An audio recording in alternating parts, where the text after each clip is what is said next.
thou shall be knighted primer. Ramblingman 420. First.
Big man. No.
Always just a touch of space madness.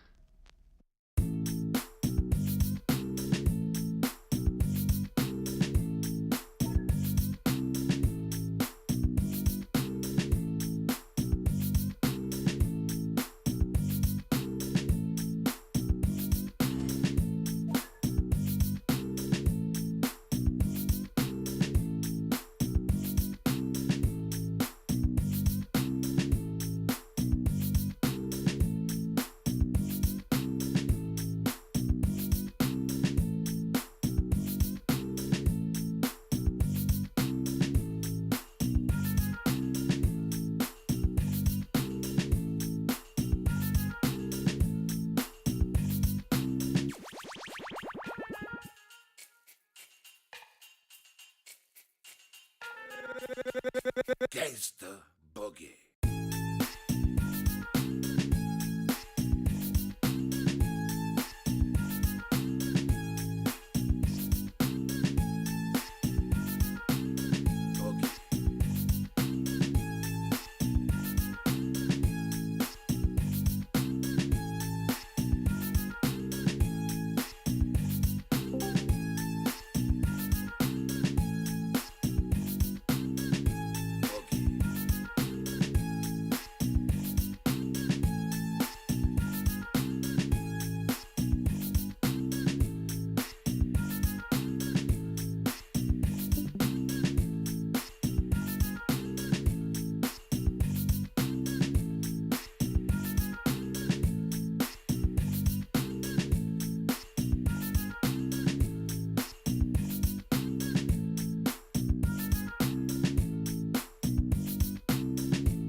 For man is not content unless he's pressing himself to the limits of his knowledge or beyond.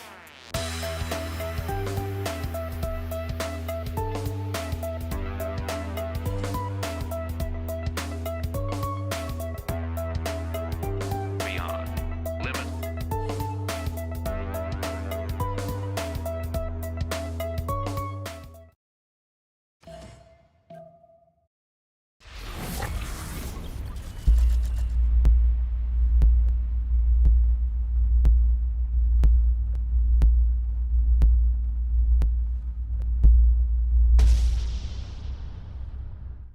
Hello and good morning, everybody. I do have to say, I did it. I said chocolatine in a French lobby. Oh my God. I did it. Anyway, we do have the Hidden Cup. This is the original tournament that we did have, the original format that we had for the anonymous FFAs, for the free-for-alls. And let's see how the players from the French community will actually play this one. They have a few different set of rules. Now, from what I understand, there will be no barbs. You do have a plus 10 era score whenever you're gonna get that Pantheon. So I'm pretty sure the players will want that if they do feel like, hey, I'm not getting my golden because no barbs. No, but we did see in other games actually from the novice tournament that the no barbs actually didn't have a problem. I do want to also say we do have 10 players that we don't know about their names, their full names over here. I do know the list. As in, I do know the full list of players that is playing right now in the lobby, but not the in the tournament, but not the full list of the lobby. Give me a second so I can put it up on the screen. We got Hazagi, Mount, Tirit, Sprig, Chuck, Lithoxa, Atridri, Romrom, Lingxia, Shunsu, Distoria, Xvupur, Softstyle, Biscuit, Alexis Kremp, Dark Lapinio, Oransi, Hellstar, Kilad, and Spilke showing up today for the games. They're gonna have two games, two qualifiers, and then they're gonna go into a finals. The qualifiers will have a few different set of rules over here. Yes, Pangea Classic Regis, a BCY cap standard, the 2-2 base over there. You do have low sea level. They chose low sea level and abundant resources everywhere. Pins disabled, barb 0, disaster 0. Oh my God, we're not gonna see exploding volcanoes. Anyway, and we will not have the military score displayed to the players because, well, yeah, we know what happens with the military score over there. I understand they did update a new BBG version just for this plus 10 LR score. I do also want to say hello to everybody. Good day, hello sir, good day sir and welcome. Eddie Coffin, good morning sir and welcome. Descra, bună dimineața domnule și bine ai venit. Also Saps, bună dimineața domnule și bine ai venit. Oh my God, ce house. Also Phil 32 own, good evening sir and good day sir and welcome. Unfortunately, we don't have a website for the Hidden Cup. Most of our tournaments have been going on our Discord, organized on our Discord, and slowly we do have some that are starting to get that. For example, the GOAT tournament. You should watch that later on tonight at 1900 GMT. But now we are talking about the Hidden Cup. And I do have to say later on, they will have the finals. We're just not going to get to see them because we're watching the GOAT tournament. I mean, it is what it is. Uko Supreme, hello there, sir, and welcome. Modo, hello, sir, and good morning. Hello sir, congratulations for congratulations for the VIP, amazing, good, congrats sir. Rambly Man, thank you so much for the prime, much appreciated sir. And also Rambly Man picked up the first promotion, good, congratulations sir. Tidos, good day sir, good morning. Okay, big question for chat over here. Where are we looking at? Are we gonna look at the left side from start from Chandra Gupta Echo, or are we gonna take a look at Jace on Tokugawa on the right side? That's the question for chat. Guten Morgen, Klausin. Willkommen. Also, Halosar is sending me the diamonds. I mean, I'll gladly take the diamonds, but I would still want an answer. Okay, it's left. We go left. Okay, so we're gonna talk about Chandragupta here on the map. Let me actually see where he is. There we go, in the spot that nobody can, right? Playing Sudoku again. We got Echo here with a settler coming up to choose his place. I'm actually curious. Is he gonna go T-tile? He's only gonna have a single 2-2, but to be honest, it's not that much better if he just stays in place. We do have him also in the south with an incredible Etemenaki city. Actually, if he does manage to get all of these sugar tiles with, oh my god, Liang bonus over there and everything, this is gonna be amazing. Lady of the Reeds and Marshes, it is. Now, we do have also him with a second settles towards the east side over here. I'm pretty sure he's gonna have a decent amount of territory to expand into, especially since Indonesia is probably gonna want to stay in the Timor Sea, so he's gonna wrap around this coast. The same can be said about Tokyo. We're probably gonna see him just spread his cities on the northern coast and some cities on the inland.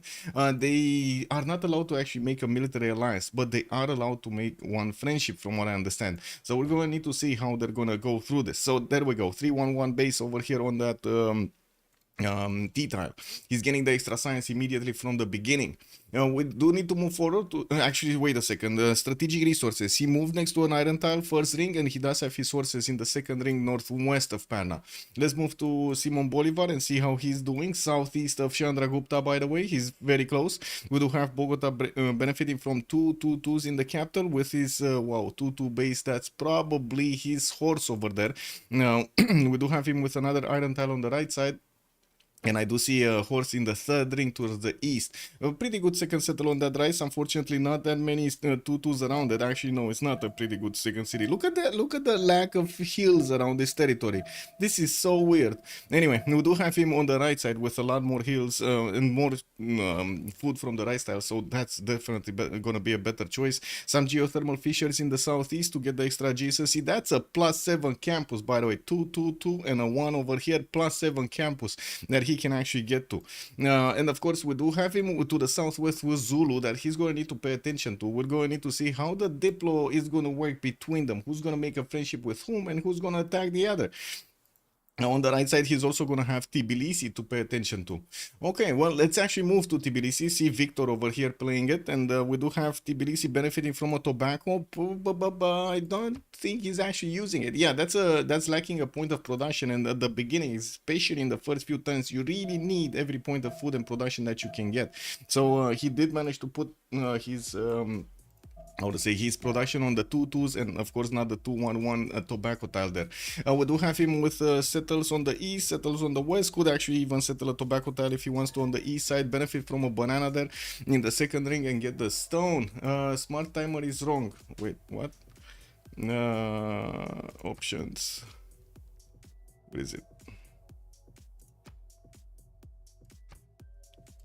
There we go. Fixed. There we go.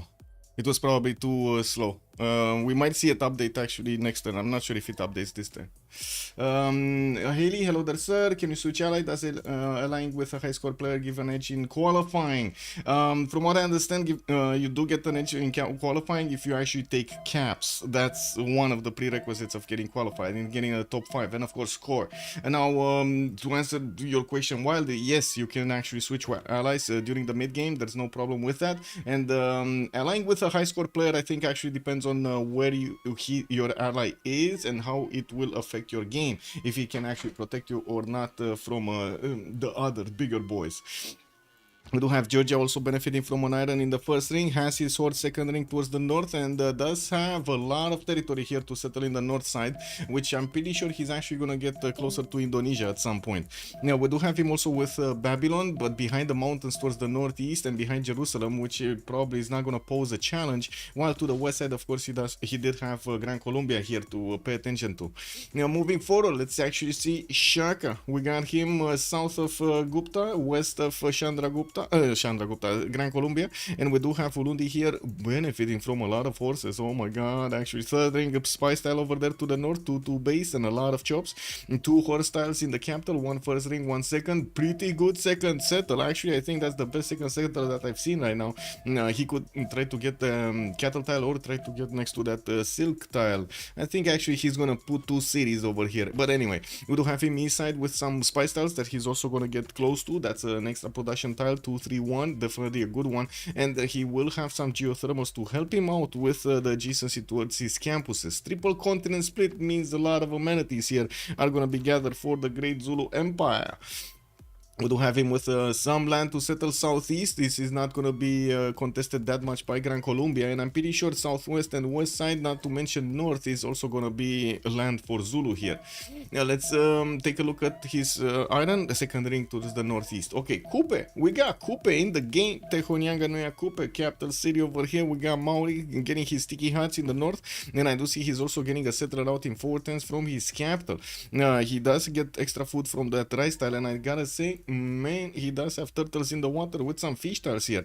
We're probably gonna see him settle Uluru to the south, benefiting from free culture and free faith from these tiles. Oh my god, 4 culture points and 4 faith points will be acquired immediately as he settles that city. Will have access to an amber tile, and well, later on he's also gonna have some reefs to put his campuses next to. We do have him with a more than decent amount of forest and rainforest for that extra bonus of his on the feature tiles to actually start up. So let's actually see how Kupe is gonna do this game. This looks amazing. Amazing spawn for Kupe here. Yes, I gotta also mention here, a lot of the times the players don't really believe extra culture from the beginning is gonna be that important to you, but I do have to mention, if you don't want too much culture, you just don't get your monuments. You go directly harbors, you go direct or for something else. Units or builders or something else, and you keep your culture in check over there so you don't get too overboard, especially before the first era, right? That's the problem. You might get a few too many era scores in the first one. But anyway, different matchup, right? We do have them today actually not benefiting from the barbs to disturb their peace over here around the lands. We're going to need to see how they're going to make use of this. Moving forward, we do need to also take a look at his strategics. We do have iron in the capital. It's not going to need it that much, and horses in the second ring. He's a decent ways away from his opponents, except Zulu. He has Zulu to the east side that he's going to be quite close to. He already met him, and I'm pretty sure at some point there's going to be some form of tension building up between them, unless they're going to make friendships over here, and of course kiss and make up. They're going to get trade routes, they're going to make the gold, and we're just going to watch those trade routes moving from left to right. Moving towards John Curtin. Actually, somebody picked John Curtin in the game. We do have Canberra here benefiting from a free fish tile, and I do see he just got his settler out. We do have also a builder in 3 coming out from Canberra, and the horses right next to that capital. Not a lot of pastures, but he does have 3 of them in the capital, 2 cattle tiles and 1 horse tile. And of course, I gotta say he's probably going campuses first, so that horse is gonna be those horses will just run around the libraries. That's what's gonna happen, right? Unless he actually did already pick up animal husbandry, because I think he's kind of late on this, no? He's barely getting pottery in 4, so I think he already has animal husbandry. If he does have animal husbandry, that means that campus is just not gonna give him what he wants. Actually, neither campus is gonna give him what he wants. The extra adjacency from the breathtaking appeal towards those campuses, because they're gonna be on pastures, right? It is so weird for him. Who does not like extra culture? Yeah, exactly. Extra science, sure, but culture, ancient era feudalism. Oh, Halosar, oh my god, if you could actually get that, it would be awesome. I do see, of course, Shaka going for his bronze working at the beginning, 2 turns away from finishing. Let's see, Builder coming up in 2. Canberra does benefit from an iron in the second ring. Has more cities to settle in the south, but these pastures, man, these pastures are everywhere. And exactly, the pastures are exactly next to his reef tiles. He must be mad. And especially on the breathtaking appeal tiles. Look at this, man. Breathtaking appeal cattle, he can't put a campus there. Breathtaking appeal horse tile, he can't put a campus there. Breathtaking appeal cattle tile next to reef fish, next to reef also, can't put a campus there. No, my god, this is just a game of cannot put a campus there. Yeah, he did manage to get a free builder, which is amazing, I gotta say. Yeah, the Tiki Hatians did very well over here to give him a builder. Let's move forward towards Hammurabi. We do have him to the west side of Sterling. He does have Eye of the Sahara on the right side. And there's an open question on my stream actually since yesterday. What is in the middle of the Eye of the Sahara? We need to know. We need to know what is in the middle of the Eye of the Sahara. I have no idea. Do you have an idea? Please share. We do have Babylon getting a scout out, and I do see he's getting that second settler out in 5 turns from that capital city. He does have 2 horses in the capital in the first ring. This is awesome. And also an iron tile in the second one. Also an opponent, right side of Scotland is going to be behind mountains, but definitely can be reached. That's not going to be a problem. The mountains can be went around. We do have also Babylon here, Meldrada going for the fertile, so he can get the extra bonuses for. Did he even see Eye of the Sahara? Cause, yeah, where is it? Here. Yeah, he did see it. Okay, he did see it. Wow. I'm hearing a lot of stuff. I don't know why, but I'm hearing a lot. Oh, I see. A lot of players moving. Yeah. Okay. Give me a second. Click on this.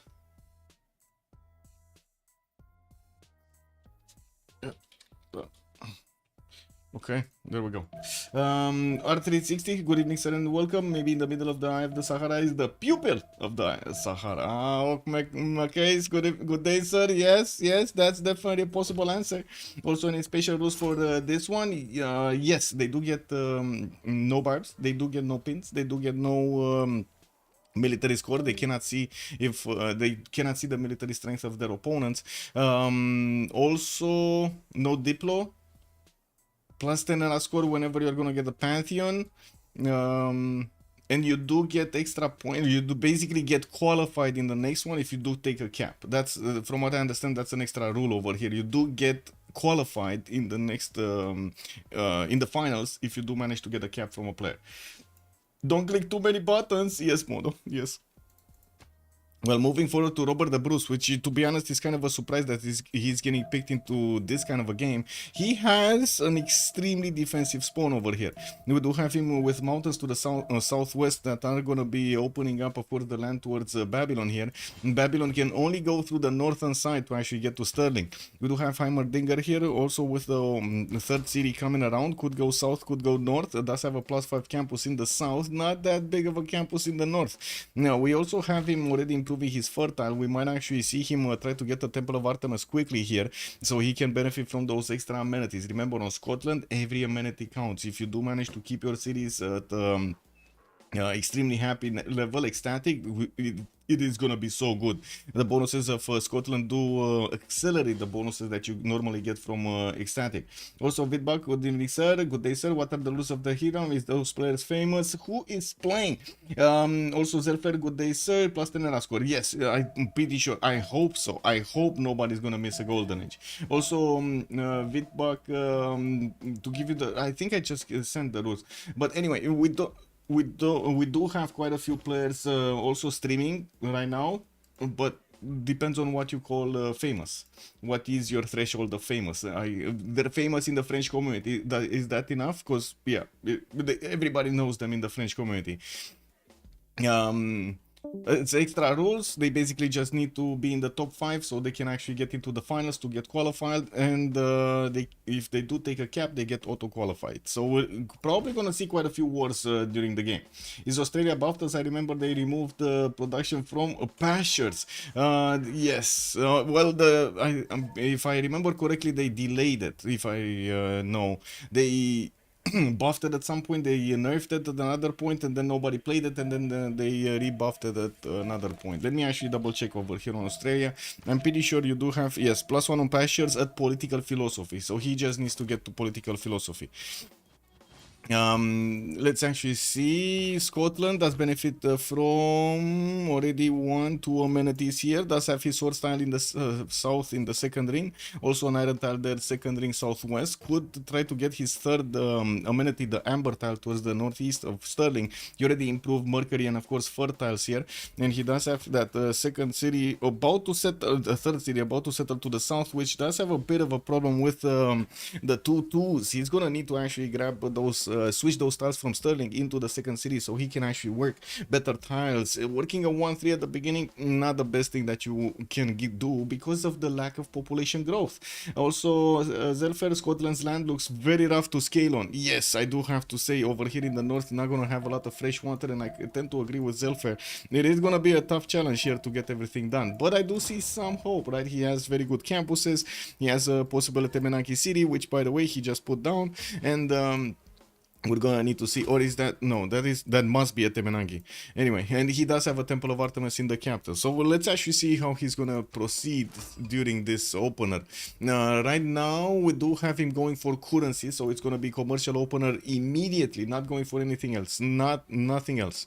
Okay, well, Caitlin on Indonesia, already 3 cities, Mahapahi, Badung and Palembang, starting to improve his turtles. He has 2 of them to acquire, and will get, of course, the bonus towards his celestial navigation from improving 2 of these resources. Did choose to go for religious settlements as a pantheon, did not go for a god of the sea here, which probably is going to be picked up here by Maori. Oh my god, man, look at this city, look at this city. This is insane. That is insane. Anyway, we do have Mahapahit also with some ivories to improve. Horses second ring did open up campuses here, which, to be honest, on Indonesia you can do, but most of the time still the players do prefer to open up harbors into campuses immediately after. And of course, we're going to need to see how he's going to try to get all of that economy going here. At the moment, well, still struggling. 7 science, 5 culture with only 7 gold a turn, no harbors, but of course we do see him going for irrigation. He does have a chop here that he needs to do for his +3 campus, and he does have another one here that he needs to do for his +3 campus. Yeah, and that's gonna be the rainforest, right? That's the rainforest, the marsh. That's why he actually wants irrigation, so he can actually put the campus down. Well, we do have him with some ivory tiles, 2-3-1s, and he has marble to improve. Good amount of territory to settle in the north on these seas. On, I would say, actually not both. We do have some cities over here that might be productive, but I wouldn't really hold my breath to be amazing here. Definitely rice settled east of Badung could be a possibility there. 2-3-1 ivory tile. Okay, no fresh water, but that's fine, and has a lot of hills. While in the north over here, if he does want to put another city, he's gonna run into a problem. He needs a lot of improvements. That's gonna be builder heavy. Well, let's move forward to Jace here, and there we go. That's the +3 campus over here, just placed down from Mahapahit.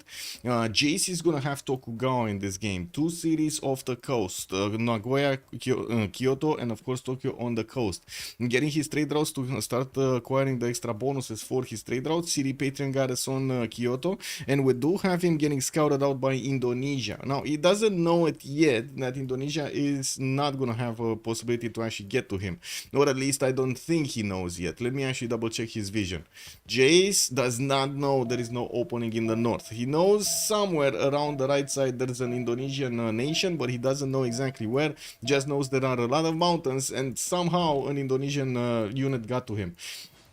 We do have builders coming up from Nagoya. I do see Kyoto is getting his monuments out. That trader is going to need to connect. Horses in the second ring from Tokyo, and I do see also iron second ring here of Tokyo to the south. Has a turtle to improve for extra amenities, and to be honest, we've seen a lot of turtles everywhere. We don't see him actually going for Temple of Artemis here, even if he did have, or Lady of the Reeds and Marshes for that matter, even if he did have a decent amount of floodplains to improve.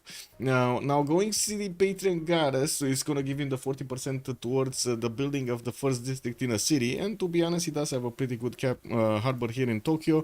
Is he going even, like, is he going, because it kind of feels like he's going commercials rather than anything else. He's going irrigation in 2 turns without actually placing down any one of his harbors here. To a 10, 22 craftsmanship coming up in 3.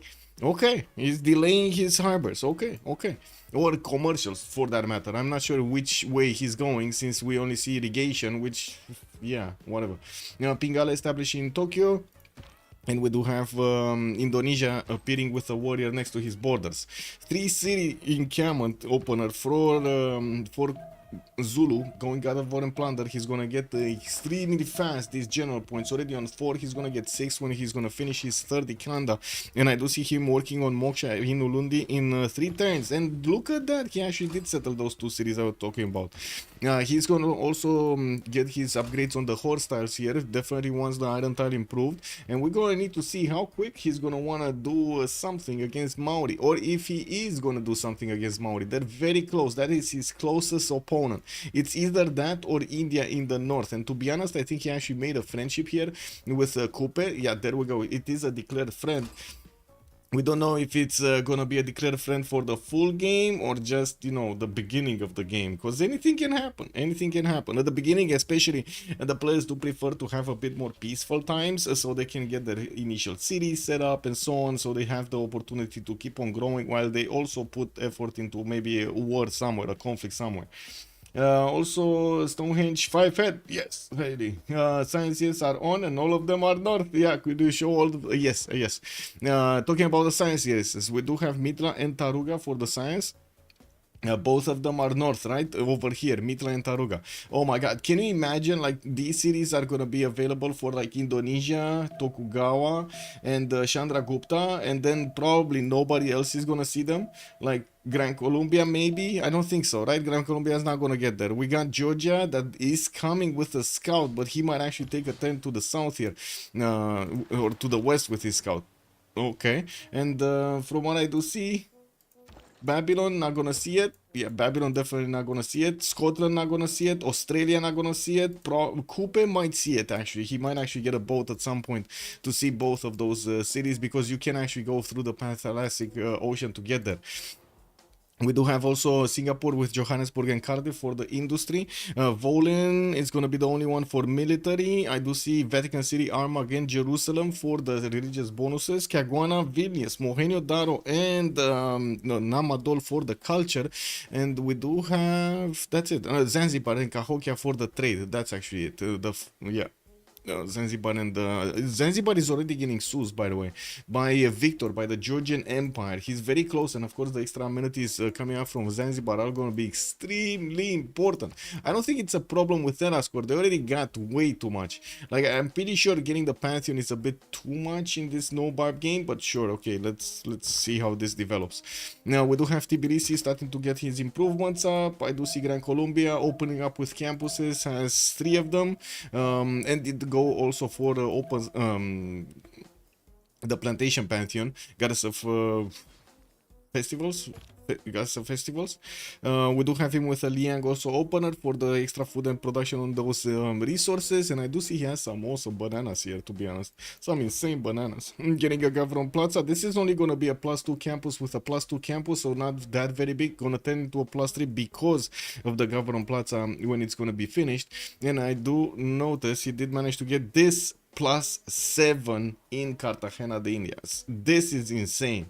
+7 campus in Cartagena de Indias. Do we have anybody shining in production? Ooh, look at Jace on 37 points of production and Heimerdinger on 36. So looks like Scotland here is getting another scout out, sending that scout around the mountains to see what's up here in Babylon's territory, while I do see him 5 turns away from getting his Temenanki. He did manage to improve a stone, and that city is 4 pop.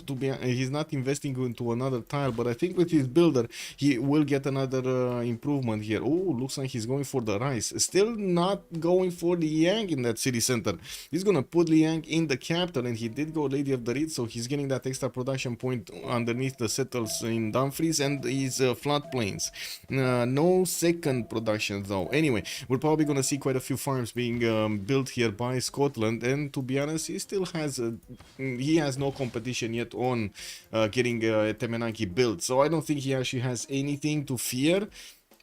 Yeah, we didn't see anybody going for the Temenanki here. Like, nobody. Anyway, now we do have God of the Sea appearing on Maori's Pantheon. I do see he's getting his wave of harbors everywhere, new builders, and another settler. 5th one from Kapiti. That's 4 cities, extremely quick.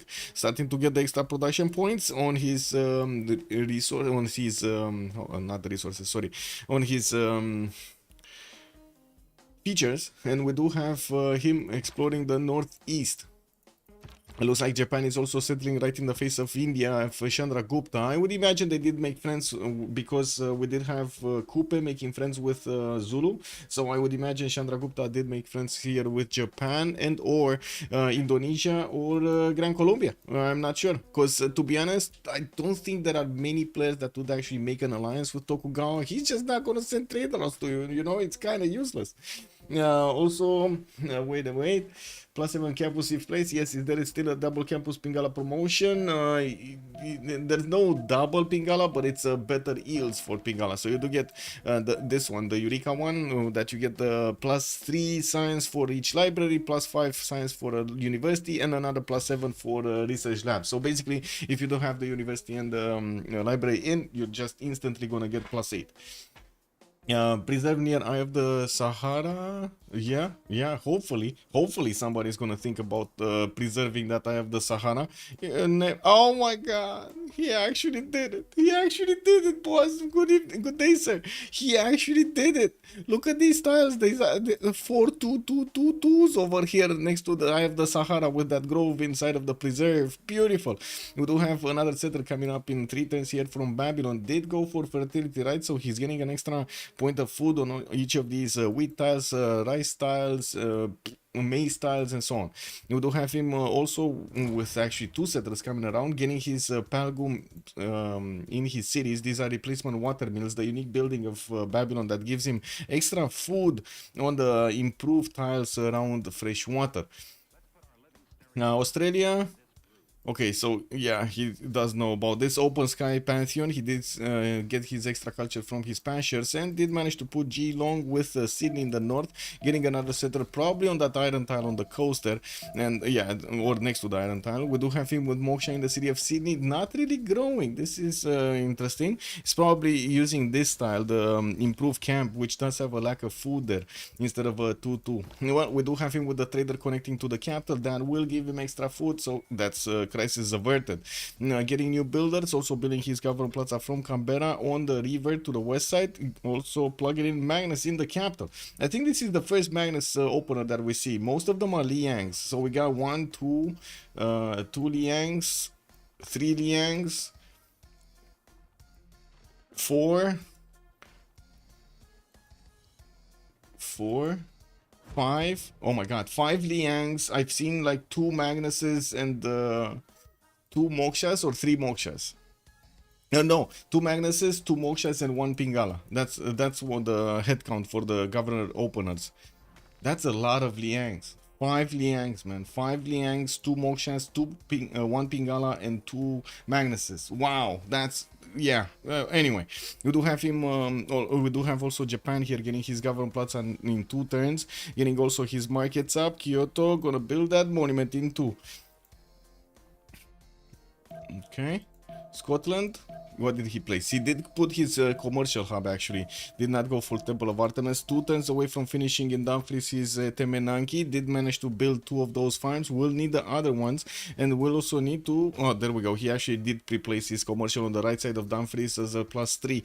Edinburgh gonna get this one. Did also settle closer to a banana to get the extra food. Did switch, of course, the stone tiles over there to the capital. That also does give him another settle here on the river, on the coast bend, while he's gonna have a few more in the northeast. I do have to agree with chat when they did say this is kind of a tough scaling spawn over here. Like, where are his cities? He's gonna need to go non-fresh in the north, like probably put a city on the stone tile there, another city on the river, and that's it. Like, that's not gonna, the river is not gonna grab another city. Good thing is he did grab a Lady of the Rizermarsha, so this river is gonna be better, more production. Gran Colombia did finish these 2 turns from getting his campus.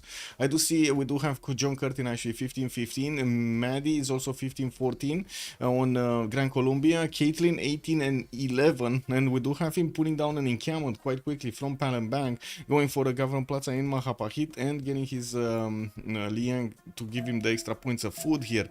We do see him also wanting to improve his amenities as quickly as possible. It does have already horses in his grasp. Okay, what do we have here? Holy Cyper projects from India. That's probably going to be the first, one of the first great prophets that's going to be picked in the scientist screen. We don't have Hypatia first. No, I don't see it. We do have a first general that has been recruited by Zulu, and by the looks of it, he's going to grab the next two at least. You know, we do need to see if over here Pallenberg is going to manage to get the projects in time. That's very quick. Like if Zulu flexes a little bit, gets two projects, he's going to grab all of those. We do have Zulu getting his fourth city out. He did manage to convert the general Burica into his military engineer to start seeing what's going on here and improving his road network. While I do see he's getting his traders out to connect to his capital. So many chops, so many chops. Anyway, a few boats coming around here for Maori. Since we're turn 30, we're one turn away from the next era. Everybody did manage to easily get their golden ages. We only had Tokugawa here, 20 out of 19. Well, looking at Tokugawa, we do have Japan going for turtles, okay. Campus over here, that's a +2. I was wanting to see if that's a geothermal or not, but it's not. It's probably a T-tile. Now, we do have him with the markets, of course, for the extra traders, and I do have to say he did open commercials, not harbors. Could definitely get a lot more cities on the coast. A bit surprising that we didn't have him going for the harbors, but anyway, I do also want to say, since we're coming close to a special day in Romania, you might hear a lot of noises outside or around my microphone. There are some preparations for the festivities on the 1st of December, where usually there's like a parade going on the street. So yeah, if you hear like loud noises, police or stuff like that, that's why it is. Colombia, favorite here, Michaelo. Good evening, good day, sir. So Colombia, well, gonna get here that fourth city towards the northeast. Looks like Indonesia is paying attention to the south here, wanting to get his encampment training project so he doesn't get Colombian. Now, well, we do have Colombia here, just, you know, happily getting new settlers out from Bogota and Maracaibo. While it looks like Indonesia is sniffing around his borders, he did manage to recruit Antonio Narino, which is given to him for free, actually, because of his Grand Colombian bonus. Or protest. Yeah, I mean, yeah, I'm not saying anything. Anyway, let's actually see. We do have them starting to get their golden ages. Wow. What happened now?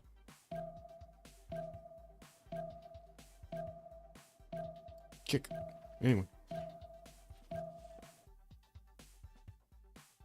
Anyway, it is what it is. Let's see. We got Eco, Monumentality, Golden Age. I do see India, 3 cities India, getting his religion up, Hinduism, choral music with tithe, so he brings the extra culture from the shrines and the temples home. And I do notice he's gonna grab us another settler from Pana in 2 turns, Monument in Chennai, 3 turns from finishing, Agra gonna get another settler. He does have Magnus in the capital with the Gavron Plaza actually placed on his iron tile. He also has God of Craftsman as a pantheon. I do see the forces do benefit from an extra point of production and food on, faith on them. We also have him at the moment making 17 faith a turn with 10 science and 15 culture, 38 points of production. Doesn't seem that big. Now, Maddie, 24 science, 23 culture, getting that +7 campus ready. We did have him with Liang opener, so he's getting extra food and production on these tiles with resources. Actually, I think he only does get the production also.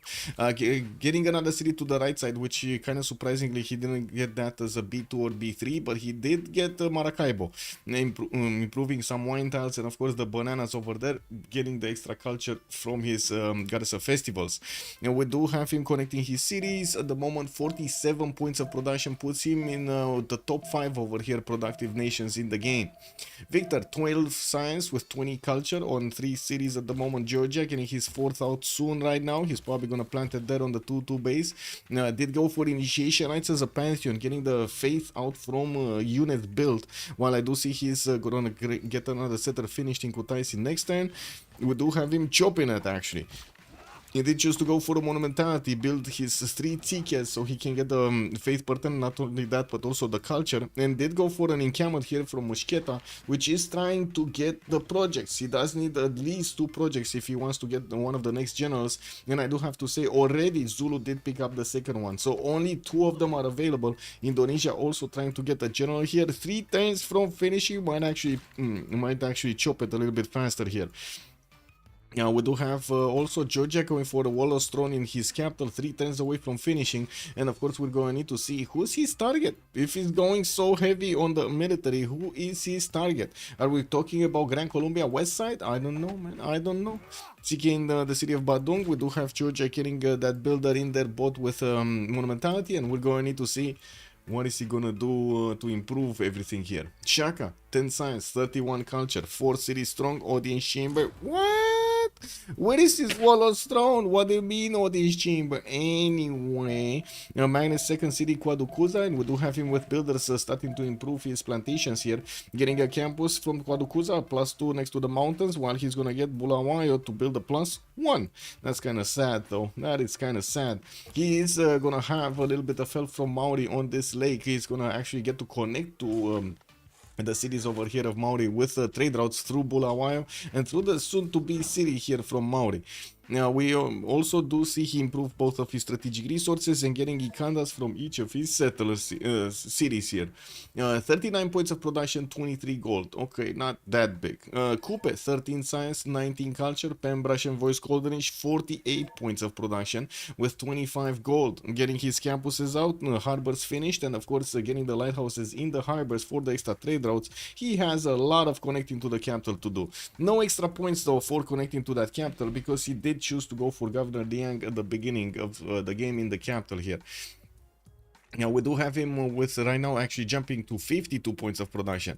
Did manage to settle Opango, that's his 5th city, and we're going to need to see if he's going to keep on going on this coast towards the west side of Johannesburg. That's a insanely long coast for him. We might actually see him also worrying a little bit Tokugawa on the coast, might take over the city of Tokyo later on in the game. That's a cap that he could get to, and Marcus is gonna have the access to a navy, right? Violet, 20 science and 30 culture on the other side. We do have Australia here also with the possibilities to get a navy in the water. 4 cities strong, only has 2 cities, maybe 3 that could actually work that navy. All of them did go for campuses opener here, and he doesn't have that much gold, but he's still on 17. That's fine actually. Wait a second, that's totally fine. We don't have him with the harbors yet, so I'm pretty sure we're gonna need to see him choosing to put them down. Nah, he's going commercials. Who wants harbors? A +6 commercial here in Melbourne, another one in Sydney, that's a +4, and we're going to need to see Geelong place one also. Getting Magnus in Geelong, also finishing more campuses next to mountains. Pretty good. 57 points of production, that's put him again in the top 5 over here in the production screen. Medarda, 15 science, 30 culture on Hammurabi, right? This is Hammurabi. This is the one that did get the preserve, and we do see Rapicum going for Moksha in that city center with another center coming up in 4. 4th city moving from Babylon to the north to turning a commercial, which is going to be a nice +5 here between the Governor Plaza and the city center.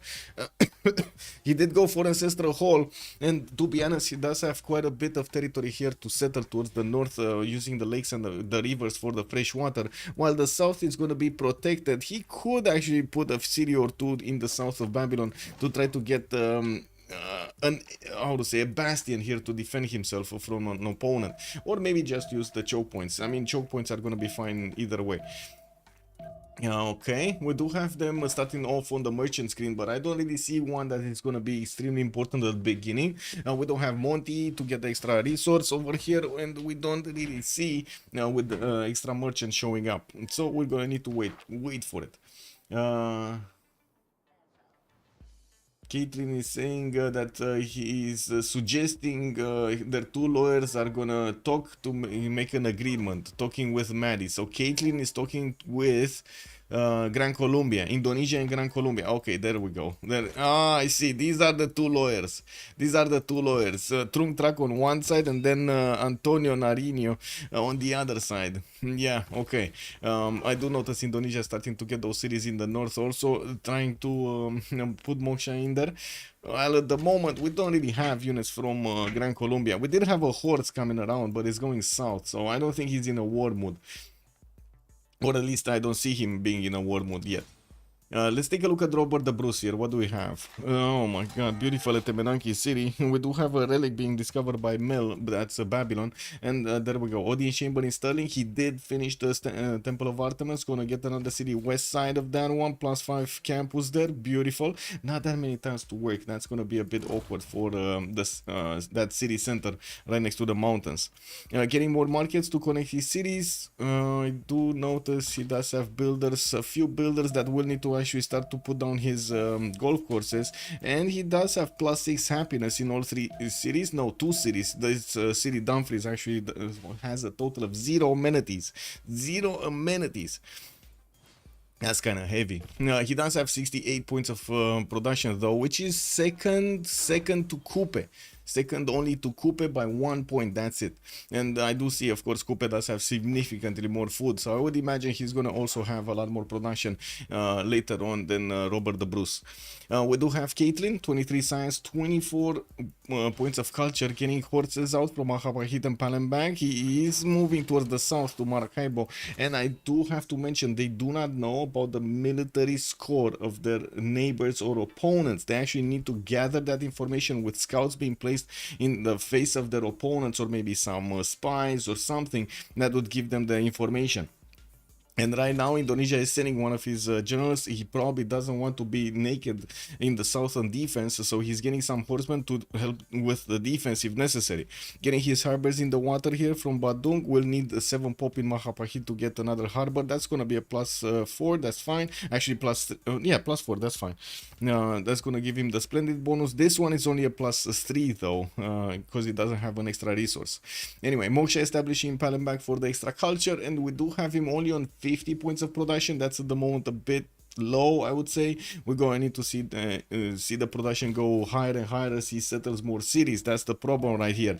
Doesn't have a lot of cities. Oh, he does have a settler here. Caitlin. Oh, okay, that's a 4th city, and that's a 4. Okay, very nice. 4th and 5th city is coming out soon. Let's see Jace, 32 science, 26 culture. He's the only one that actually went for Governor Pingala in the capital and sending those traders to it. And we got another city moving to west side next to those horses. And I do see he's getting closer to Johannesburg, which, to be honest, could actually be a city that he could take over with some easy units there. It's not a big city, like 19 defense strength. Now, Market's finishing. He finished his campuses. I'm going to finish another one here in Nagoya, which is going to be an easy +4.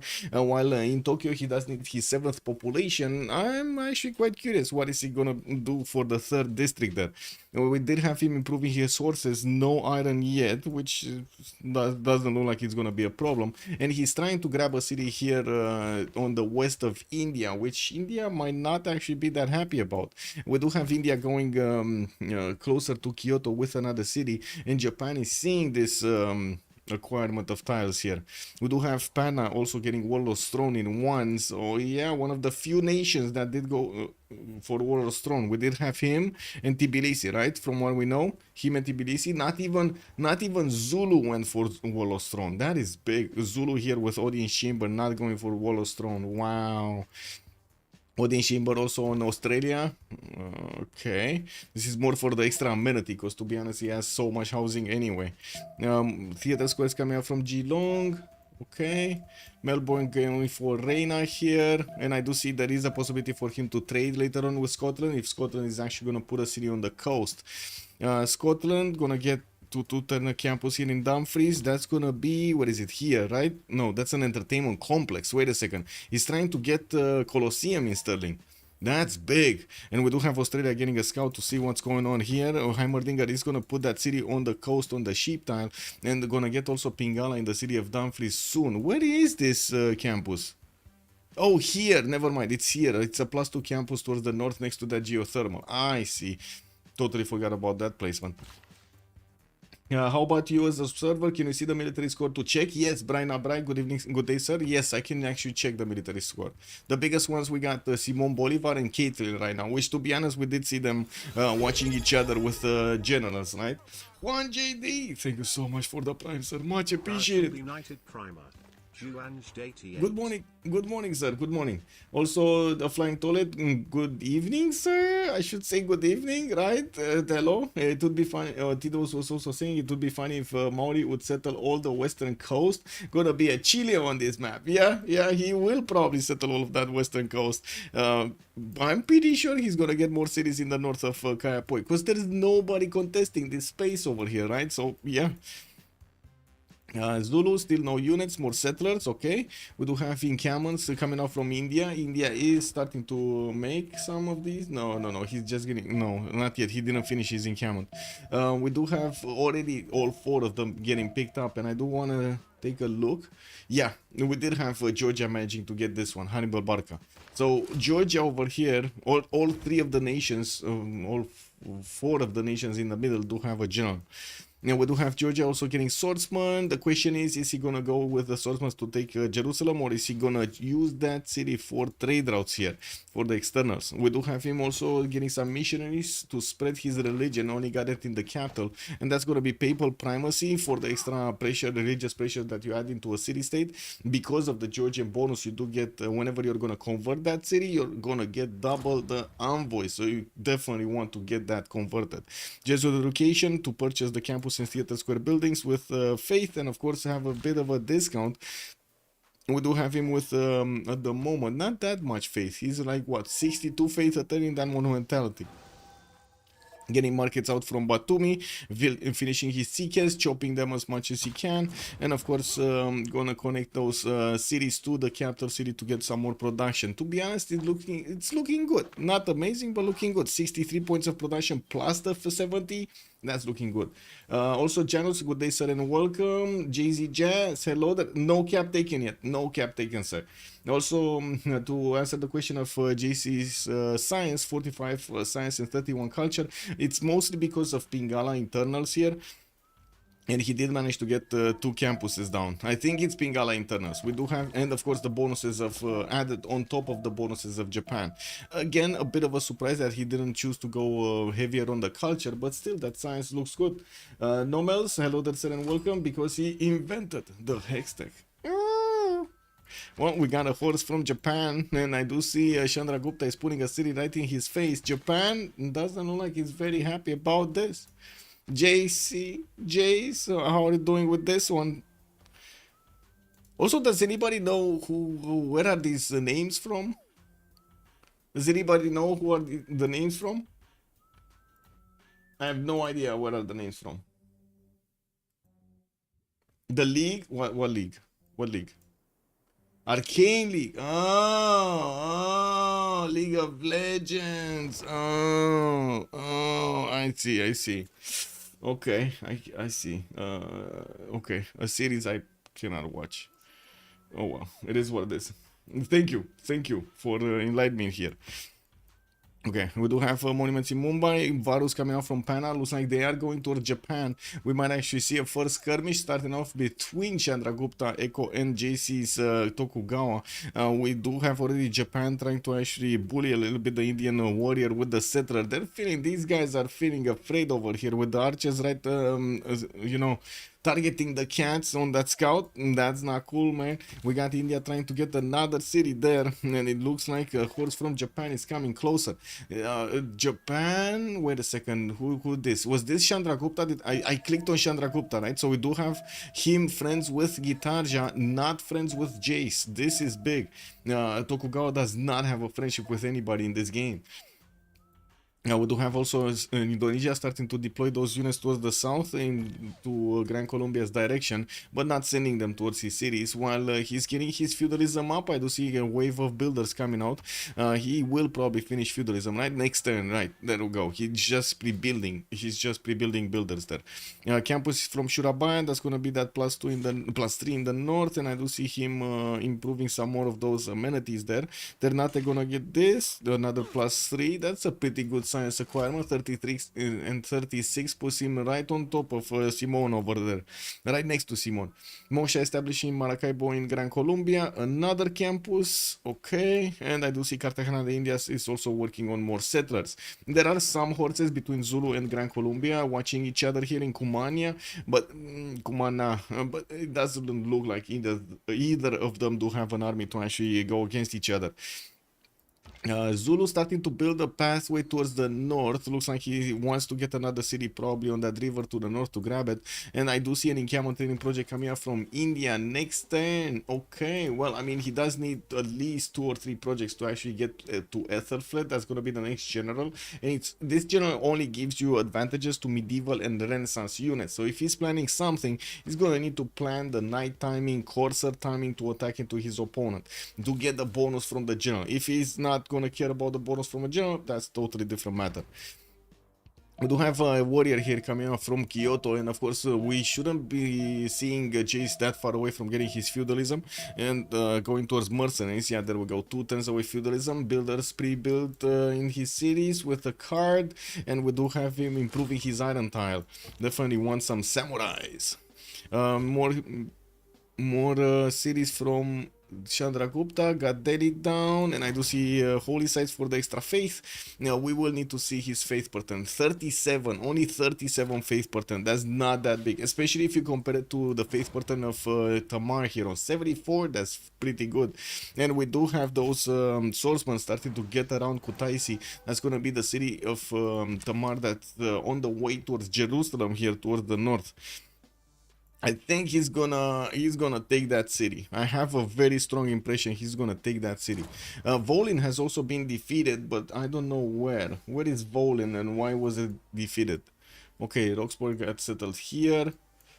We don't have any city here. Volin, there we go. It was Australia's military city-state towards the west side, and I do see Australia is gonna get another city there. Non-freshwater on the right style. He does have a wave of builders and also galleys coming around from his cities. And while I do see markets finally getting in Melbourne, he's gonna get to connect to Haddington quite easily on the coast. Just needs to actually discover the coast, and probably that's the reason for the boat, so he can actually go north. I do see a merchant got recruited. Let's actually take a look if any extra trade route ones did get recruited. Yes, we do have, first of all, Hypatia by Australia, extra library over there, and of course extra science on each library. Zankian is also going to be recruited by Scotland and going to get him an extra trade route capacity. And I do see Colosseum getting built in 4 turns in the city of Stirling here. We do have a few more settlers coming around. I do see one from Dumfries, and yeah, 4 turns. This is going to be extremely big if he does manage to get, and I'm pretty sure he will get those extra culture points and amenities in all of his cities. Oh my god, he's going to have such a good empire here. We do have him right now on 42 science and 37 culture with 109 points of production. He has the most productive empire in the game at the moment. Okay, I heard some upgrades or something. Builders got bought or something. Anyway, Indonesia, 5 cities, getting his harbors down, lighthouses in them, army of builders to start chopping, improving. I do see Gran Colombia did not get an army to the north, does not want to challenge Indonesia, but I do see India is about to challenge Japan, or Japan is going to challenge India, one of the two, because I do see already production of heavy chariots in the lands of Japan here, and we will need to see if he's going to get 2 stirrups quickly. He's getting his iron working next turn, and we do not have him with an encampment. This is a bit of a problem here for Japan, not having a general. Of course, India doesn't really have a general for his own. He's going to need those encampment training projects that will not allow him to get more units yet, because the production is going to go somewhere else. And also, that general is going to be medieval. He does need stronger units. He does need his next tech units, not Varus. And looking at his techs here, we do have Mary going for apprenticeship in 2 turns and feudalism in 1. Magnus establishing Chennai. We do have Japan also getting another one of these scouts. Okay, things are starting to get very heated here. Very heated. 2 Varus, 2 elephants next to a lot of horses. JC getting his heavy chariots. Calcutta did get placed right on in the face of the Japanese horses. Can you imagine the disrespect of India against Japan here? Incredible. Zulu is small, yeah. Marcelo, not from game, but from the TV series. Okay, wait, you should watch even if you hate League. I don't really hate League. I just like I actually played a lot of League, but I don't find it. I would say I didn't find it a good show. I watched, I think, the first episode, and I didn't find it a good show. Too much sparkle, too much fluff, too little story, and no lessons. You know what I mean? Anyway, it's like a recipe for disaster from that series. Rambling Man, I don't like League or anime, but I still going to enjoy it. Yeah, no. Someone is about to say hi. Exactly. We're gonna see Diddy over here get to say hi. Yeah, this is not a Go tournament. Orpheus, bonjour, monsieur. Later on this evening, we're gonna have the Go tournament at 1900 GMT. 1900 GMT. I actually don't need to double check the hours over here.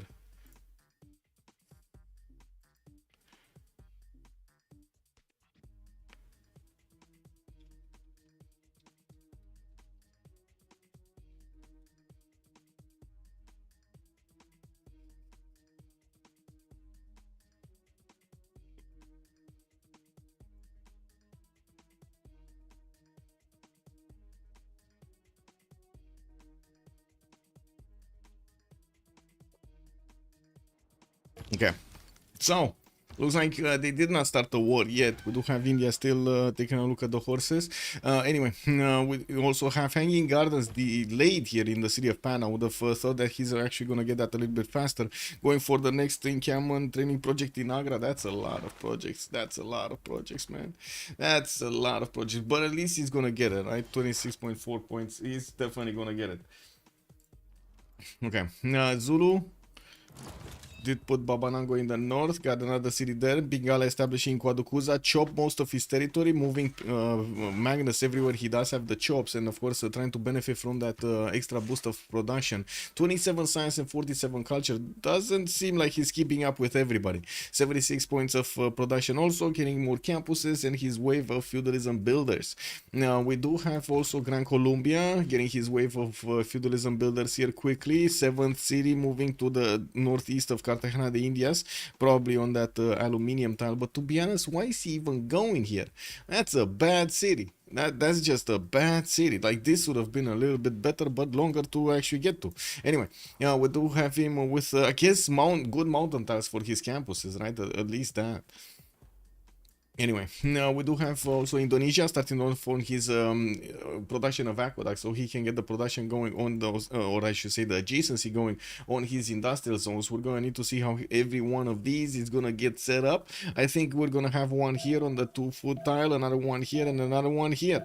And taking a look at Colosseum, no, okay, Hanging Gardens is going to finish in Babylon's territory. I do see he's going to get the extra food going, the extra housing. That's going to take it away from India. The circle of shame is about to appear here instead. Yeah, there we go. I guess this time it's the line of shame. The line of shame has appeared. Colosseum did finish in the cities of Scotland, and now he's getting all of those extra amenities. Still a +3 city in Dumfries and Edinburgh. This must not be true. And Dundee is not getting that bonus from Colosseum because it's a bit too far away. It's actually 7 tiles, 2, 4, 6. Yeah, 7 tiles instead of 6. Builders, feudalism builders, Great Library getting built in Dumfries. We do have Heimerdinger, 47 science, 45 culture on 131 points of production. That's the most in the game right now, with 34 gold points. Getting his aqueducts going, I would imagine we're going to see those industrial zones showing up quite quickly, and also putting down more campuses to get the science. Coupe, 107 points of production, 2, 4, 6 cities, getting his holy site projects for religion here in the city of Kapiti, and another 2 settlers are coming around. He did start off on his production of theater squares, which will unlock the ability to build the Mare, the replacement amphitheater in his districts, which is going to help him get extra points of culture and faith on all of these forest and rainforest tiles. He's going to have such a great time here. Violet is asking, when do you unlock your alliances? I don't know who. Oh, Ravi. Ravi is... There is no Ravi. Where is... There is no Ravi. Or is there a Ravi and I don't see him? No, there is no Ravi. He's talking to a guy called Ravi. I have no clue who that is. Colosseum did finish, yes.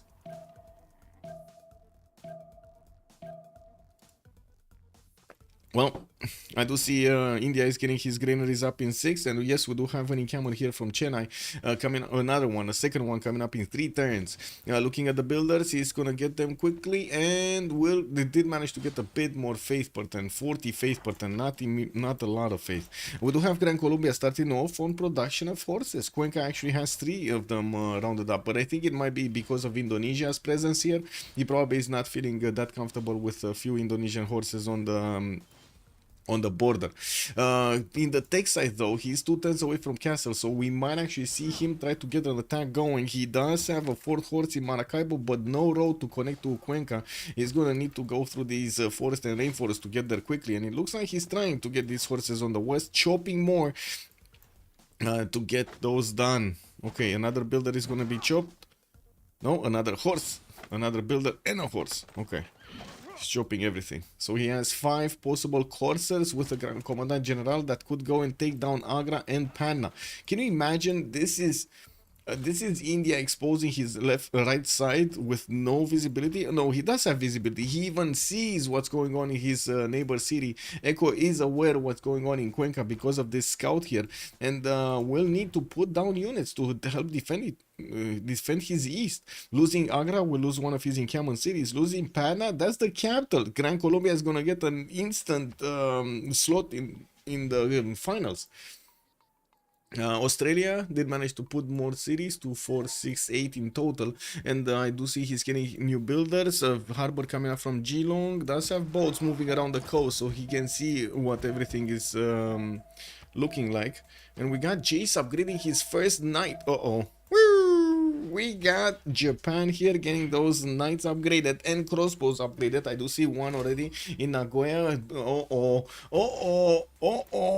He's getting catapults, boys. We know what this means. India is gonna be eaten from 2 sides.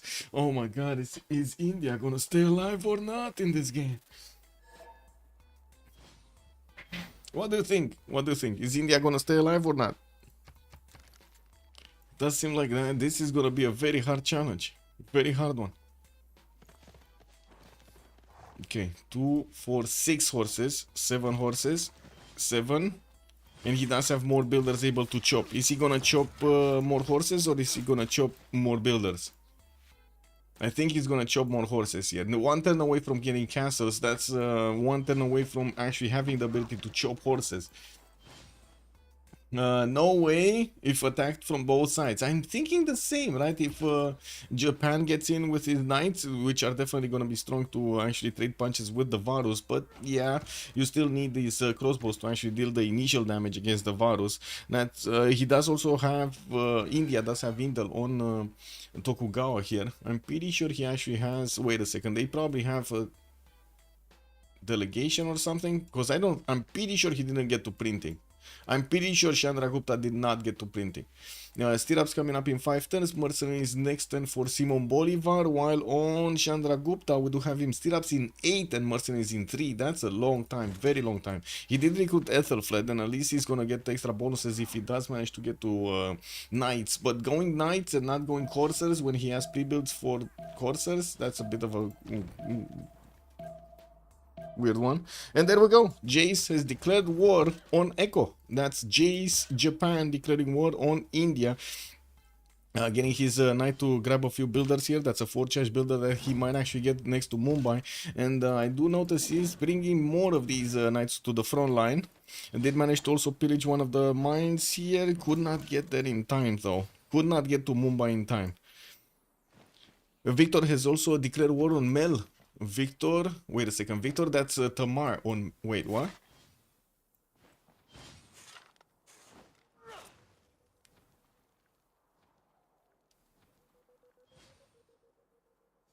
Oh my god. Oh my god. Oh my god. Oh my god. Oh my god. Oh my god. He's actually doing this. He's actually doing this. 0 units in the choke. 0 units in the choke.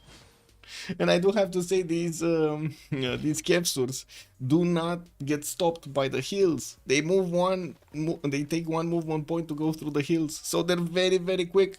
He did manage to get a lot more of them, and as you can see, he's moving all of them towards the cities of Babylon here. Babylon trying quickly to get the walls. That's not gonna work. We do have a battery ram with the Georgian army. And the only thing that stops these capsules is of course the forest here in between the mountains. That's it. Anyway, yeah, war has been declared, boys. Game is kicking off. Yeah, India is too aggressive by just existing. Wow. Okay, the gates are open. Yeah. Well, we'll see. Still, the Japanese knight did not move anywhere. We do have more coming in. Close posts getting finished. I do have to say I'm not feeling that comfortable with the amount of meaty units Japan has, or heavy camps Japan has. Even though, yes, he's going to pillage quite a few tiles here from his opponent. I find it a bit awkward that he doesn't have that much military. And he started off the war, basically. Anyway, let's take a look at the era score, because we're 5 turns away from seeing the new age, and I do want to see, okay, this one is going to be taken out. This one, even if it attacked, it's fine. We do have a Varu coming out next turn, and that should be fine. Anyway, here, what's going on? We got second Kefsur getting in. Also, the general is starting to get into position there. Battery ram is going to be like 5 turns from getting to Durkuli Galzu's neighborhood, or Babylon's neighborhood for that matter. And new Georgian Kefsurs are getting upgraded in Jerusalem's borders. Okay, so Echo, 49 out of 52 points. Needs 3 more points to get his golden age. I do see he has a few Varus towards Osaka, and I do see he's starting to get that military in the north, getting his horses out as quickly as he can. He does have a war with Japan at the moment, and I do see him benefiting from only 22 science and 44 culture, but with 83 points of production and 45 faith. Gran Colombia, 111 points of production, 49 out of 56 era score points. That's a bit awkward. He does need 7 more points, and by the looks of it, it's not like he's gonna get new ones very quickly here. Doesn't have a wonder in production. But he does have a major army in Cuenca, which he might actually deploy against his opponent as soon as he gets his upgrades or money. Let's actually see, does he have the money? He does have the money. 559 mercenaries. He did finish mercenaries and getting more horses. Okay, 2, 4, 6, 8, 9. 9 horses here. I think he's gonna overwhelm India's defenses. We do have Simon going 3 turns for stirrups, which of course he doesn't need. He actually needs, guess what? Ding, ding, ding, ding, ding. Corsair technology. That's castles. He needs castles. Okay, getting a boat. Does he have a lake? Yes, he does have a lake. So that could be another point. If he gets a sailing and he gets a boat. Gets a boat. Commercial hub investment, that's also going to be another point. He does need at least 1 project, if not I think even 2 projects to get that going. Anyway, let's actually see Victor. Mercenaries next turn. We do have him 53 science, 41 culture, going on the offense against poor Babylon here, which by the way forgot to close his choke. That's a 1-tile choke. Yeah, it is what it is. We do have Georgia here with the ability to actually pillage the Warlord's throne of the ancestral hall of his opponent and the Government Plaza. And looks like he just left that builder and got it back. Kick W, man. He's gonna need to bring that back, right? 4 charge builder. He actually took 2 of these builders from Babylon. 9 charges that he's gonna get in his cities. We do have Victor. Grabbing a few more of these Kefsurs, moving them towards the city of Veshuna as well as to the main cities of Babylon here. It does only have a single general which is deployed in the main army in the north. And I do notice in his Government Plaza he did choose to go for that Warlord's throne and doesn't have to worry about the west side. There's like literally 0 units from Gran Colombia deployed towards his side. In the era score tab, he did manage to get his golden age. Well, it's easier with Tamar anyway, right? Reni, 60 out of 56 on Zulu, 2, 4, 6, 7 cities. He's getting his campuses and intelligence agency in 5. Does have already a decent amount of gold per turn, 65, with 72 sciences, 61 culture, 120 points of production here on Shaka. Pretty good, not gonna lie. Marcus on Coupe, 62 science, 70 culture, 130 gold a turn, 130 points of production, getting pyramids in Kapiti, 3 turns, and I do notice we do have Mares coming around here from Kaya Poi, and he did build one from Kawihia. Now he's starting off on production of theater squares, probably everywhere to get the points from them. Did get the religion, which is Taoism, which is gonna give him more faith from the wonders built. Not to mention some extra defense points. Babylon also did get the religion for sacred places and Zen meditation, but is he gonna actually benefit from it? I don't know. He's getting an army of archers here, and we will probably need to see him upgrade a stronger unit. Now we do have Hammurabi going for construction next turn and getting so many archers here, so many archers. These don't do anything to the capsules, by the way, the archers. He needs crossbows if he actually wants to do something, and probably the reason he's going construction mercenaries here. But anyway, Coupe did get his golden. We got 7 points for John Curtin to get his golden age. And let me see quickly John Curtin. Okay, getting scouts everywhere in his cities, trying to get the amenities. 2, 4, 6, 8 cities. Did get boats out harbors. That should be fine. He already did have in Canberra +3. Is this a +4? This should be a +4, right? So he's gonna get the splendid from that one. Another +3 is gonna be acquired. That's gonna put him 54 points, so he just needs 4 more points. Maybe he can get admirals. He might actually be able to get an admiral here. No, with only 3 turns out, and that project, unless he chops the project, he might actually get to chop a project here, and that still is not guaranteeing it. He needs a monarchy if he didn't get it already. Let me actually see. Did he get it? No. Oh, wait. So he's getting cartography. That's going to be another point. That's going to... Okay. Medieval first is not going to be another point, no? If I remember correctly, you need to get the exploration for another point. And I don't think he's going to have exploration to 1 turn there. That's a problem. Is this a +4? No. This is a +3. And this wasn't a +4 either. Okay, that's a +2. Actually, wait a second. Adelaide is putting this one in 8, and this one is actually the one that we're looking at, the +2. Okay. Anyway, what's going on here? Courses upgraded from Gran Colombia. We do have them about to start marching towards India's territory. Already we do have India getting pillaged over here by the Japanese knights, and these crossbows are starting to get around. The Varus are going to be in danger. The crossbows do manage to deal a lot of damage to them.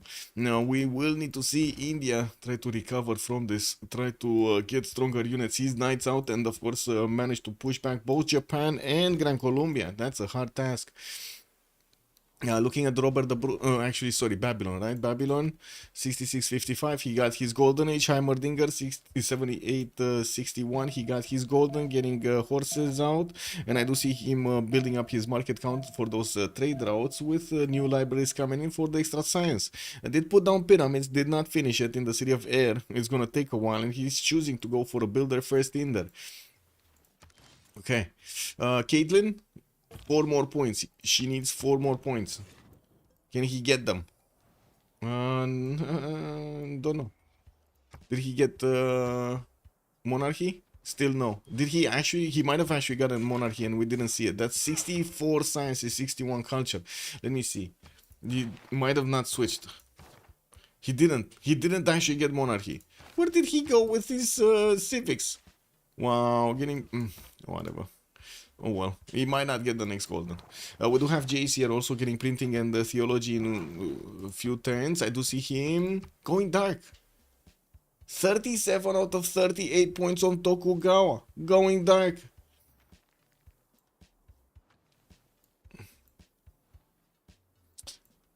Oh yeah, these players are not fooling around.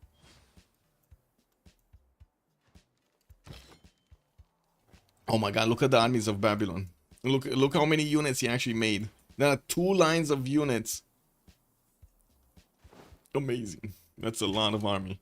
That's, by the way, these archers are still not doing anything. They're just chipping away the Kevsur, and the Kevsur is just shrugging it off. We do have Hammurabi getting castles in 2, which will allow him to upgrade these horses into coursers, making them stronger. And I do see the battle ram is just about to appear next to Durkuli Galzu. So these 2 Kevsurs will actually manage to 2-tap that city, and probably the walls are going to be shaved off clean from that city center. That will allow Georgia to actually walk in there.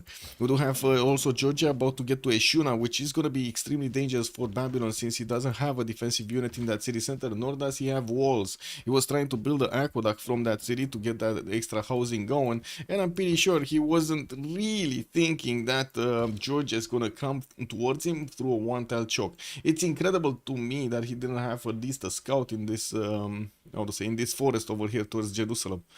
And I do have to point out, if Georgia would have taken Jerusalem, which was my initial idea of the reason of these Kevsurs actually getting into the north there, he would have given his hand up to Babylon. So I think he did a very good thing, actually, choosing Jerusalem, using that border to upgrade, and then going against his opponent through the one-tile choke, which was unprotected.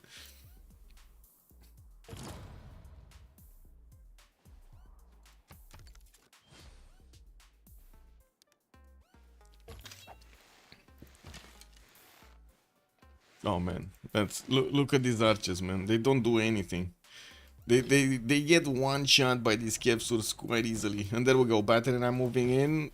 And we do have the walls that are gonna get attacked. These Kevsurs do get an extra plus 7 damage points when they are on hills. And yeah, there we go. Walls going down. Durkuri Galzu probably in the next 2 turns is gonna go down entirely. Even if that courser gets upgraded there. Oh my, Babylon is just gonna keep on losing strength on his horses here.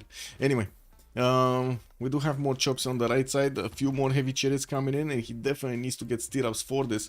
While Chandragupta is getting invaded from the right and from the left, it looks like he's giving up on Japan's side, because he considers definitely Gran Colombia being the bigger threat here, starting to get Varus from all of these cities, and I do have to say he doesn't have that much of a defense in Calcutta. That's probably gonna be the first city that he's gonna lose, especially with the 2 Japanese trebuchets that are about to cross that threshold there of the river, and will get the shooting solution against directly the city of Calcutta, sorry. That's gonna be so easy to take that one down. Era score? Where are we? 110 of the golden age. Golden, not golden. Simon, not golden. He needs 1 point. He needs 1 point, guys. 1 single point. He's not getting it. Wow. Anyway, Victor 73, he got his, Shaka got his, Marcus got his, Violet got his, Hammurabi got his. We do have the war declaration being sent between Maddie being Gran Colombia, going against India over here. Okay, he got his golden. He got his golden. Check. Anyway, Hammerdinger 8861, Caitlyn 5555, Jace is still going dark. And Caitlyn did secure his golden age. Okay.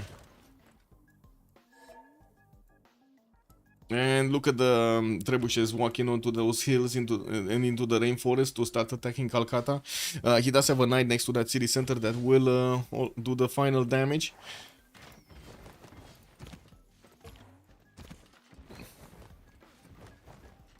Okay, the first victim is probably gonna be that horse. And I do see knights are also getting upgraded in Gran Colombia's territory. Maddie Meldrada. Maddie. Oh, wait a second. Maddie, actually, sorry. Simon did declare war on Hammurabi. Not the other way around. Oh my god, this Kevsur. This hero over here is just getting experience points from getting shot by those archers. Look how his experience point is just going up and up and up and up. And the units of Georgia just don't care at all, right? They're gonna start eating through this archer line as quickly as they can after they take Durkuri Gazu and also get more reinforcements. Shuna is about to be popped also. We do have 36 defense strength because there was a courser upgraded in Durkuri Gazu, making it a bit harder for these Kevsurs to do damage against the city center, but not enough to stop it. Shan, hello there sir, and welcome. Also Galibai, he already did get one. He got this one. Jarek, he got this one. And when cutting forest is a bad thing to do, yeah? True.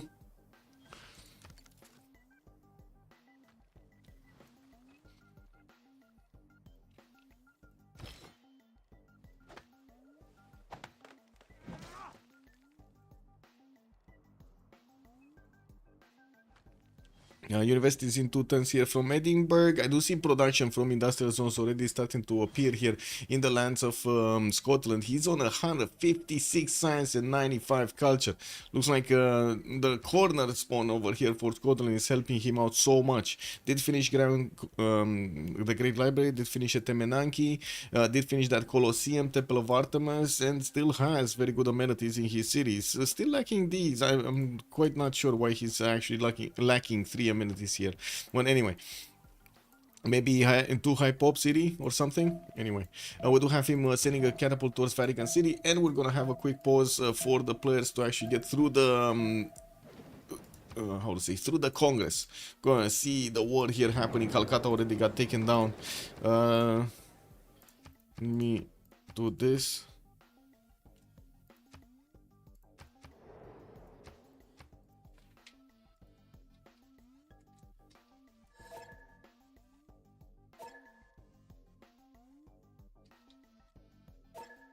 Okay, be right back, 2 minutes.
Oh, they got so quick. Oh my god, let me put a coffee on. Let me put...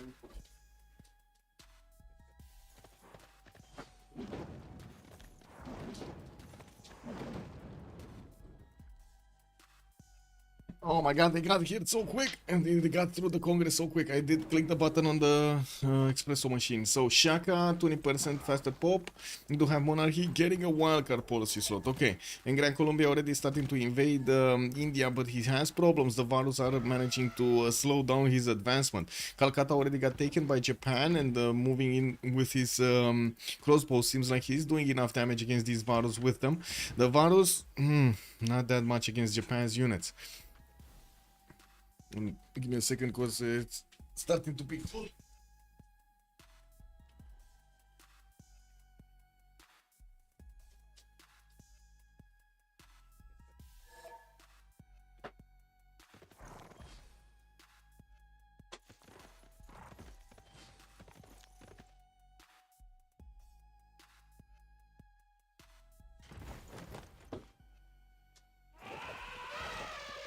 Okay, there we go.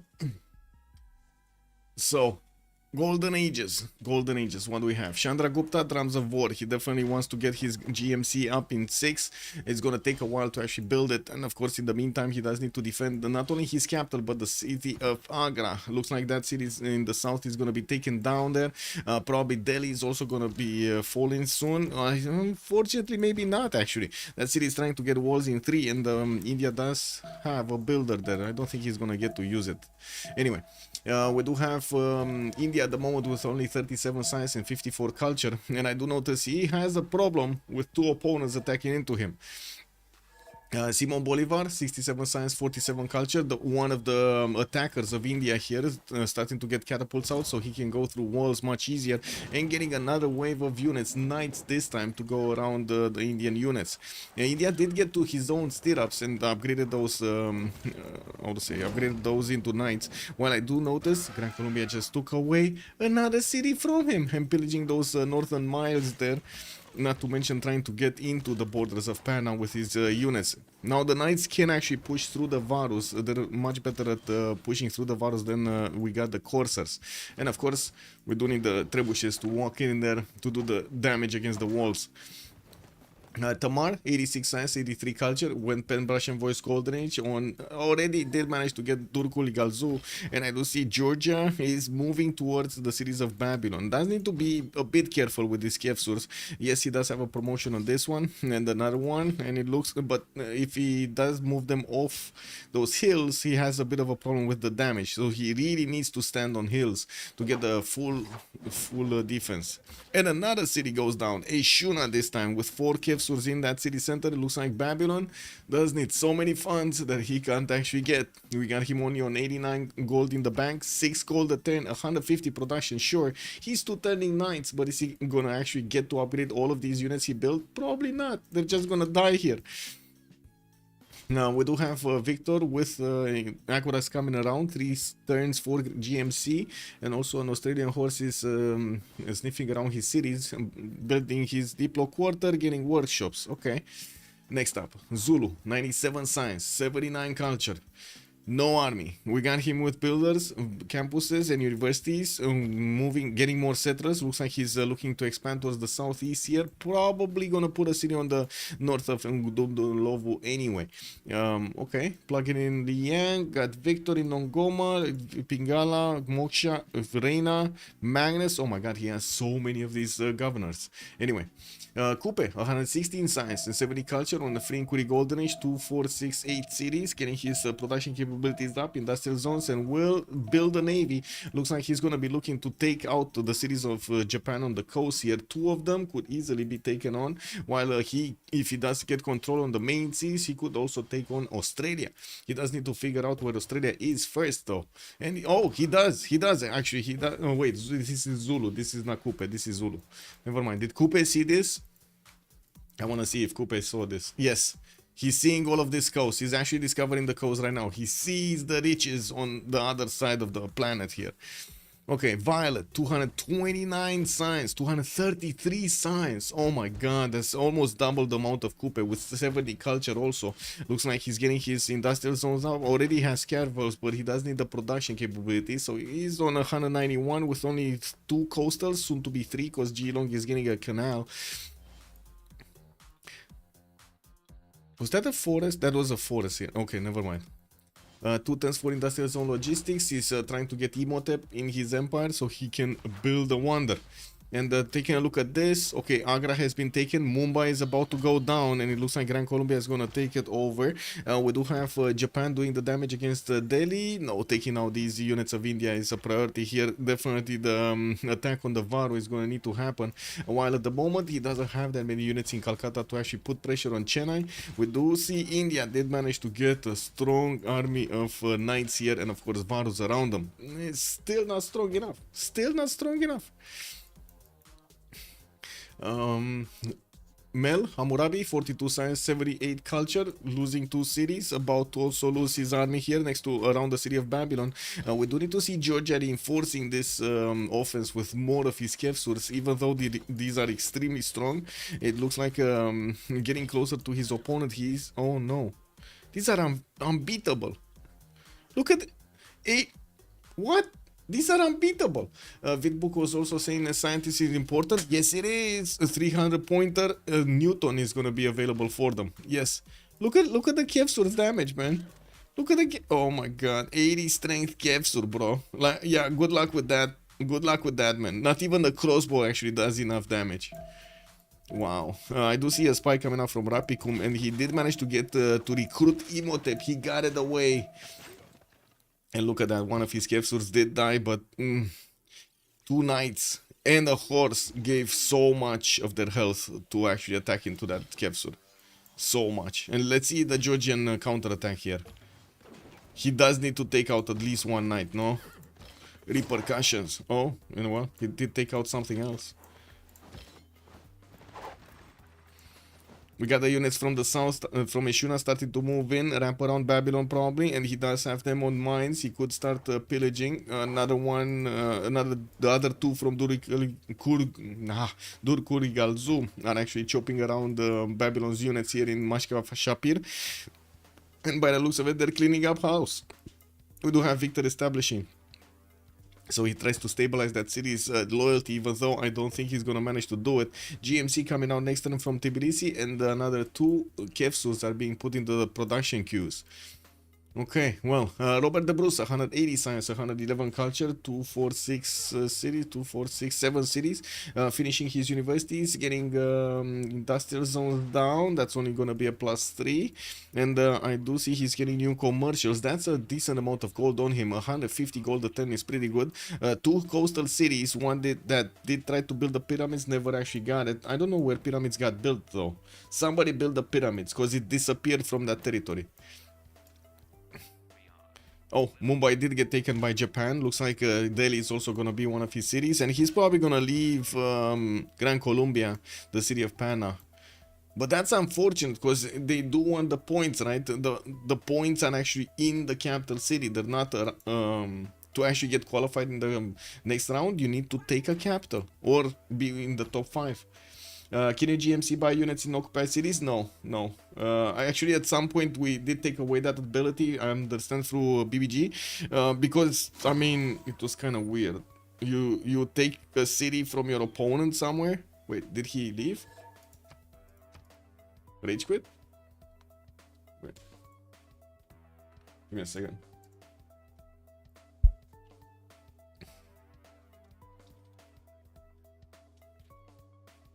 I don't think it was a rage quit though. Like, it's not a manual disconnect, right? Yeah, I don't think it was a rage quit.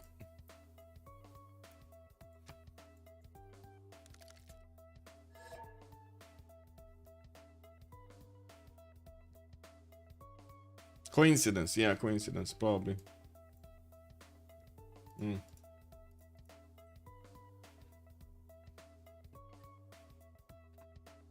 Hey, hello, there is Simon the Baker. Good day, sir, and welcome. Yes, Sabir also. Good day, sir, and welcome. Welcome on YouTube. Oh, there we go. He's reconnecting. Just waiting for him to get back. Hopefully, we're not gonna have these things.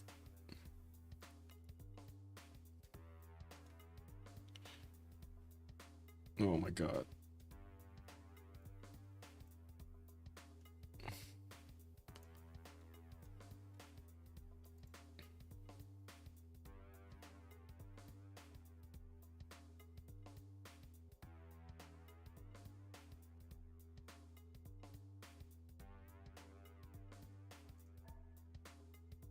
Okay. Okay. Indonesia, right? Pem Russian Voice Golden Age, 105 Science, 73 Culture, getting universities, and I do see him getting another wave of builders. Did finish his production capabilities here. Did manage to get 2 of these industrial zones down. Pretty not bad, not bad. A +3 and a +7, and he's gonna get another one here. Actually, let me see if he did get them in the order I was thinking. So Mahapahit is the big one. This one should be from Badung, yes. So he's just waiting for Palembang to get to 10 pop, so he can actually get that industrial zone there between the Kavaron Plaza and the 2 districts and the aqueduct. Not to mention the horse and the quarry over here, the marble. That's gonna be big. Okay, getting more cities on the right side of this coast. Not amazing ones, but still there are gonna be some that are gonna be nice. And totally ignore the north. He's now getting a settler over there. Looks like he's looking to put a city to the west side. That's gonna give him access to Japan's borders. That's interesting. That's very interesting, putting a city right there on the western side. Anyway, do see Gran Colombia still wrapping around Panna. Calcutta is rebelling next turn. Mumbai is rebelling in 3. And of course, monuments are trying to get out, but a bit too late. New new knights are coming out from Japan to try to go against India here and shave off all of the last units. While I do have to say the Indian production looks very good. Look at the knight production, 2 turning knights here from his cities. If you would have done this a lot earlier, it might have been different.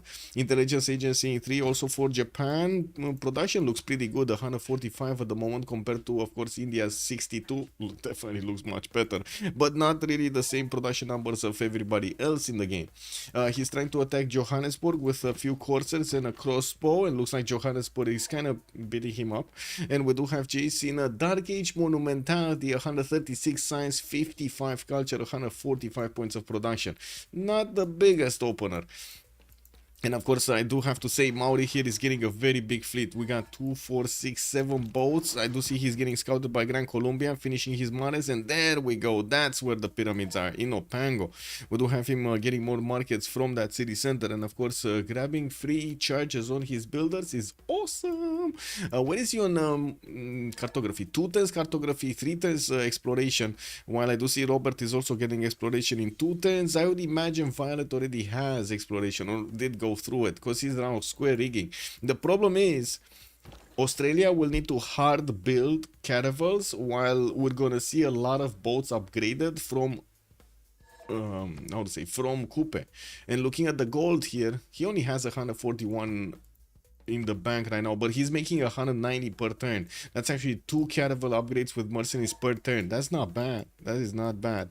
So in just a few turns, he's gonna make the money to upgrade all of these boats, while Australia only has like 1, 2, 3, 4 total boats. That 5, 6. Okay, he has 6. 1 in Geelong. Okay, he has 6 total boats. That's 7. Okay, I see another one here. Okay, 7 boats, while we have 1, 2, 3, 4, 5, 6, 7, 8, 9, 10 that he's gonna get from Kapoy, and he was building some over here. Looks like he switched the production. Anyway, we'll see if he does manage to get a significant amount of navy, much more than his opponent or not. And we're gonna need to also take a look at the admirals. At the moment, they're still going through the Renaissance ones, medieval Renaissance ones, and it looks like Maori's on 11 points. We got Australia 6, Indonesia's on 8, and Scotland barely has 1 single point. So there's a significant advantage for Coupe when it comes to acquiring those admirals also.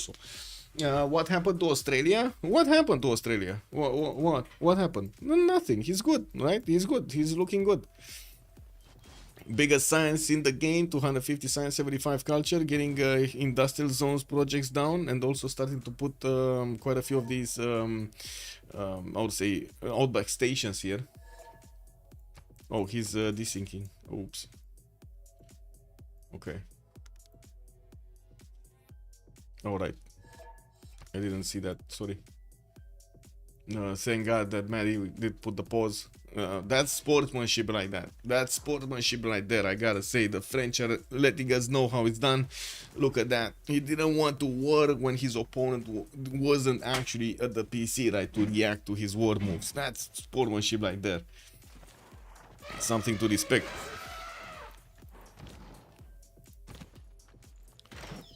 We do have Calcutta rebelling, and I do see Japan is going to need to deal with a few of these musketmen before he's going to take back that city center. Does need to make way for his knights to actually deal the damage, but I think he should have enough, right? Between the trebuchets, 2 shots, and then 1 crossbowman. He attacking to Calcutta. Actually, I think, no, 1 crossbowman, because he doesn't have a general. He should be able to attack it with the knight and take it over afterwards, no? Anyway. And we do have also Gran Colombia's trebuchets about to start attacking into Pan now. First, they do need to take care of that Varu, which by the looks of it is going to get 2 shot by the knights. Going to get squeezed out of that tile there. Now, we also do need to see stronger units coming from the north and also getting their promotions. Doesn't really have a lot of promotions. Yeah. Oh well, it is what it is. Navy, no navy. Oh my god, he's slowing down the production. Marcus is slowing down production. Intelligence agency next turn is gonna finish his cartography and will remain with these like 9-10 boats that he built, getting new lighthouses, and also sending some of his tours on the way to see what's going on here. Again, no boats from Scotland. If he actually wants to take down Scotland, he can take down Scotland. We do have Australia sending a warrior, and he's seeing what's going on in Maori's territory. He knows that the garrison strength of his cities is only 34, so he doesn't have caravels, or at least not yet. We have archers coming around here from Zulu. A bit surprising. Okay, he's getting a core from one city and a normal one from another. Okay. Let's see, any last movers? I think most of these units already got... Anyway. Merci beaucoup. Primer. Trap__Tupison. Thank you, sir. Thank you for the prime, sir. Much appreciated. We got a long day today, I gotta say. Long day. 2 Iron Mans back to back. One from the Hidden Cup, one from the Gold Tournament. Whoa. Industrialization also coming around here from Violent. He's the first one to get there, one turn away. He's gonna significantly increase his production capabilities here from 253 to something 300. There we go. 50 points of production just got acquired. Looks like also Gran Colombia shifting around his units, preparing to attack into the Varu. Now we do need to see how he's gonna actually secure that tile. There we go. Knight going in, securing the tile, repositioning the coursers, so he also has protection to the north and to the south, and has 2 units that could attack into Panna in the next turns. Trying to make way for a third one. There we go. Ooh, India's Varu. Okay, never mind. India's Varu went down. There is a way for Gran Colombia to lose that tile though. But I don't think India is moving. Yeah, I don't think India is moving anywhere. Calcutta getting attacked with the trebuchets. That should be enough damage. Come on, that should be enough damage. Yeah, that should be enough damage. I'm not even sure why he's mudding himself with taking down the musket before he's actually attacking into Calcutta, because taking down the city center basically takes down the muskets. It's much easier to take it down entirely. Anyway, looks like Johannesburg still big, much bigger than Japan here. And we do have an encampment from Sendai, intelligence agency finishing next turn in Tokyo, and yeah, Liang getting plugged in Kyoto. Holy Cypress projects also for Indonesia to get a religion here. He did manage to get production into intelligence agency and will finish it next turn. While he's plugging in Pingala in Badung, we're gonna see a bit more science from him. But I gotta say, we got already 3 high rollers, 4, I would say actually 4 high rollers. We got Heimerdinger, Violet, Marcus. Actually, that's it. 3 the high rollers. 255 science. No, sorry. 276 science, 255 science, and then 165 science.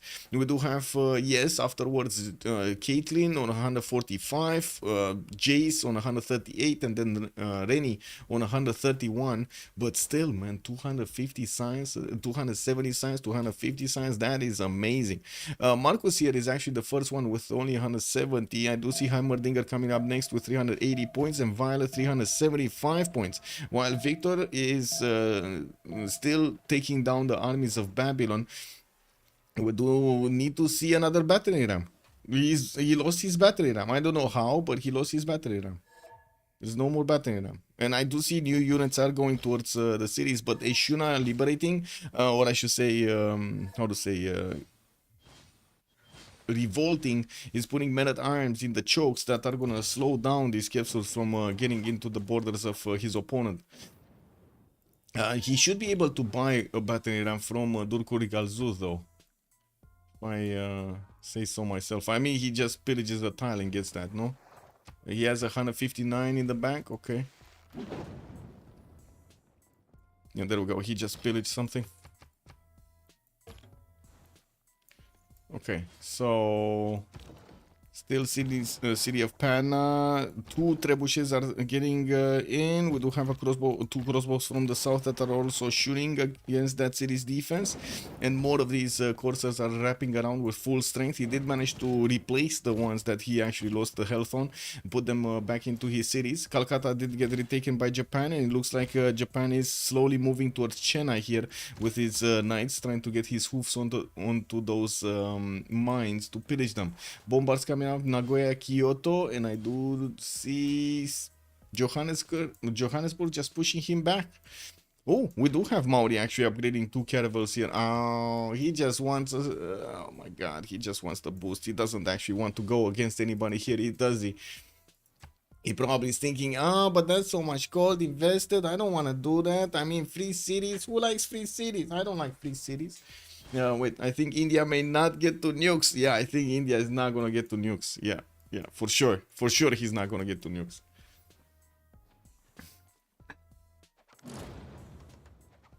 Vatican City has been defeated. Ooh, that's another city center. Where was it? Here, by Scotland. Okay. Universities, more some caravels. Actually, Scotland started to build a caravel, and I do see also Forbidden City in 6 turns coming out from Edinburgh, Foreign Ministry in Stirling, and he does have Bisheng as an engineer. And next one is Leonardo da Vinci, and Australia does have the most points right now. I'm pretty sure somebody did build Mausoleum, or it was getting built here in 6 turns. It's getting built in Kawihia, and of course we do have Maori's builders still wrapping around here. Probably will need to do a few more improvements. I do have him getting his also temples for a bit more faith per turn. I do have to say Maori here is on 60 faith per turn. Not bad, not bad. But Free Inkuri Golden Age with only 170 signs compared to Violet, I don't know. Doesn't seem like he's doing that well. Needs a lot more, a lot more. And of course, taking cities would be quite something. Scott, oh my god, can you imagine putting a break to the entire economy here of Robert the Bruce? Yeah. Anyway.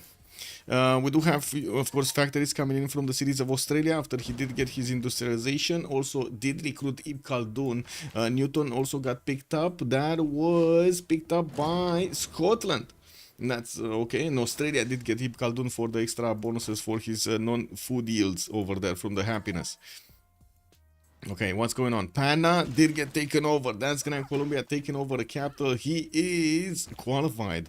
Maddie over here. I mean, I guess he can just sleep for the rest for the remainder of the game. He did manage to get a capital. We do have also Delhi that needs to be taken down. Fortunately, it did build walls, so it's harder for the Japanese units to attack into it correctly. There is a bombard from Kyoto coming out, and we might actually see it deployed towards Delhi to finish the job there. Also, units of Georgia not able to actually take down Babylon. He did buy a siege tower from Durkul Galzu, and now is trying to wrap around his free city men-at-arms to try to get to the city of Babylon. If he does manage to secure that capital, that's it. That's it. 2 players. We're going to know 2 players that are going into the finals.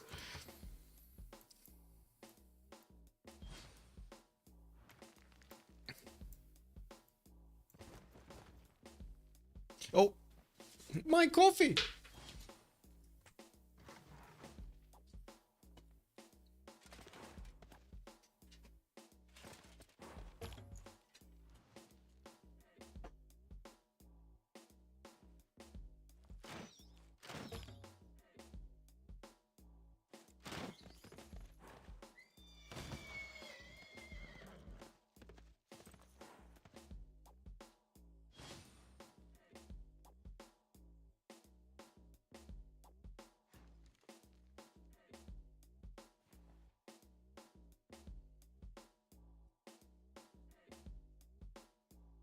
Ah, the sweet scent of coffee in the morning. Yeah, perfect. Another war. Victor has declared war on Jace. Wait a second. Victor being Tamar on Jace. That's Tokugawa. What? We might be dreaming. He's probably looking for city-states or something. We do have Australia actually getting his boats right on the border of Maori here. And by the looks of it, yes, he's gonna find out the Maori also has caravels. Well, not that many. Now, we do have also Australia getting his shipyards for the production. And I do have to say, Hammurabi going negative in the goal, but not good at all. He was already having problems. No, this is just gonna be worse. Is there incentive to do anything after securing place in the finals? No, not really. I guess no. Or at least I didn't see it. 2 more cities remaining over here for India with a few more units. Looks like he's still trying to actually slow down, I would say, the takeover of his cities. Ooh, Japan actually declared war on Maddie. We do have Japan directly fighting his opponent over here that was taking over the capital city of Panna. He got there first and he got that capital. Now, I'm actually curious, do they need to keep the capitals afterwards or not? Let me actually ask a question here.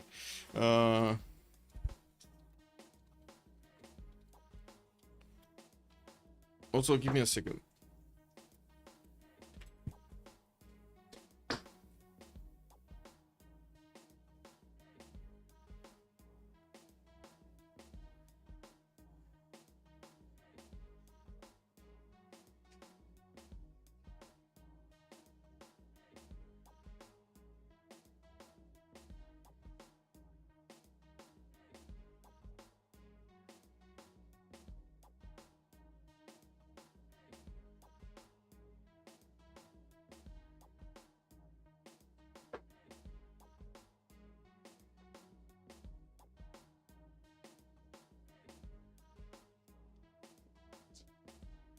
Put the espresso machine on its cleaning course or whatever, and I have to sometimes actually how to say take away the extra water, like throw away the extra water. Anyway, Lumatix, hello there, and welcome. You need to keep the capital for a whole turn, and by the way, it needs to announce it in the in-game. I need to announce it. Wait.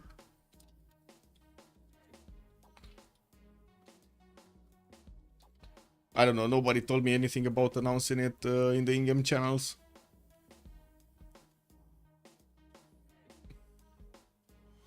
Yeah, nobody told me anything about announcing it, I'm sorry. So I don't know if I should announce it or not. That's a lot of information.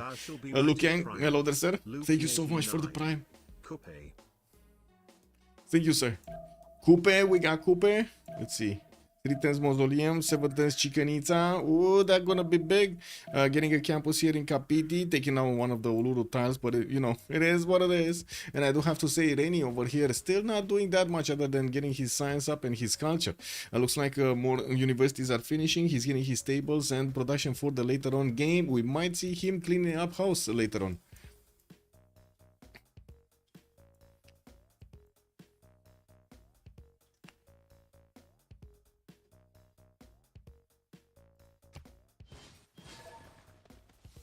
Oh.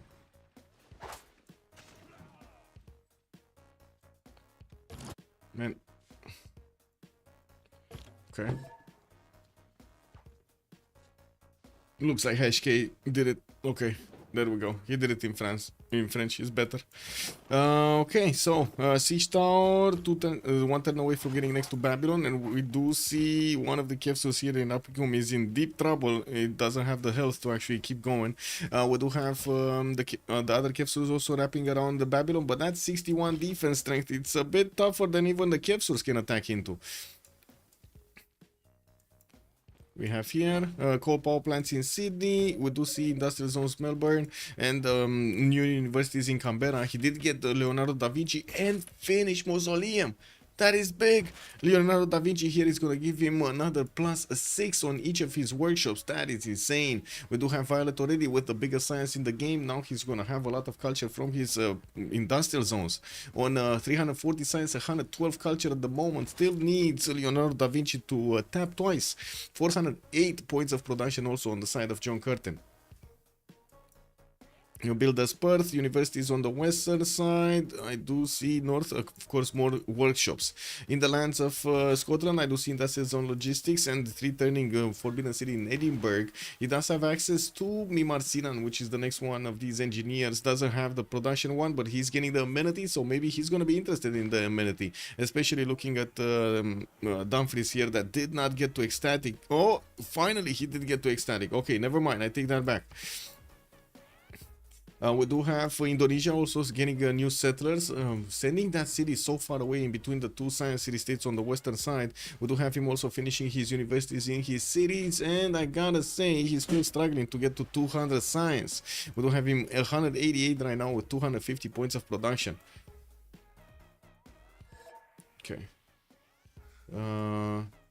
We have anything more here? No, Chennai is just 1 city strong, 2 cities strong with Delhi. India does have a builder there, can't do anything with it. It looks like he lost another builder, a 3 charger. And Japan is getting those bombers next to that city center to start knocking it down. He placed it on the copper tile so he can shoot from across that river. Any naval war? Not yet, but I was expecting over here Maori to actually get a bigger navy. Looks like he was interested in something else, and I don't know what. Probably simming. Getting a new campus in Kawihia. This is the campus, right? +2. And taking a look at the tech side, he's getting his printing out next turn. Midut, good day, sir, and welcome. Just got this game yesterday. Honestly, happy to dive in and learn the ins and outs. Welcome, sir. And I do have to say, the fastest way is, of course, yes, through playing in the communities. We do have a big multiplayer community for Civ6. Just join this. discord.gg/cpl. There we go, that's the link, and you can easily get into the novice section. You can see quite a few tutorials over there. Ask questions. There's a forum on our Discord that you can ask any question you want. No question is bad, and you're gonna get the answer from like different people. Whoever has the answer, you will actually get that going. We got games all day, and of course quite a few tournaments, so have fun in joining us on Civ6. Now we do have also any question here in the chat, just feel free to ask. Again, no question is bad. No question is bad. We're here to learn as well as have fun. We got shipyards, production capabilities from Maori, and by the looks of it, he didn't actually keep on settling the cities to the northwest of Karu and Garwakia. But I do see him, of course, getting those traders up to connect his cities. He does have a very good economy on 275 gold a turn. That's not a problem for Mercutius to actually get his boats upgraded. Looking here, we do have Gran Colombia. Okay, next to Pan. Okay, nothing much happening. I mean, I'm pretty sure he's gonna try to take back Mumbai, and I'm pretty sure he's gonna try to move to take out India, but at the moment it looks like more Japan is starting to move his units rather than Gran Colombia. He might have just slowed down entirely. Maddie here is 105 science and 67 culture, and I do see he is getting spied on by Indonesia from the north. While he's getting new libraries, he has certainly a problem when it comes to his production capabilities. He's only on 228 right now, and of course science lacking, totally lacking. I'm actually extremely curious if Georgia is gonna manage to take down Babylon's capital. That's 51 defense strength right now, because Babylon does not have a knight inside of it.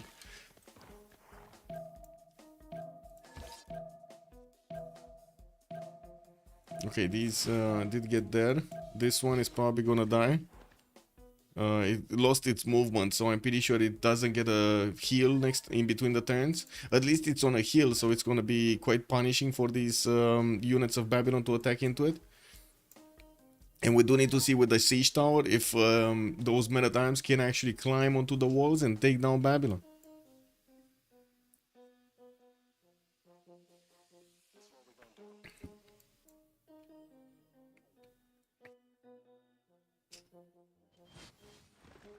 Oh, give me a second.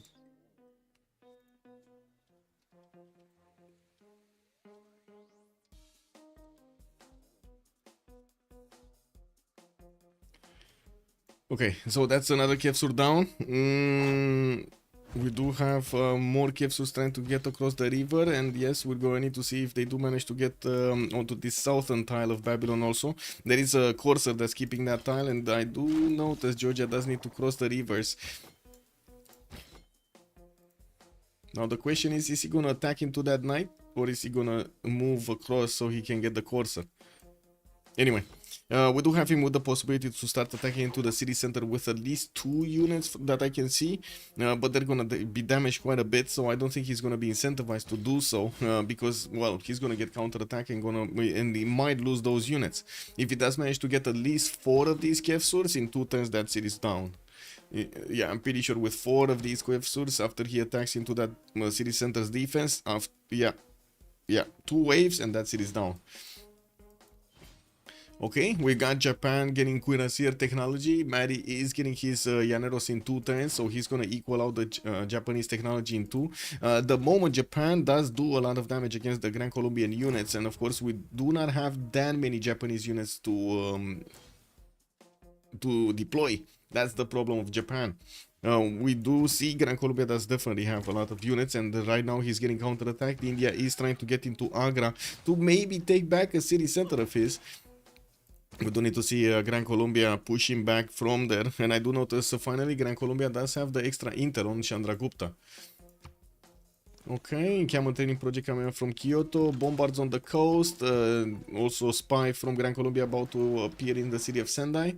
Zulu started to get his night cords out. I do see at least three of them are getting built, so there is a possibility here for him to start his war moves. He's on 180 science, 111 culture, 280 points of production, and the majority of these points are actually put into unit production here, especially getting his Ikandas down, improved with armories at least probably in all of them, so he can get the cores up. Well, we do have him military science in 4, and I'm a bit surprised. I was expecting him to actually go for ballistics here. Nationalism also coming up in 4 turns to get him that nice and juicy army bonus on Zulu. Coupe going for industrialization, discovering his square rigging, building up his shipyard count, 261 points of production. Still doesn't seem that big. He's 3 turns away from getting Chichen Itza in Tehonianga no Yakupe, and he will get a wave of big amount of culture there, and of course production on those tiles.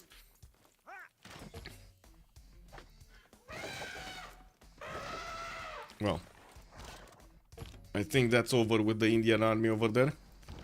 And we'll see if Japan is actually going to attack Gran Colombia over here. Definitely wants that capital. We do need to see also what's happening here. Okay, so Victor did manage to get 4 tiles around the city center, and it does seem like he still has units that could attack into. No, he lost. He does have 1, but I don't think he needs to attack with this one. It's fine to attack next turn and take over that capital city, whatever. And I do notice he does have promotions on some of his Kevsuts. Okay, not bad. Well, it looks like he is gonna successfully take over the capital city of Babylon here. Babylon is down to 53 science and 66 culture, while we do have Victor only on 100. He spent a lot of effort taking that capital. New encampments coming around. I do see new builders also. We do have him getting his production capabilities a little bit higher with 115 faith a turn. He's on 238.9 points of production. Same can be said about Australia. No, Australia is very in front. 360 science, 143 culture. Looking at the tech score here, we do have Robert the Bruce on 35 techs, and then Australia is 34. Wait a second, he has the biggest science number, but he doesn't have the biggest techs. Great Lighthouse being built in Canberra. We do have industrial zone in Geelong, and I do see a bank coming up here in Sydney with 2 turns for Venetian Arsenal in Melbourne, getting built by Isodor of Miletus, the great engineer. This will give him the necessary extra production to actually output boats quite quickly. Is it gonna be enough to make up for the fact that he only has 2 cities on the coast? Might not be, because at some point, if you have too much production, caravels are gonna get 1 turn, and it's not like you can make them faster than 1 turn. We did have a bit of a tryout for also Maori here with an industrial zone next to the coast, and he could have tried to actually get Venetian. He just didn't want to. He probably knows about my stream. Why is this tournament so brutal? CPL tournament seems like a snowflake simulator compared to this. I mean, I don't know why you think CPL tournaments are weaker than this, because the Go tournament is just as heavy as this one. Australia 3 cities on coast with the canal. Yeah. Oh yeah, you're right. He did finish the canal in Geelong. You're right. I stand corrected. Those are 3 cities over here. We're gonna see tonight in the Gold Tournament Game 3 if it's gonna be something different. We did have 2 subs actually. 2 players did tell us that they cannot. I would say they cannot play Alco and Hidan, if I remember correctly. And the substitutes, we did take this into account in the rules. If we did have, of course, somebody not actually being able to play the 3rd game, we would need to put him at average points. Red Phoenix with Mr. Toes got in. Red Phoenix in the place of Alco, and Mr. Toes in the place of Hidan. I think we might actually need to oh, good morning, Necrotic. Hello there, ma'am. Hello. We might need to switch a little bit, like change a little bit the substitute rules. But anyway, to take into account the 2 different scenarios, it's fine. It should be fine. Also show please Northern Indo City. This one, Cardiff. Or which one? I hope he will try to do a sneaky push for Japanese. Oh, this one in the city of Bima. I mean, that city does give him access to gypsum tiles and amber tiles, and I think he wanted the amenities. I don't think that actually does anything else, to be honest. No, that's just the amenities. Does he have a third one also? No, no, that really seems like a city for amenities rather than anything else. Okay, Llaneros got upgraded, and it looks like these are gonna take on the Japanese units with no issues. Delhi does look like he's also gonna succumb to the strength of Japan from the north, and he did give Japan another builder. That's another builder. Wow, okay, well, I guess it is what it is. And we do have Gran Colombia with the ability to go towards Chennai, but Japan is faster to that city center with his army from the west side. Zulu did deploy spies in the cities of Japan, and I do see him. Wait a second, is he deploying spies in the cities of Gran Colombia? Because I think Gran Colombia should be the one getting attacked by Zulu, not Japan. I'm just saying these cities are extremely exposed, right? Extremely exposed. And we're gonna see Zulu here either getting Cav armies or getting cuirassier armies. I think cuirassier armies. Well, I guess they're gonna be corps first, and then they're gonna turn into armies. You see, he's getting ballistics in 2 turns, nationalism in 3, and we do have new corps coming around, Corsair corps and the heavy chariot corps or knight corps for the pre-builds of those cuirassiers. That's a lot of Llaneros. That is a lot of Llaneros, yeah. Scotland with double blue Kilwa may outscience Australia. Man, oh man. Wait, what? Scotland? You think? Wait, he did manage to get the double blues? Caitlyn? No, so Jace has Taruga and the Midla is Caitlyn. I'm not sure if they're at war or not, so... and I don't really want to keep clicking on this. Anyway, Japan got that city back. Looks like Gran Colombia is going to start pushing and going to take out these units of Japan here quickly with his Llaneros. While at the moment, the Varus are not a match anymore for the Llaneros. Delhi going to be taken. That's another Japanese city. And it looks like he's going to lose Calcutta pretty soon here. Here, Babylon. Babylon's capital is still alive. Oh, wait. He got it back. Actually, that capital was lost for at least a turn. You see there's no more extra line from the wall? That's because it got recaptured. And of course, Liang is also getting plugged in back there. Only 4 more of these capsules are available. And I do see they can attack into the city center, but they lose a lot of strength. Oh, that should be enough. That should be more than enough to keep on attacking it. Anyway, we'll see if he's gonna prioritize taking out more units or attacking into the city center. More units coming in. Yeah, another wave of units are going towards Zeshuna. We do have this time around trebuchets with that army, so he can actually take down much faster the wall defense of his opponents. Lost again his siege tower next to Babylon. That was quite an investment there, but at least he got the gold from his opponent, right? Perfect. He just pillaged the mines of his opponent and got the gold. Perfect. Why not?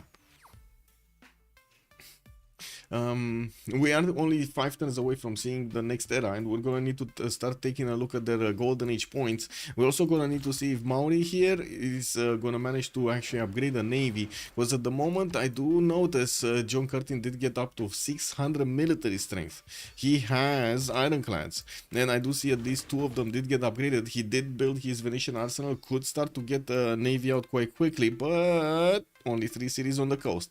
Alhambra in 2 turns from Sydney, gonna give him an extra military policy slot to use in his any government, while his production capabilities right now are 467. He is the most productive in the game, actually, with only 10 points over Robert the Bruce.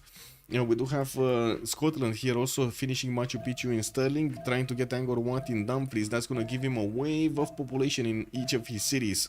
He did finish Forbidden City, getting himself an extra wildcard policy slot to use here. And I do notice Australia's ironclads did get actually upgraded next to the Scottish coast. We might see them try to get to Japan here. He might actually try to take Tokyo. I mean, he should try to take Tokyo. That's a capital. That is a capital. That's your ticket into the finals, basically. I'm not sure why Coupe is not doing this. Did they get new rules or something? Did they get actually separate, different rule sets or something compared to us? I don't know.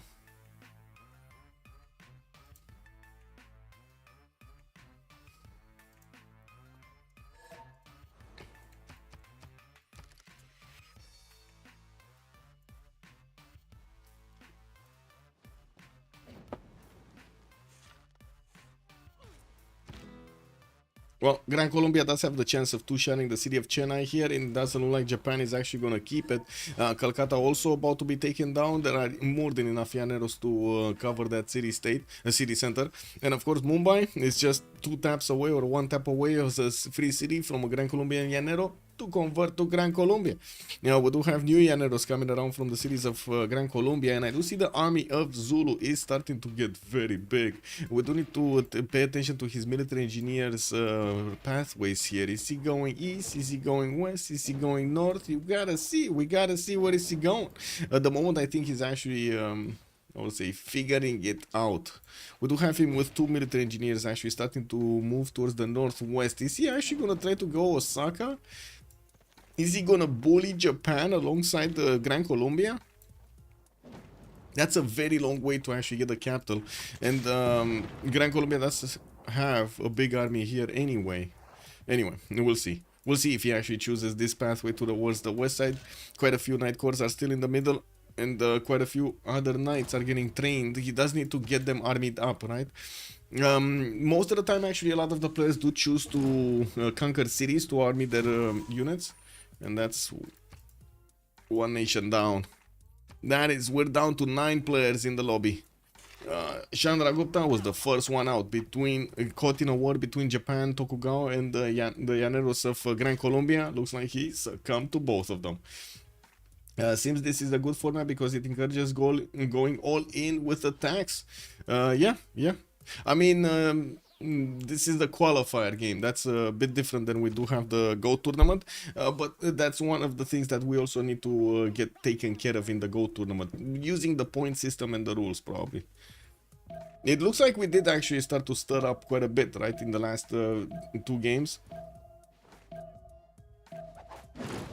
And Babylon's capital got taken back, and I think he is gonna keep it for the next turn. Babylon doesn't seem like he has enough units to counter. No, he does have enough units to counter, or he could have actually, but he didn't have the time. So that's whom? That's Victor. Victor, right? Yeah, Victor.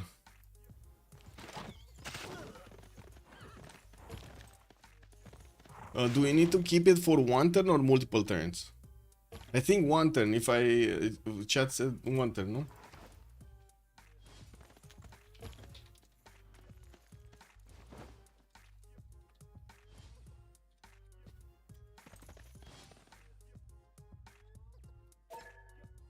Let me ask Hashk.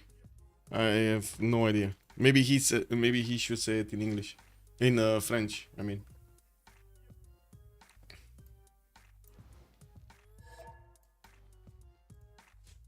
Ah, so he needs to keep it 3 turns. Okay, so he needs to keep it 3 turns, not 1 turn, 3 turns. Okay, that's the missing piece of information. Okay, amphitheaters coming up from Scotland, more culture. We do have to take a look at the era score. We got over here Simon Bolivar. That's going to be 8 points off. Doesn't seem like he's going to get his golden. Victor is also 6 points away from getting a golden age and already got the capital city of Babylon, working on taking down Rapicum, Borsippa, and of course the other cities here of Babylon. We do have him with a new wave of courses coming in, much stronger units here.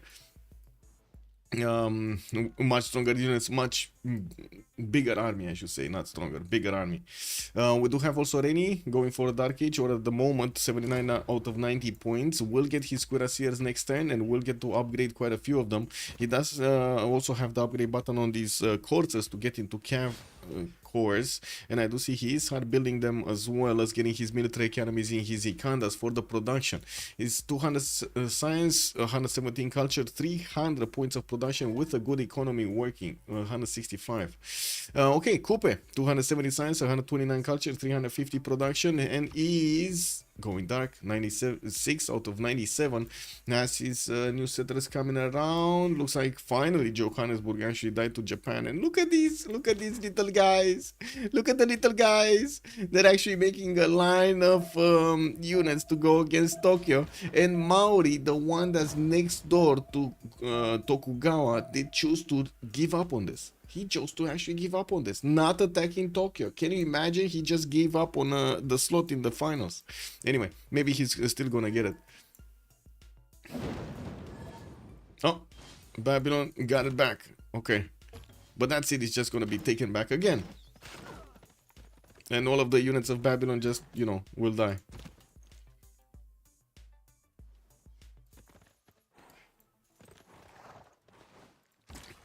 Anyway, Violet will get his Golden Age, 104 out of 100 points.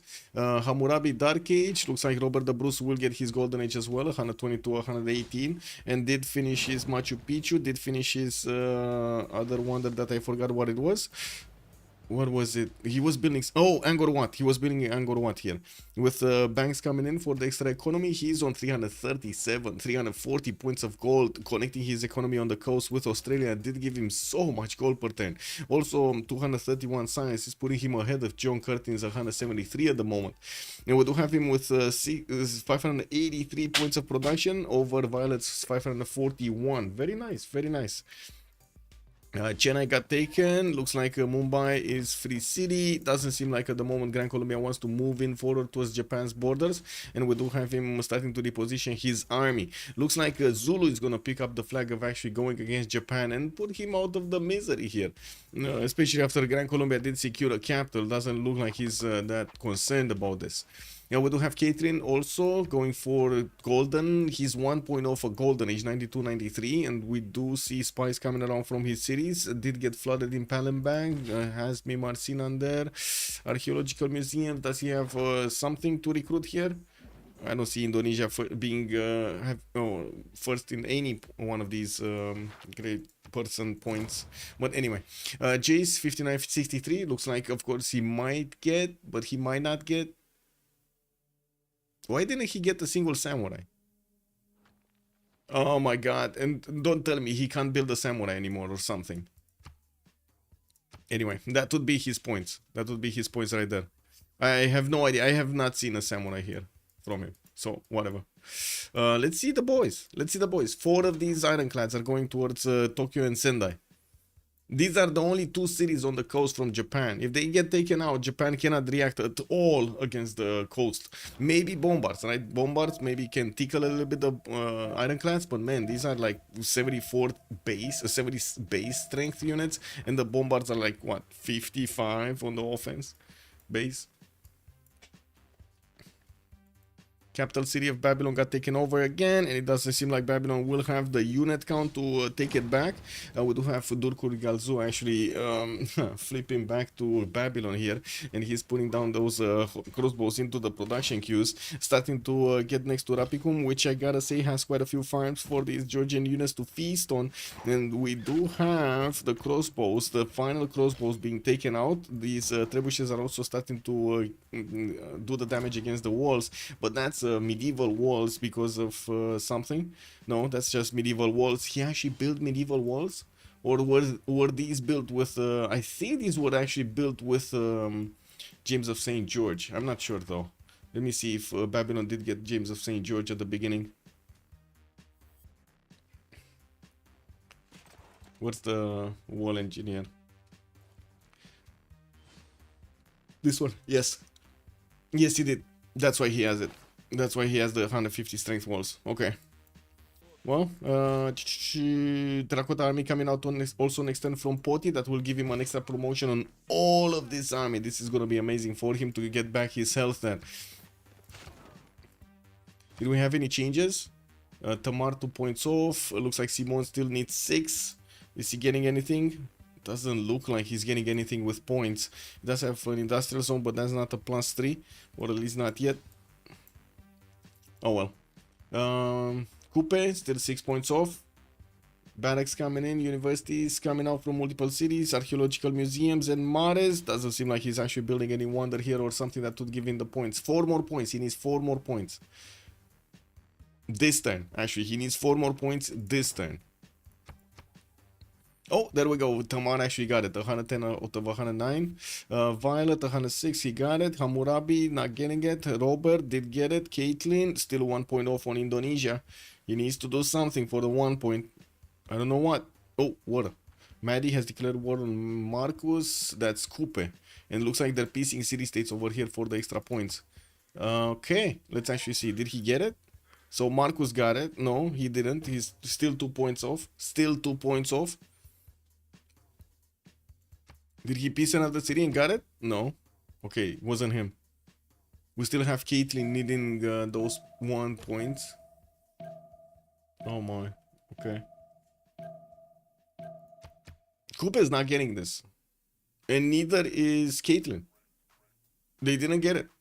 Nor Simon Bolivar. Okay. So we only have a few of them in a golden age.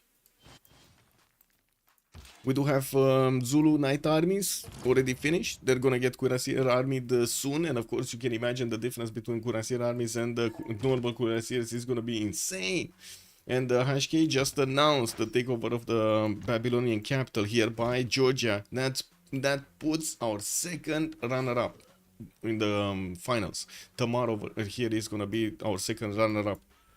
That Australia versus Scotland war will be legendary. It might be, but they're friends right now, right? They're friends on the coast, benefiting from all that extra bonus.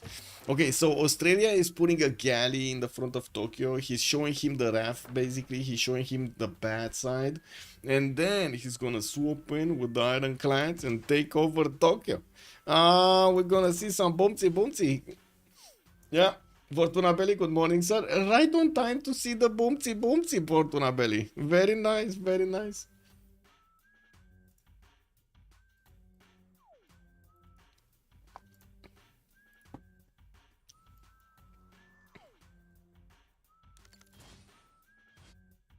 Ooh. What the? Okay.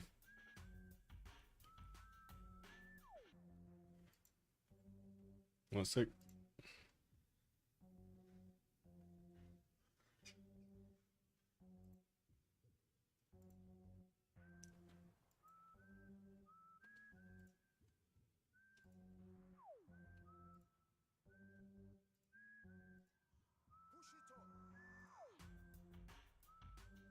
Okay, that's fine.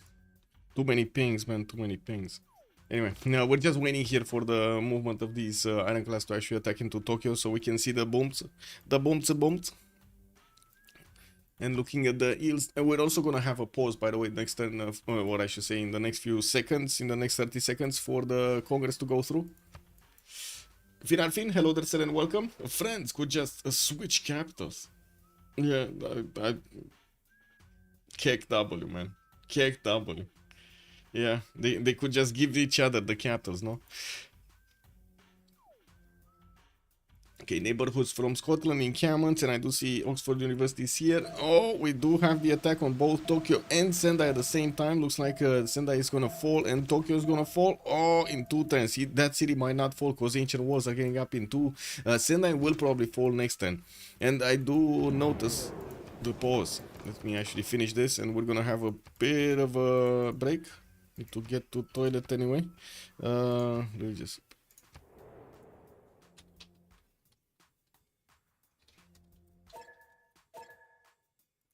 Okay, be right back. A touch of food. Oh, nasty.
Sendai got taken out. Wait, what happened for Tunabelli? What happened? To stop last move, they should expand the clock if any last second moves. Oh my god, we tried so many combinations we couldn't.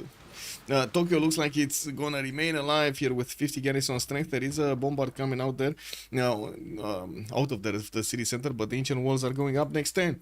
Violet declared war. Wait, John Curtin declared war on Japan, right? Okay. We did have here campuses, 100% production. So whoever didn't build their universities, now is the time. I'm pretty sure also some of them are getting to research labs, so they're gonna be very happy. And industrial city states do not provide a suzerain bonus anymore. Well, I mean, it's not that big anymore. We only have Singapore available for any. We do see Gran Colombia repositioning his units back in his cities. Looks like we also have Zulu military engineers making those pathways towards Japan, and still waiting for his Night Core upgrades. He has 1500 gold in the bank. Upgrading these shouldn't be a problem. And we do have them with the Night Armies and the Night Corps deployed already to the northwest. We did have also Terracotta Army finishing on Victor here on Georgia, and now he's smashing through the defenses of Rapicum as quickly as he can. He kind of lost his Kevsur count, only has one available in Babylon. Now he's doing the damage with the trebuchets and of course the coursers with the knights. He does need to bring another wave of units, and he does have the ability to actually buy them with faith. He's 125 science here, 125 faith I mean. Reform the coinage is putting him on 65 gold, not that big. I do see also Simon Bolivar, he's normal age. Reni, Dark Age, 200 science, 75 culture with 326 points of production. Marcus, 260 science with 150 culture and 400 points of production and 230 gold. Still finishing his shipyards and settling more cities. Shipyards production basically is the name of the game there. Violet, 600 production actually, with 400 science and 221 culture on Australia. And wait, Jace, he didn't take what? What does he want?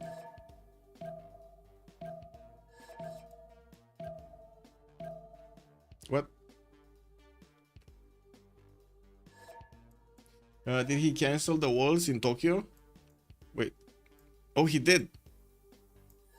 Wait, he did. What? He actually did cancel the walls. JC did cancel the walls. So he just gave Australia the means of taking over that city center. Wow, that capital. Okay. Yeah. I mean, I guess it is what it is. Violet over here is gonna get into the finals. That's a third city finished, and I do see diggers are coming out from Australia. These are insanely strong units, by the way. Like 92 strength, they don't have a general, they don't have anything. 92 strength, they're gonna tap the city of Johannesburg with no questions asked. And of course we do have one being sent to Tokyo to handle the cuirassiers there. Look at them smashing through them, no questions asked. Anyway, we do have Heimerdinger also, 400 science, 200 culture, 643 points of production, and finishing Oxford University next turn with Filippo's help. We did have quite a few also wonders built by him other than that one. Getting his encampments out, I do see at least 2 of them got built, military production, and also aerodromes from the northern city of Vatican. We're gonna need to see if he's actually gonna need a protection here. Doesn't seem like he's gonna get attacked by anybody, right? Babylon and Georgia, even if they have fought on the western side, they don't seem to have done anything here big. We do have him with the most points in the game, 626, and Violet is on 617. Marcus, 600 of his own, 597 actually to be exact. Very close to Caitlyn. Anyway. We do have Caitlyn also, 322 science, 100 culture. Did not manage to get his golden age. And we do have him getting his theater square festivals and more production. 450 points of production, still looking good. Did manage to get northern cities. Also got Cardiff Sus here, sending his missionaries there to convert that to his religion. And building medieval walls as a defense towards the south here, towards the Gran Colombia. Which at the moment, I mean, I guess he does have a decent amount of science and a big army. The question is, how is he gonna use this army? First of all, looks like he's very concerned about Zulu's presence and the military build-up here. He probably will see that Zulu will attack Japan. And talking about Japan, he just lost his capital and the second city, Sendai here, or I should say his fourth city actually, Sendai. And we do have him going negative into the goal per turn. Why though? I don't know. I don't know why he canceled the walls. That's a good question, because he could have delayed that takeover for at least a turn or two. Actually, more than a turn or two, because the Ironclads would have had problems attacking into the walls. So I'm not sure. Australia just got another digger. Oh my god, man! He's gonna start getting all of these tiles around Japan. These diggers do get points when they're on the coast, if I remember correctly. Another +5 or +10. Does Civ6 have play by email support? Yes. Well, it's play by email. There's an extra program called Play Your Damn Turn. PYDT, actually. Give me a second. Play Your Damn Turn.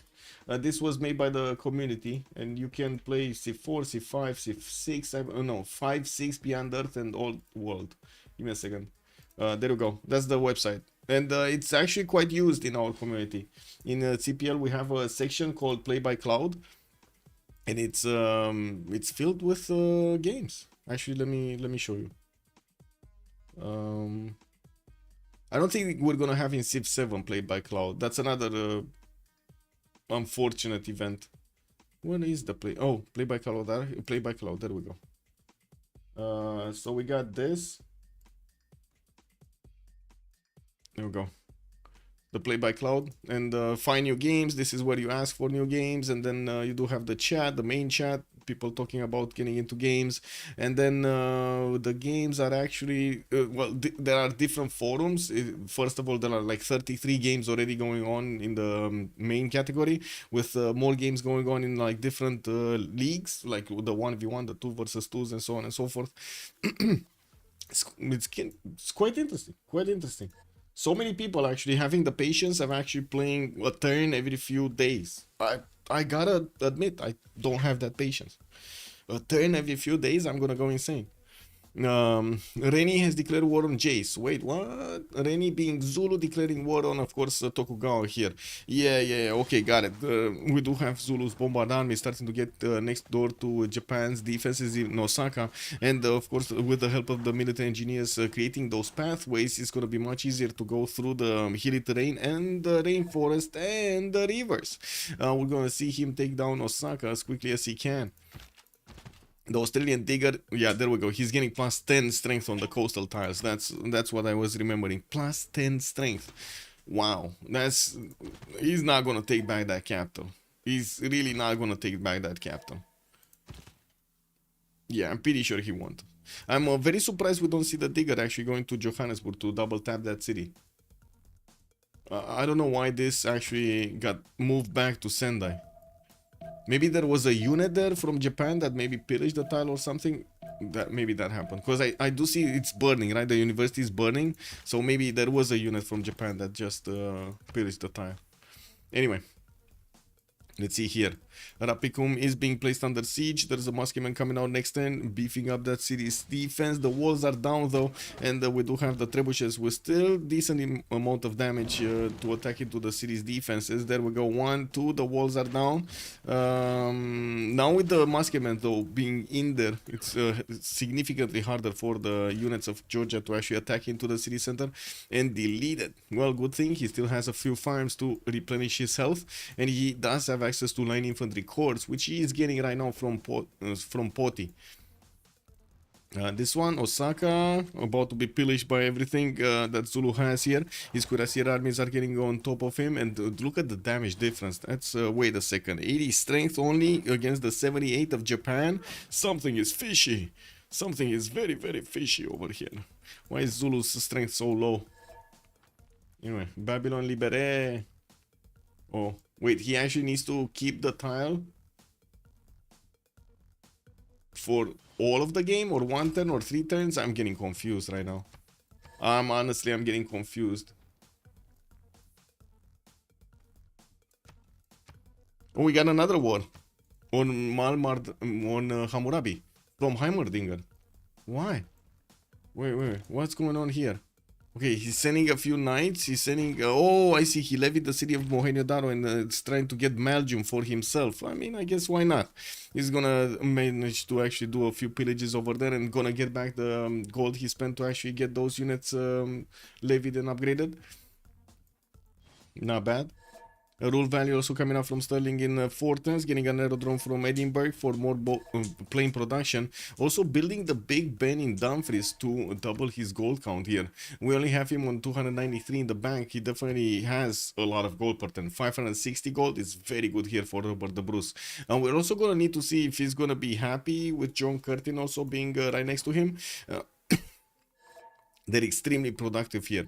Him, Marcus, and Caitlyn are actually the top 4 at the moment, and they can't be top 4, right? They only top 3 right now can actually get this, or actually top 2, right?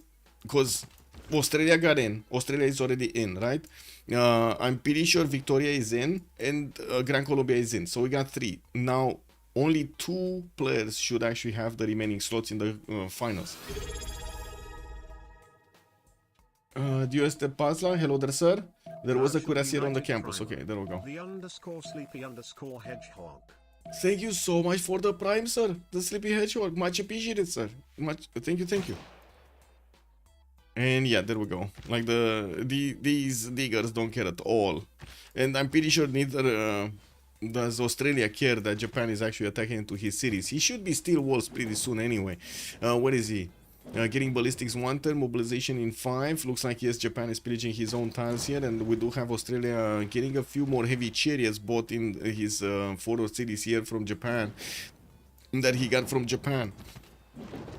Zulu did manage to take out the encampment in Osaka and pillaging the tiles that he has his armies on. We do have him moving towards Nagoya also with a unit to stop any reinforcement.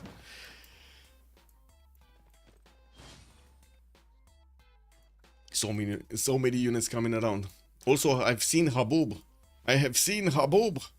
There we go. Habub is here next to Maori's territory. He came out of the pyramids, guys. He actually came out of the pyramids. Barzage, yes. Yes, sir. A 5-minute break this turn or end of turn?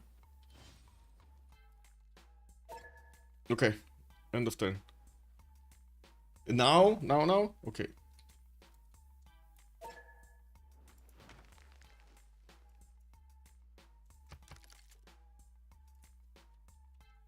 XX 54. Okay. 5 minutes as a pause, setting up right now. There we go. And be right back.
Okay.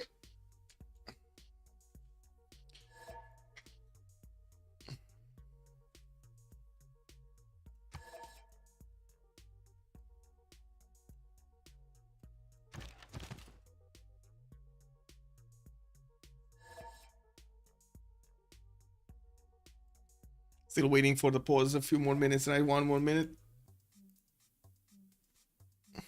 Gonna need to do this.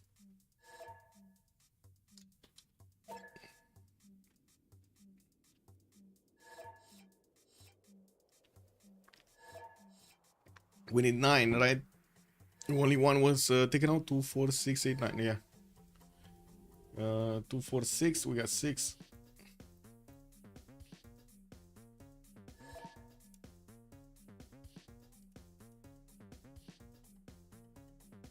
Japan Corsair Pillage. I see. Johnny, hello there, sir, by the way, on YouTube. So wait. 2, 4, 6, 8. We need one more.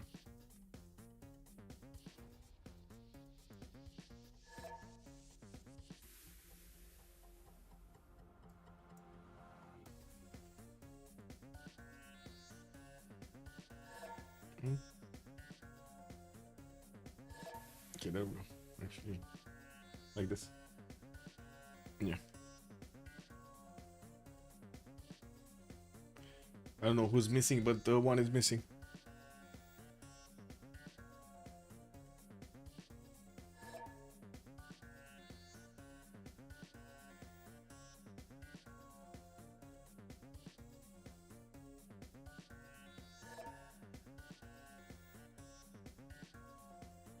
Hammerdinger? Hammerdinger is missing. Yeah. Oh, wow. At the same time as Violet. Okay. And so at the moment is the scramble to pillage and acquire Japan. It's the Black Friday sale. Yes. Basically. And without any warning. You'll know when it comes. Okay. That's it. Let me tick off the clock here. There we go. And we got this back. So we are in the third era, and we do see Japan is being taken out by both Australia and Zulu from the south. I do have to say, Reni over here made a big mistake of going towards Japan and trying to take over the capital city of Japan, because it looks like he's gonna end up fighting diggers, and it's not gonna be a pleasure. Now we do have Zulu. We did have Zulu with the ability to go against Gran Colombia, and he could have actually taken on the Llaneros. But he didn't, and now he's gonna end up either needing to backstab over here Maori, go and take the cities of Japan away from him, but it's gonna be extremely painful, and not gonna get a high capital. This is a disaster, I would call it, for Shaka, because if he doesn't manage to actually get an advantage from this timing of his in the next like what 10-20 turns, I'm pretty sure the game is gonna be over with another result and him not being in the top 5. Now we do have Reni actually top 6 right now. He's on 6th place. Maddie is still on 5th. We got Caitlyn on 4th. Looks like Marcus is keeping up his 3rd over there. Heimerdinger gonna get very far away. He's fine. He's fine. He's very far away. Nobody's actually attacking into him unless Australia. But Australia already got his place in the qualifier, so I don't think he cares about anything else other than having fun. And what else to have fun with than diggering your opponent over here, right? Yeah. We do have Australia managing to get these units. Johannesburg did get walls up, 300 strength. This is a bit of a problem for the Australian units, even the diggers, of doing the damage against these steel wall cities. Not gonna be that problematic for Zulu, but still he's gonna need a few more bombard armies if he actually wants to be fast enough to take over the Japanese cities. Japanese cities. We do have factories coming up here. More settlers from Maori. Looking at Maori's tourism, he's only on 32 tourism count. We've seen how quickly he can explode if he does manage to get national parks. I don't see him yet preparing for that. We're gonna need to keep on watching to see if he switches at any point. More Australian units. Australia is getting his rifling. He's gonna have steel refining and of course combustion afterwards. I do see Australia cities did get Rockhampton west side. Perth got quite developed. Newcastle, all of these cities do look quite developed here. Even Townsville actually got placed next to Mount Everest on the other side of the mountains. This is extremely exposed to a nation like Georgia, but he doesn't care. He has so much science. The units of Scotland are wrapping around Belgium and it's putting it under siege. We do have also Babylon needing to retake retake his capital city over there. Looks like Georgia kind of ran out of steam, but the question is, does he care anymore? Because he got that capital. Does he care anymore? I was saying, poor John, he'll be raised again. Oh no, it's hot, his cities. Yeah, good morning, sir. Rafifi, how are you doing? How are you doing? Who are the science city states? Oh, wait a second. We do have Indonesia getting ironclads here. At least one. So Caitlin is keeping Mitla, and then Taruga is being fought over by Victor and JC. Okay, well, I guess Tokugawa is not going to have that many, so Victor is going to pick up the slack here. We're going to see him, Tamar, managing to get that city center for himself.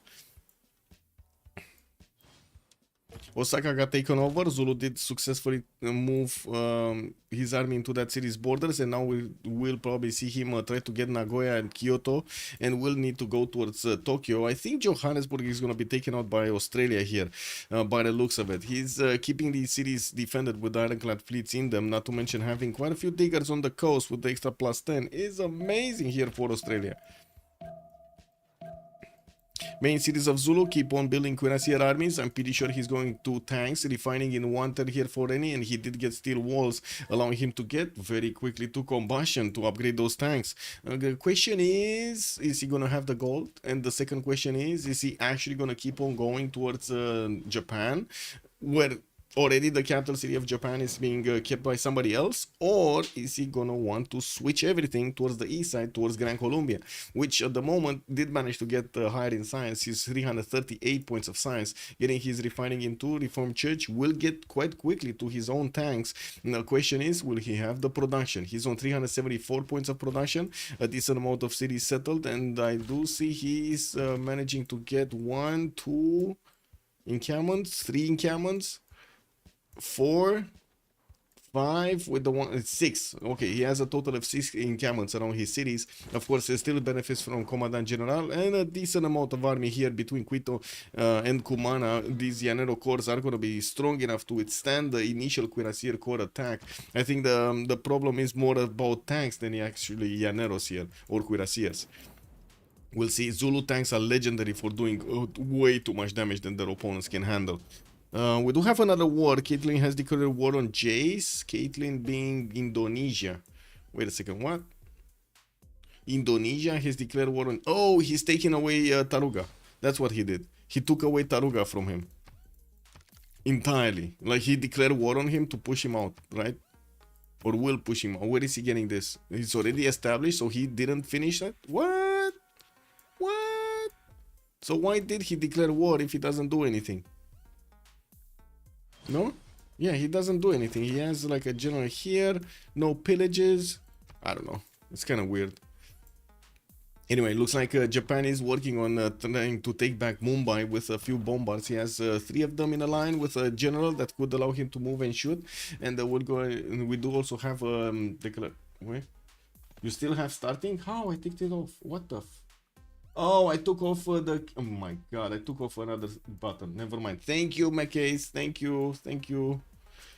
I took off the map instead of taking off the timer. Kick W.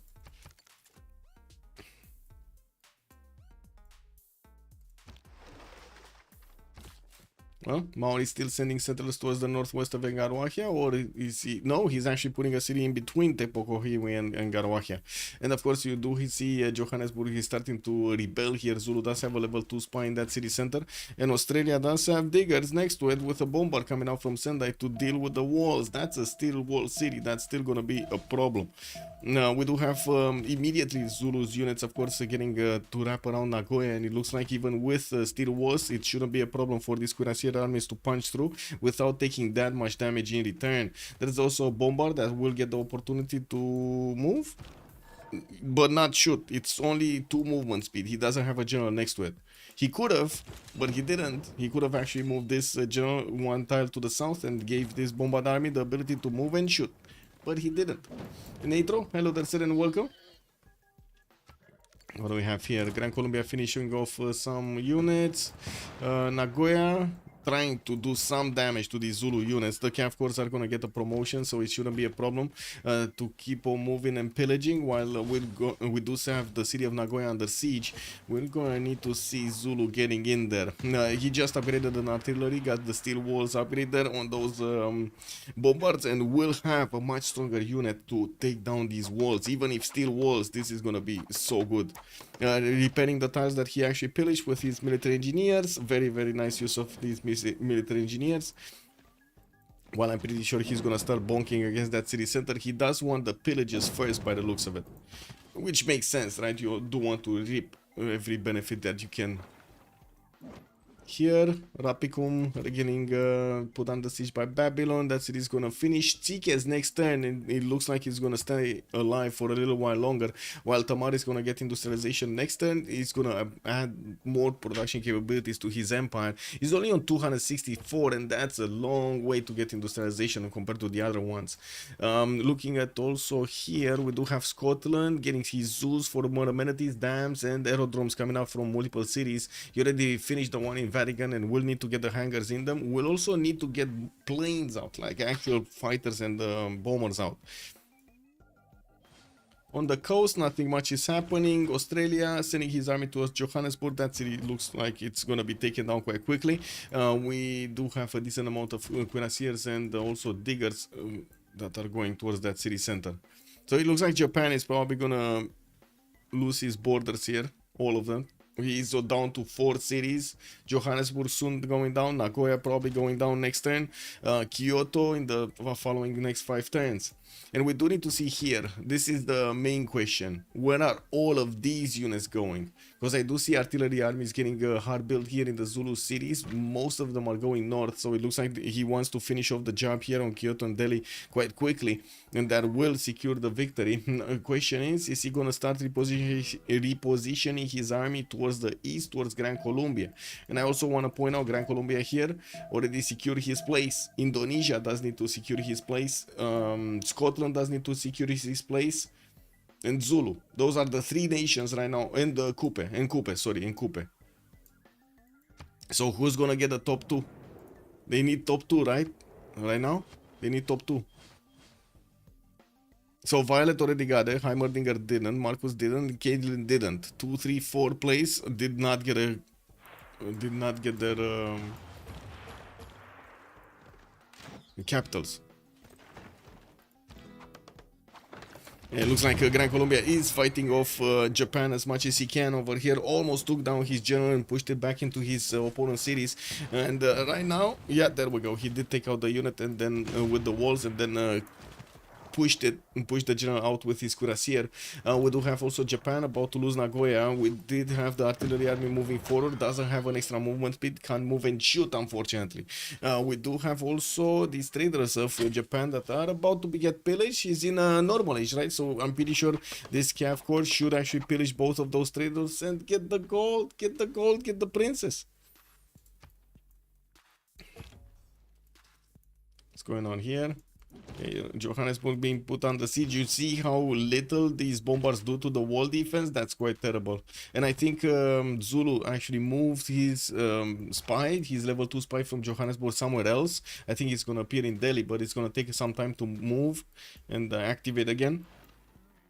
Okay, this is important. Where are these units going? Still northwest. Okay, he keeps on going northwest. So it looks like he's going to finish the job on Japan there.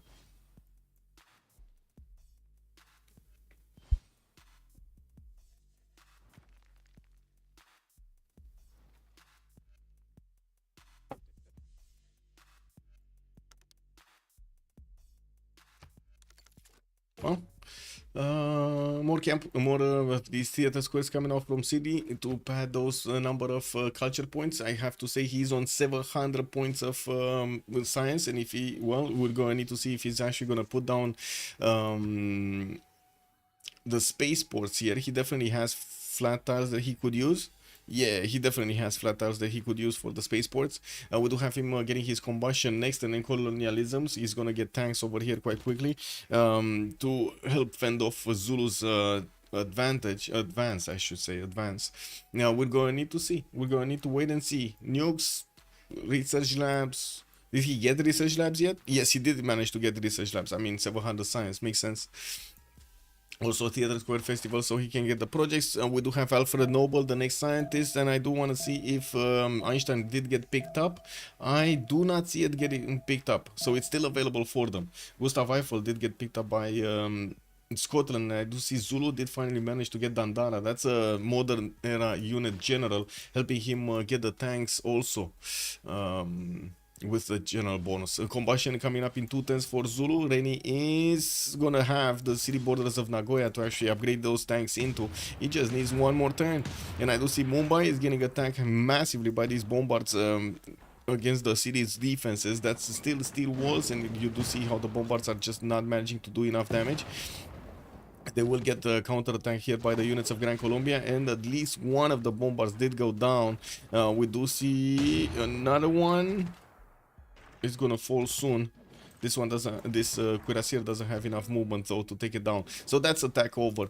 Zulu's level 2 spy in Delhi did get plugged in. We just need to see him activated. Nagoya got taken down. Units available to go attack Kyoto now. And of course they're gonna catch this Japanese army in a pincer move here and gonna shave it off, clean the planet. Johannesburg losing directly his defenses here. He's down to half HP right now. So I'm pretty sure that's it. So okay, so we only have a few more turns for Japan to be in the game by the looks of it. And still Georgia did not send new units towards Rapicum to reinforce Rapicum. He's gonna take back Eshuna though. He does have 2-line infantries there. One of them corps, definitely stronger than whatever Babylon has at the moment. Now we did have Babylon getting back, liberating back to him some of his cities, and he still has Imhotep. Imhotep is available here for Babylon. Incredible. This guy, man, this guy actually stood the test of time.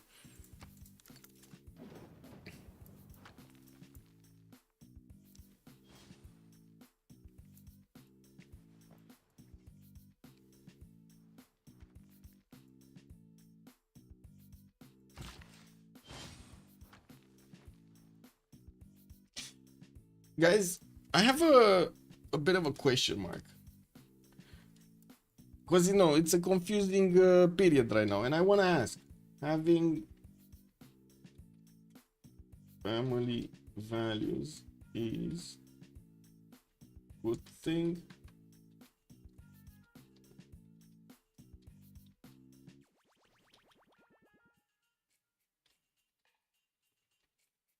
I want to ask and be honest about this. Like, be honest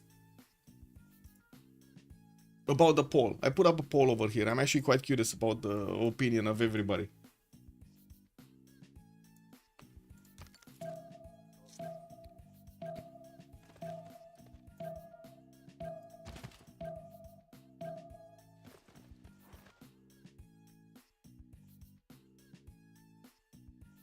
Oh, +6 intel also on the units of Zulu because of that level 2 spy over there. Definitely giving him the upper hand against the cities or the units of Japan. Johannesburg about to go down over here. It happens on what those values are. Well, I mean, that's why I call them family values, right?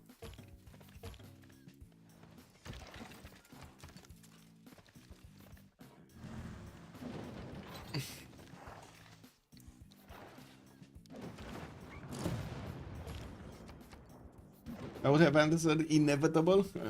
7 children. Oh my God, Rafif, 7 children. That's a lot of noise. That is chaos. Chaos all over the place, yes. Well, we do have tank armies upgraded by Zulu, and by the looks of it, they're going towards this the city of Kyoto. That's not gonna stand there for long, and I'm pretty sure he's gonna be taken down. You do have Johannesburg liberated, and we do have Australia getting another 100 Diplo favor points, but he did get something else much bigger. John Curtin does have this 50% production for 10 turns after liberating a city, so you can imagine his production, 1100 points of production here on John Curtin. Normally it's 10, but I don't know some of them. Yeah. Oh my god, can you imagine? We only got 2 guys out of 105 viewers right now. We only got 2 votes for family values. Can you imagine how low right now the total, I would say, impression of family values is everywhere? Wow.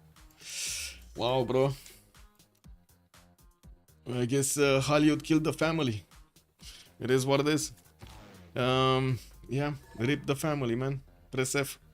We do have military academies coming out from Dundee here, and I do see he's gonna get those fighters out deployed on the western side. He might actually, yeah, there we go. He's deploying some in Belgium, which he did take over with his infantry earlier. We might actually see him trying to take over this empire of Babylon, but still, that capital city, I think he already got those, huh? Wait, Necrotic is saying that she has 7 siblings, so there are 8 children. Wow. I mean, wait. No, Rafifi said he has 7 as well. Where did you win this one, Necrotic? Wait, yeah, he's in a family of. Oh wait, he's in a family of 7 plus him. I got it. So you have 8. Got it. Okay. That's a lot of brothers and sisters.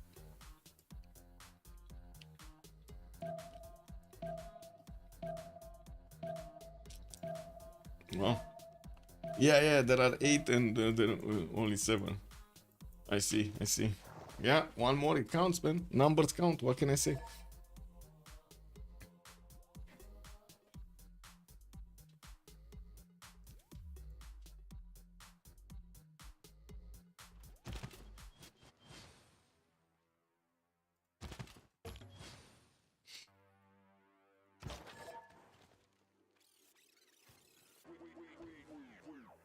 Well, let's see. We do have Maori here on the western side getting a few line infantries for the boost. There we go. We also have him getting more settlers.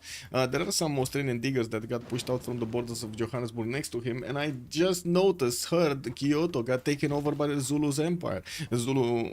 Yeah, Heimerdinger did declare war on Victor. That will be Tamar, and of course Heimerdinger here with his planes is starting to take out the units of Georgia cities that he got to take over from Babylon are definitely going to be converted here to the lands of Scotland. We do have Scottish tanks and artilleries and also fighters in the air coming out for Babylon's capital. And of course, you do see Babylon is trying to take it back.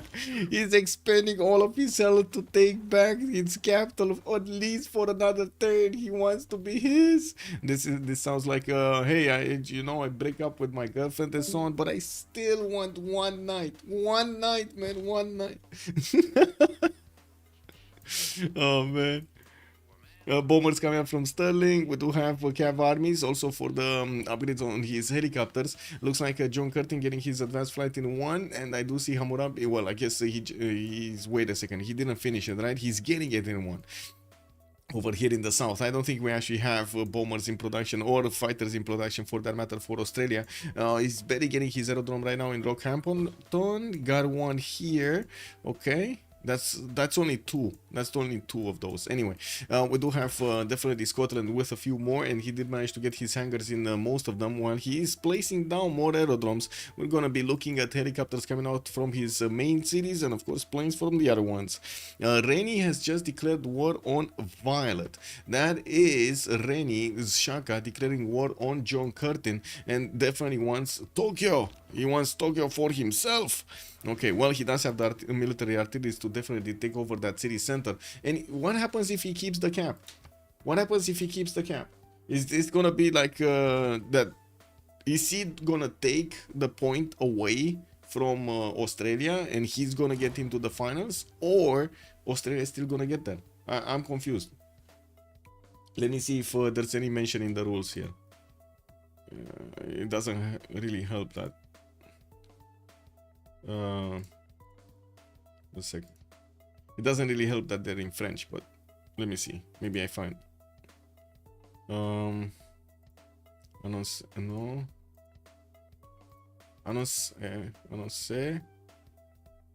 Okay.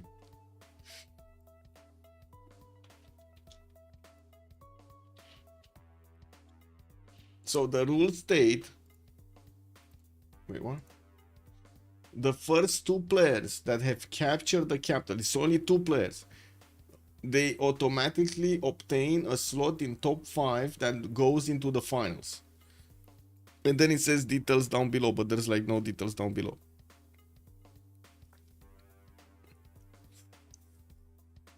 Okay.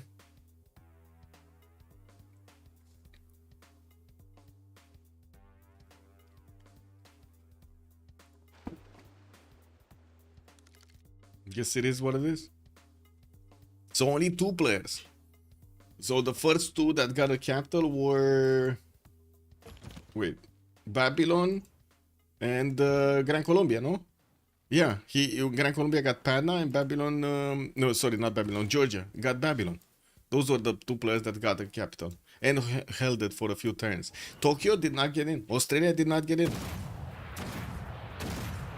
He needs to actually finish this game and get a win. It'll be in the top 3. Okay.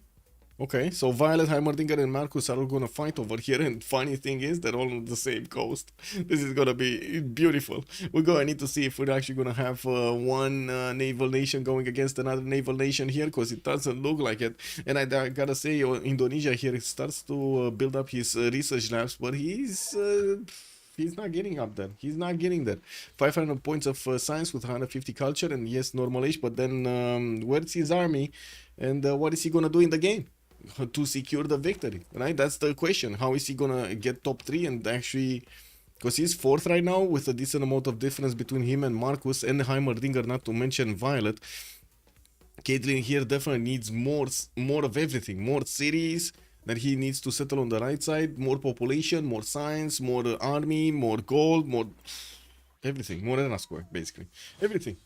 We do have also Georgia managing to only get 163 points of science. That's a problem on Tamar's Reform the Coinage Golden Age, which, yeah, he's getting some gold from. Also, family is the foundation of a healthy and thriving society, providing the love and stability that no institution can replace. Yes, I agree. I agree. Not really what's happening in our days, no? It's also, I would consider it, I would say, the amount of people actually getting married is directly connected to the health of the nation. If the health of the nation is going down, families go down also.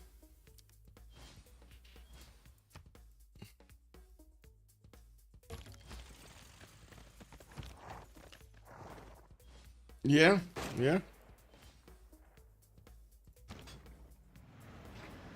Okay, bombers are starting to take out the Georgian cities. Looks like, of course, the Scottish infantries are going to walk in and do the final damage with a tank coming in. There we go. Babylon's capital is also not going to be a challenge, or not that big of a challenge for the Scottish planes bombers and, of course, his tanks. We do have them just getting enough experience points and waiting for these Scottish units to get to pillage everything they can get their feet on. One last city remaining for Tokugawa. That's going to be Delhi. And it looks like Gran Colombia with Zulu are fighting for this. Oh no, Zulu's gonna get it. Zulu's just gonna get it. Like, he can two-shot that city easily with his tank army and his cav army. Zulu did also manage to take Tokyo, and looks like he's evacuating Australia from this coast. I'm gonna want to take back Sendai as well, because why not? He wants a bigger empire. Can he get to 4th? No, he's still 5th. He at least did get more points than Maddie, and I do see Caitlyn 734 points. Can we see actually Gran Colombia doing some damage against Georgia here? Is this what's gonna happen next? Not really, no. At the moment, Gran Colombia is more concerned about the western side, especially the side that he has with Zulu. He's not trusting that he's gonna have full peace with Zulu here, and of course with tank armies coming in, getting printed in Zulu's Ikandas, I can imagine why he's not that happy about this. He's not that calm about this, I mean. Australia, anything? Getting campus research projects. We did have Noble getting picked up by Indonesia, and it looks like Alfred Turing is the next one. I do have to mention there's no Diplo victory available for them, so they're not gonna get to use Noble to anything actually good. Robert Goddard, the next engineer, 840 points is extremely expensive. Yeah, might be helpful to get the space victory, but I don't know who's trying to get the space victory at the moment. This game, by the way, it's also gonna hard finish at turn 120. We got 30 more turns to go, with turn 90 coming up soon. Jace just been defeated. We got the city of Delhi taken over by Zulu's armies, and that's it. Another player, a second player, is taken out from this lobby. We're down to 8. Just gonna need to wait for him to actually exit the lobby. The research labs coming in, the lighthouses, and also some art museums. We did have an Indonesian Jong Armada also deployed in Tuban, because why not?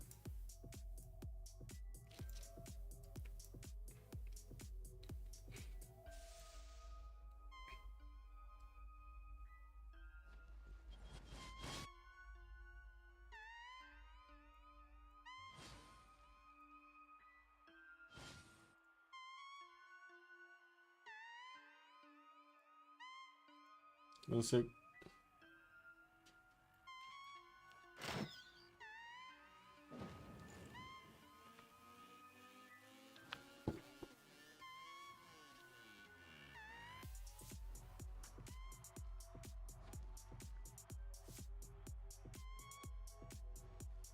Oof.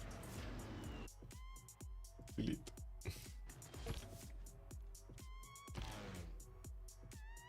Okay, so Babylon's borders are down. Scotland does need a tank or a unit to actually get in there. He does have a cav without any movement. Looks like also Scotland is moving his artillery so he can do more damage, but still I think he actually needs more cav armies or tanks rather than artillery, because he has his bombers. Western side, we do have Zulu finishing off Sendai probably this turn. He does have his artilleries that are taking out those walls and the tank armies that can finish it off. While the big question is he gonna start attacking Gran Colombia or not? He could definitely start to push back Gran Colombia from the territory he took away from Chandragupta, and of course also start to bonk it to him directly to get the capital city of Bogota. That would be a good way for Zulu. Well, actually, is there? I don't think there are any more capitals available for them. It's only the two first players, right? So there are no more capitals available for them. Let's see who's gonna get the win now. Now it's all about the win or the CC. They need to either get the win or the CC. And to be honest, there is not much that they could do about the placement of the first of the top 3 right now. I guess we're gonna need to see if they're gonna keep everything. Because Marcus, Violet, and Heimerdinger, unless they actually start to attack each other, there's nothing really stopping them, right? Maybe Zulu. Zulu can do something. Let's see if Zulu can do something. Zulu has the knack and of course the strength to actually take down an opponent here.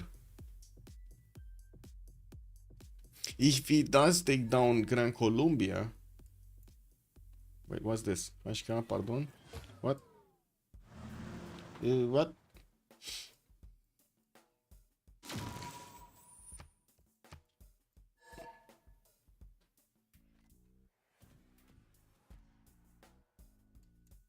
Wait, Reni?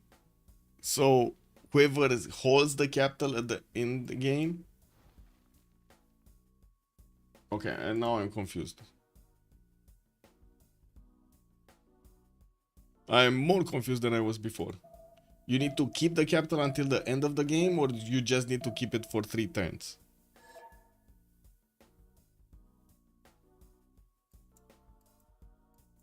Does anybody know here on chat?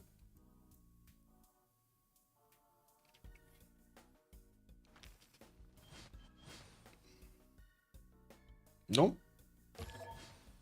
No?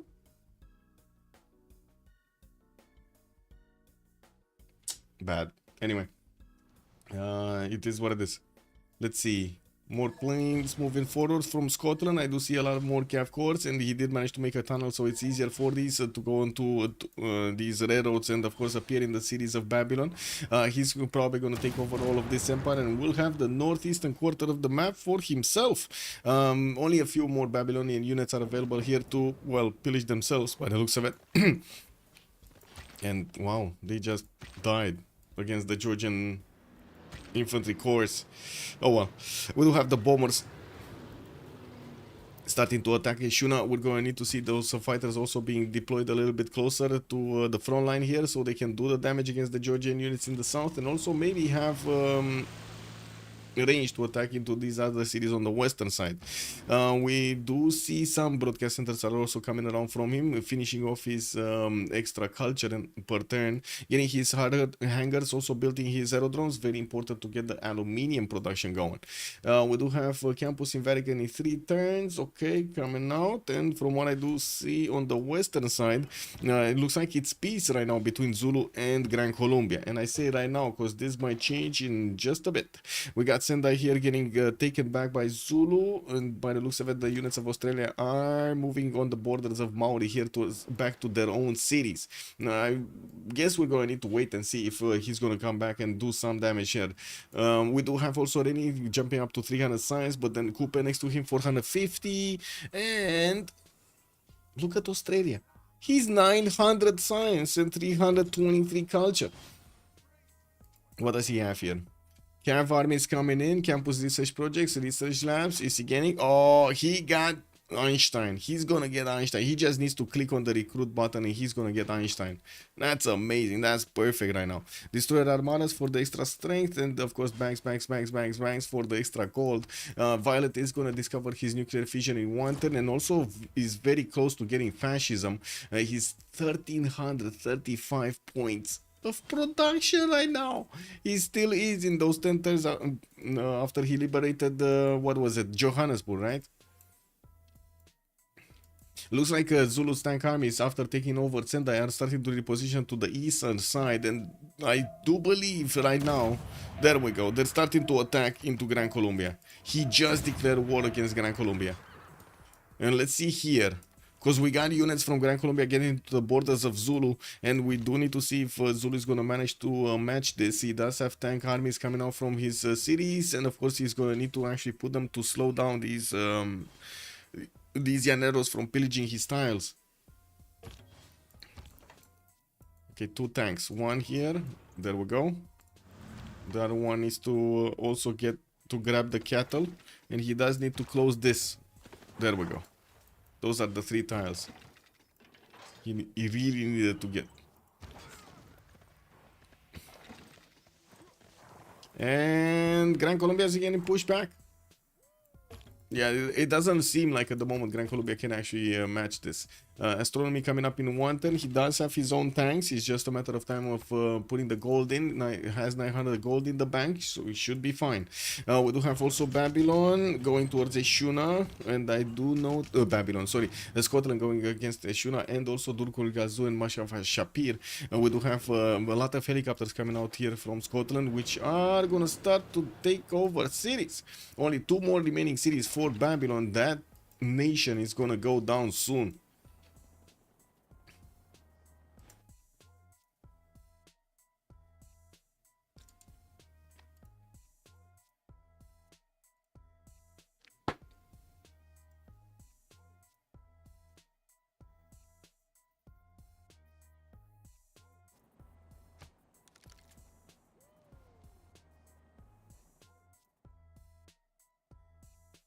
Yeah, looks like Navy of Australia doesn't have anything to do. We don't really have a Navy from Maori. He just fleeted up his units, and that's about it.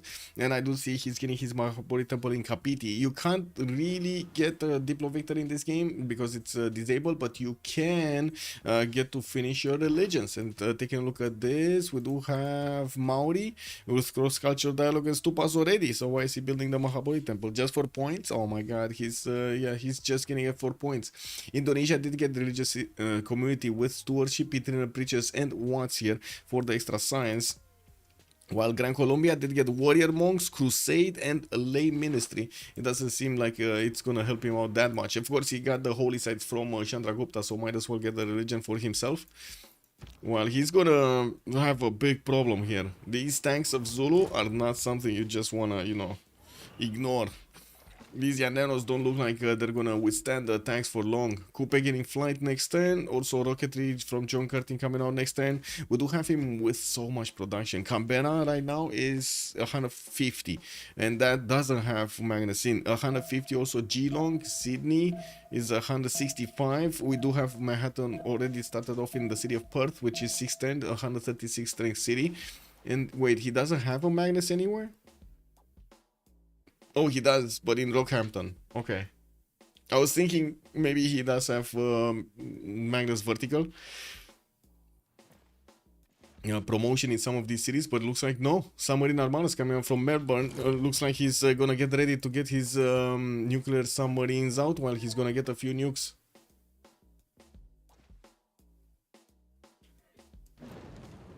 What?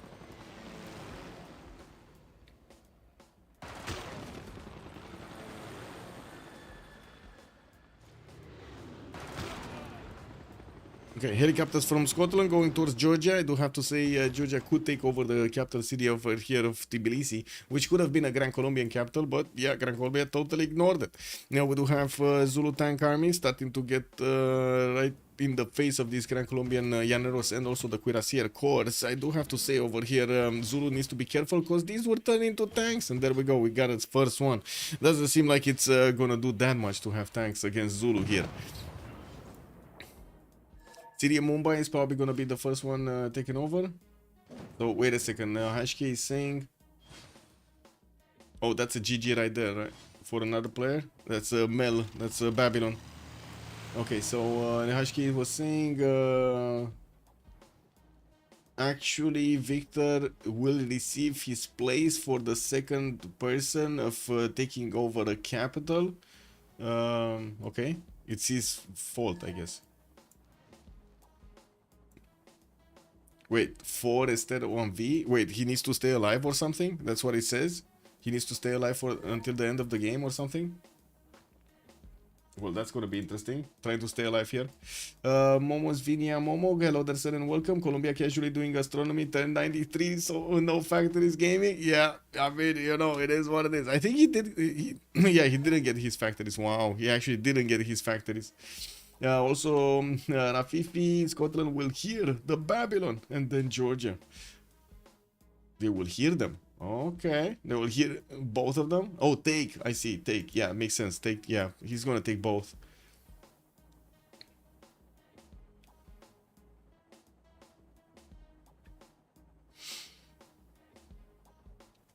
What is this Pagan? Yeah, as in he didn't win. That's what it says. He didn't win. Basically, good morning, sir. What do you mean it's far too early to watch? I mean, you know, get your coffee ready. We got the Go tournament later on tonight. In just a few hours, 1900 GMT, we're gonna have the Go tournament. The 10 boys are gonna meet each other again, and we're gonna set the final score.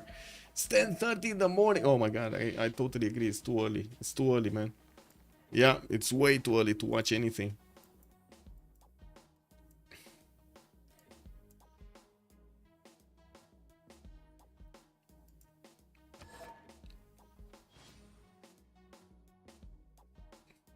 Well, Victor is still keeping Singapore. I do see Violet keeping Vilnius, Johannesburg.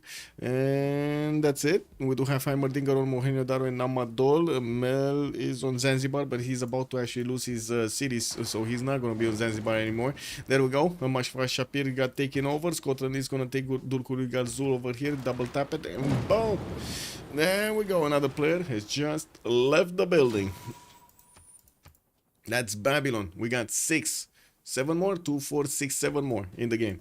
And of course we do have Indonesia getting his tanks up. He's probably going to want to defend himself against Zulu. Zulu is pushing Mumbai and is taking over that capital city, that city center, I mean. While we do have him also moving towards Gran Colombia's defenses. Looks like he's ending up in wrong place, actually. He doesn't have the army strength at the moment. He needs a lot more artillery if he actually wants to go through the Gran Colombian defenses. Another one bites the dust. And another one. Yep.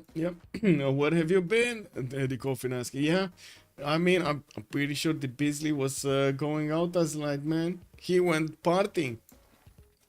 Biplanes in Palembang. I do see Indonesia starting to get his fighters in the air, of course, pre-built fighters. While the moment, well, we do have him getting his sewers up for a few more. He's very worried. He's starting to get more and more worried, especially with the armies of Zulu bearing down on him. Fighting the moment Gran Colombia, but yeah, you never know when they take a wrong turn. We do have also the next World Congress in 2 turns. Next era also coming up next 10. We do have Reni. 9 points off. He's golden. He's not gonna get it. Coupe is still 2 points off. Might get it, but we don't know. Coupe would be in a golden age there. We do have also John Curtin getting it. He's 155 points out of 150. Robert the Bruce did secure his golden age, and Caitlyn did secure his golden age. It's all about Coupe right now. It's all about Coupe. And I do see he's getting some naturalists to get those research, to get those national parks. Come on, can he get it or not?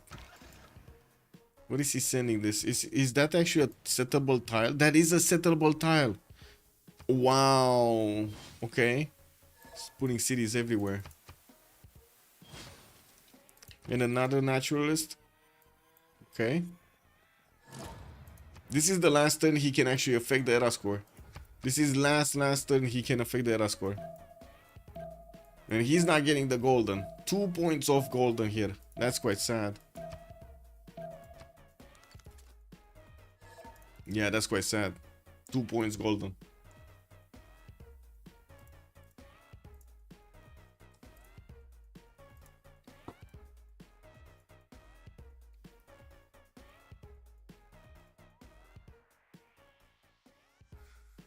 Sad Georgia total fail. Yeah, Johnny. Yeah.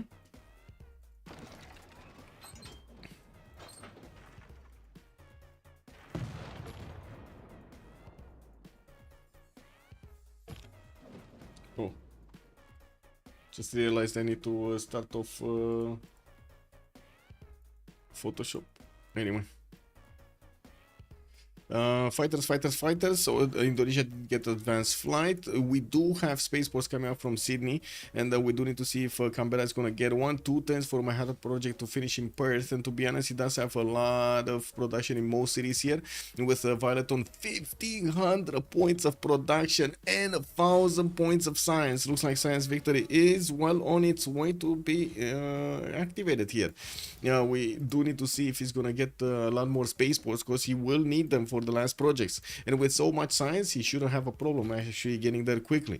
Encampment from Canberra. Okay, well, I guess he does have more flat tiles, so it shouldn't be a problem there. This one, right? This a flat? Yeah, that plain seal in the third ring, that's a flat tile.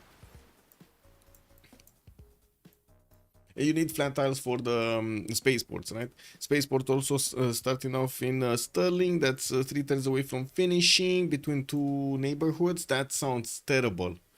This placement is terrible. Can you imagine being in these neighborhoods and every few days, like, everything is rumbling underneath you? You actually, how to say, you wake up in the morning with like earth shaking over there. What's happening, honey? Oh, never mind. They're actually getting another spaceship. It's fine. They're just, you know, throwing another spaceship in the air. It's all good. Go back to sleep. Wow, it's worse than having a tram next to you, or having police actually, you know, like ambulances just moving on the street. Man, that is just auditive, how to say, attacks, aggression, harassment, auditive harassment. Between an aerodrome and the spaceport, it's more or less the time. Yeah. You go to space, or you get to in the sky. You get in the sky, or you get to space. One of the two. Both options get you high. Mercurius Flavius also playing golf next to spaceport. Must be nice though. Wait, what? Why? Don't you need like peace and quiet in golf? Or just the scenery of seeing the spaceship just rumbling on into space? Wait, I lived across from a fire station and they never turn on the sirens until they hit the main street. That's good. In Romania, they don't care about that. They just hit the sirens like it's no tomorrow. They're just over there, then like all of the drivers are like, oh, buttons. Anyway, let me actually finish this. I need to go first here.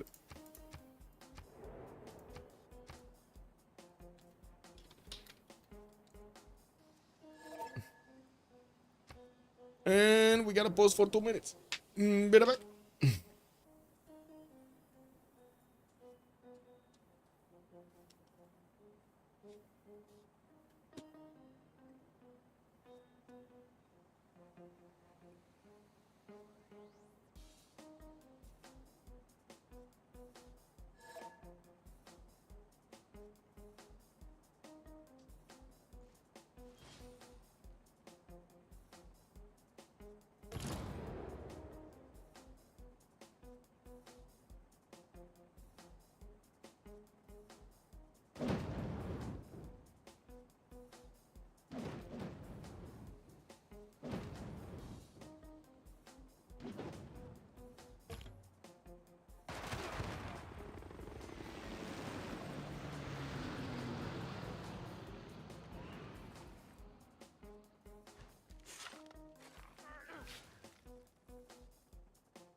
Oh, that was fast. That was a fast Congress. Oh my god. Okay. He's Kamar an AI, negative Wales, though he's not yet an AI. He didn't leave yet, but he only has like what 2, 4, 6 cities, and it looks like he's dying quickly to Scotland. We do have bombers already deployed on the front line, and Scotland is tearing apart the Georgian defenses with his helicopter armies here. While in the meantime, he's trying to get to spaceport coming up, finishing in 2 turns here. We do have also a big army from Australia deployed on the eastern coast of Scotland here. We'll see what they're doing. Heimerdinger is the first one in points, Violet is the second one, and Marcus is third. While I gotta say, Marcus here does not yet have a victory condition at all. He's just keeping points, doing points, getting Casa de Constatación in his capital, getting also Taj Mahal here. And I do notice he did manage to acquire a lot of naturalists, which are gonna need to build those natural parks around. I need to see how he's gonna fill up all of this space with natural parks. At the moment, he's only 124 tourism, so I wouldn't really call him on the way towards a culture victory. In the Congress, siphon funds, 2-levels higher, Coupe, 20% faster population growth. And of course, we do have Zulu's armies also taking over the former cities of Chandragupta here from Gran Colombia, while Indonesia is scrambling to get a defense of his own. He's not viewing the Zulu armies that well here. We do have more of these tank armies showing up to fight the Gran Colombians, and we're going to need to see when he's going to get a lot more, significantly more. He's probably going to want to wait to couple his 2 armies together and go directly against the cities of Gran Colombia from 2 sides, from Cuenca's northwest, and of course from southwest of Quito here. Okay, Georgia did manage to get 2 infantries, which are going to be stronger to defend against these heavy, helicopter corps. The problem is the fighters are going to take them down. It's just a matter of time until we're going to have a bigger air force from Scotland being deployed to the front line. He does need a military engineer to actually build those airstrips and move his armies there, move his air force there. 6 turns for Manhattan Project to come out from Dundee, 2 turns for a spaceport. And we do have the first spaceport in the game, finished in Sydney next turn, with also Manhattan Project finishing next turn in Perth. We're probably gonna see, whoa, another war declaration has been sent. I'm not sure like, whom against whom. Was this actually Indonesia declaring war on Zulu? Indonesia did manage to jump up to 600 science after he got his labs, and I think it is. I think he is actually declaring war on Zulu. Well, let me see. The fact, yeah, he is at war with Zulu. If Indonesia is at war with Zulu and he can actually take over or help defend the city of Pana from aggressors, this is gonna help. Also, Lord Zat, hello there, sir. No hat this time. No hat today. No hat actually for the past 2 weeks. My cat vomited on the hat, and I just don't want to wear it anymore. It is what it is. The cat decided. The cat decided. You know, Athena just decided. She's like, I don't like that hat. Yeah, not with the hat, man. Unless the business nail comes in and tells me, you need to wear hat. I told you, you wear a hat. It's our tournament, okay? You wear a hat on tournament. I'm not. I'm just not gonna wear a hat. A new hat for Michael. Yes, yes, a new hat. Yeah. Anyway, what are those mountain ranges? Yeah, they're everywhere. Also, Minutes, good evening, sir. I can't wait to understand this game fully. Seems like a lot of fun once you grasp it. It is insane fun. Minutes, I gotta say. Mohaha! Eric, hello there, sir, and welcome. Also, Boreal, good day, sir. Good day, sir.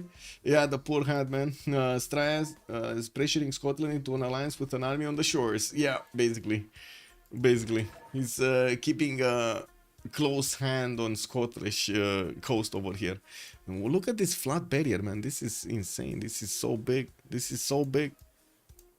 Yeah. Oh well. Anyway, did he manage to take another city? No, but he did take down the walls in Poti, and we do have so many of these helicopter armies getting into the borders here of Georgia to start pillaging the lands. This is terrible for Victor. We do have him on 166 signs, and I'm still questioning if he's gonna get into the finals or not. Does he need to stay alive until the end of the game or not? That's the question. Anyway, we do have Indonesia still with his fighters deployed in his borders. He didn't put them a little bit further off, so he can actually attack into the Zulu's units. He could do damage here. Definitely take out artillery armies before they can actually get to shoot into Panda. And well, I give Gran Colombia a fighting chance against these units of Zulu. The question is actually Indonesia gonna deploy his fighters to help out Gran Colombia or not? And to what extent? Because at the moment I don't see them doing anything. They're just sitting over here. Look at them just flying in circles. That's what they're doing. This is all the fighters are doing, just flying in circles. Don't they get tired every day just to moving left? Just moving left. Maybe sometimes they want to move right. I don't know. Anyway, yeah, I miss your hat. I hope you can salvage it or find a new hat. Yep. Yeah, I hope. Maybe I can find one in Paris. I don't know. I do have to say I'm probably gonna need to make some form of how to say donations for some extra cash over there in Paris. Because oh my god, this time around I'm gonna be strapped. It is what it is. But at least this time I managed to get one of these. Aha. So I'm gonna get to bring my microphone with me. Yeah, one of these, you know, stands. I actually wanted to test it out, but then I said it's better with this other one. Anyway, it is what it is. Last time, you know, I talked through those headphones of theirs. Oh, yeah, that was a hard one. Anyway. We do have Gran Colombia here getting smashed by Zulu slow and sure. It looks like Panda is about to be going down here. There are tanks available to attack into it, and the main army of Zulu is moving towards Quito. Bogota is the target here. He does need to take out that capital. We do have also the GDRs coming out to play. Looks like we got already 2 of them bought, and of course we're going to need to see where they're going, if they're going somewhere. We do have a 3rd one getting built in Perth, and I do see getting 4th and one in Sydney. I'm quite surprised we don't see him getting the first projects for space, especially since it should be like 2 turns for it in the city of Sydney. He's gonna get War Department in 2, which is pretty good, and that means he also has fascism. Actually, he has democracy. Wait a second, did he go fascism first to at least get... No, he didn't. Okay, he's going democracy first, actually, to get the card. But that's... oh my god. Okay, usually people do go for fascism legacy first, like they go into fascism, they get the War Department, they get the fascism legacy card, which is an extra +5 against opponent units, and then boom, you get to switch into democracy and get to plug in the card, which also gives you the extra defense on the units, right? I forgot how it's called, the card, but you do get an extra +5 card. Now we do have also Scotland here starting to buy out the GDRs on the front line right in the face of Georgia. These GDRs are going to walk in those cities and take them like they're butter, like they're nothing. Now, of course, we do see also the helicopter armies of Zulu just, you know, getting all of the gold from the tiles of Georgia, or sorry, of Scotland, I mean, and getting all of helicopters of Scotland taking over all of the bonuses of Georgia here, ripping out everything from his tiles. Oh, there we go. GDR just 2 turns out from taking Poti, maybe. And another one coming in. Okay, 2 GDRs. That's gonna be fast. That is gonna be fast here. Scotland is gonna take out Georgia very quickly. These infantry corps are not gonna be doing anything against these GDRs, like anything. And the question is, where projects? Where projects? Hello, Muzrat. Good day, sir, and welcome. Or I should say, good morning, sir. Quite a few GDRs coming out from Scotland, 3-4 turns out. Also, Spaceport getting building Roxburgh. He still did not actually put his first project in. We're going to need to see him start the production on these ones for the space victory. I do want to remind everybody the game is going to finish at turn 120 by score in how to say, in any scenario. So we're going to need to see if the game is going to be considered before or they're just going to go for the score victory.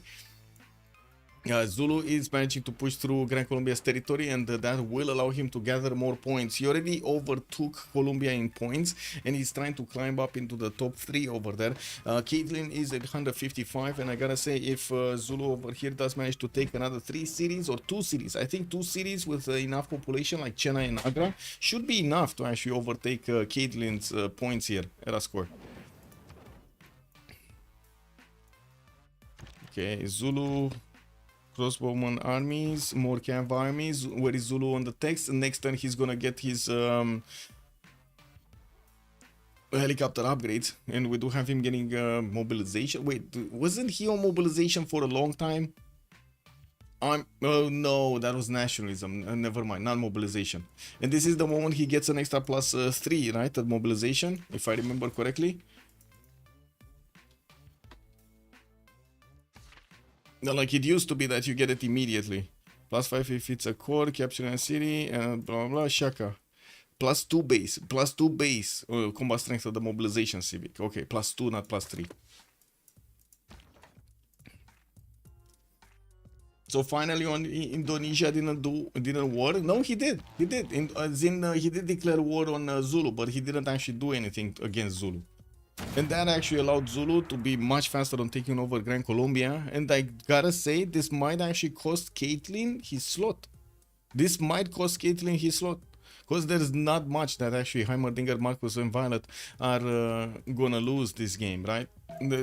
Scotland is not fighting Australia. Australia is not fighting Coupe. Coupe just being casually on the coast here. Doesn't care about anything. Trying to go for a culture victory. Zulu smashing through Grand Colombia. They're locked in war. Scotland also smashing through Georgia. And Indonesia, I don't know what he's doing. I guess he knows. He's kind of reading this, right? Reading the situation, and he knows he's going to be next in some form or another. Anyway, we'll see what happens here. Scotland still trying to take over the cities of Georgia as quickly as possible. He does have a 3rd GDR in Kalkalaki, and we're going to see these GDRs taking position next to the city of Poti to smash that city. He still has a few tiles that he could get his kids on from these helicopter armies, but it looks like the majority of them that he was on, he took.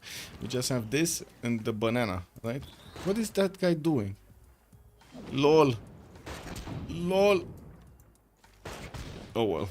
I guess it is what it is.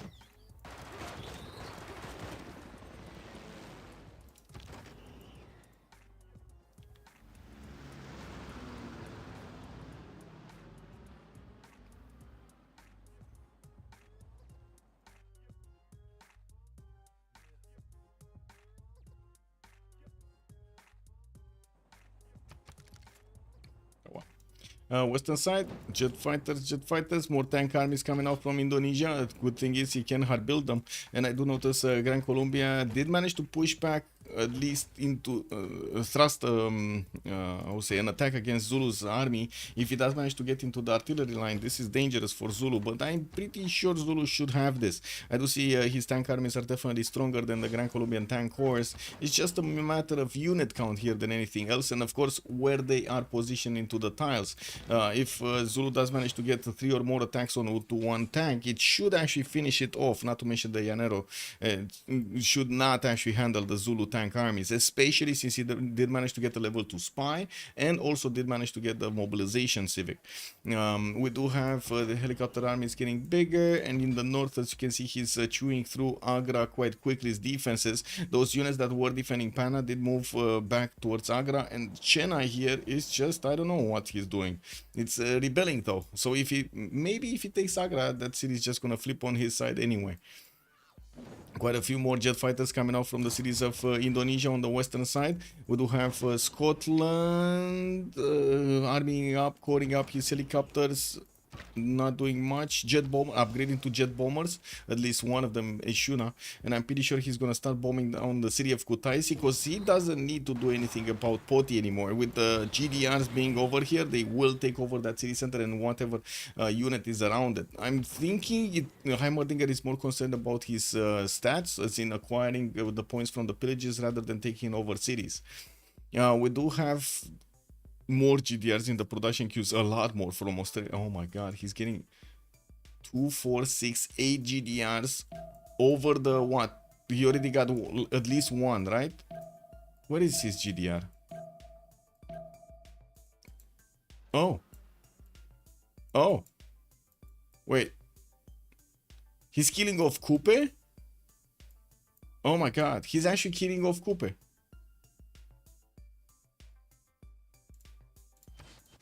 Okay, well that's a problem for Kupe. And he's still not going to space. So he had the projects for at least a few turns now. He's finished his spaceport and he's not finishing the project. Oh wait, Heimerdinger did get the first one. So it looks like Scotland is trying to get the victory condition, the space victory, much faster.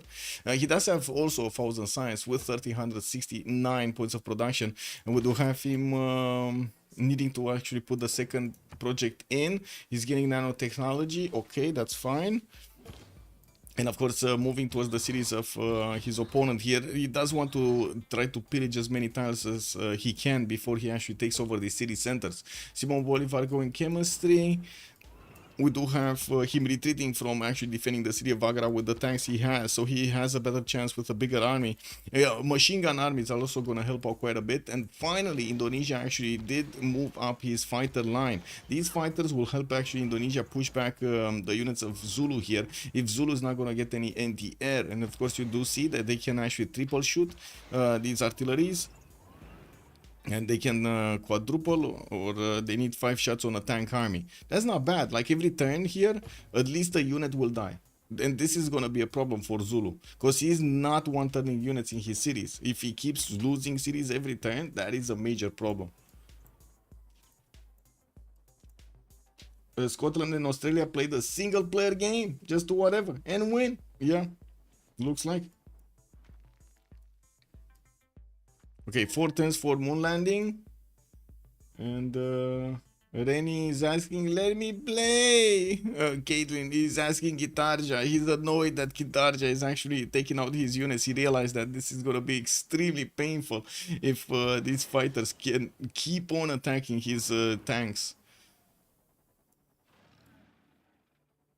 We do have some anti-air guns actually coming out from Rennie here. We're going to need to see if these are going to manage to do the defense. And looking at the gold pattern here, or I should say Rennie's gold in total, doesn't look like he has that many funds. But he does have 2000 military. Okay, Poti about to be taken over. The GDR does have... Oh, he does have a fascism legacy card. Okay. Oh yeah, that's Scotland. That's Scotland. That's actually another nation. Manhattan project in Dundee. Still no nukes in production, even though, oh, we do have a first one. Okay, Geelong gonna get a one in 4 turns, and I do see another 2 GDRs are finishing next turn with another wave soon. So okay, if Kupe goes down, wait, what? Maddie? Simon? That's Simon Bolivar, no? I hope he didn't give up. No rage quit. No rage quit allowed.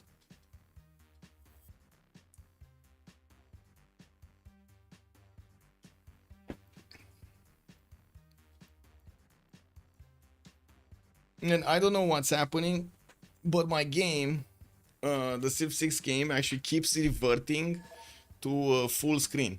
I don't know why. It's really stupid. I need to be careful every time I actually open the game to actually set it to window, like borderless window, and I don't know why. Does anybody know why what would cause this? It didn't do this like 2 weeks ago. There was an update or something and it started doing this.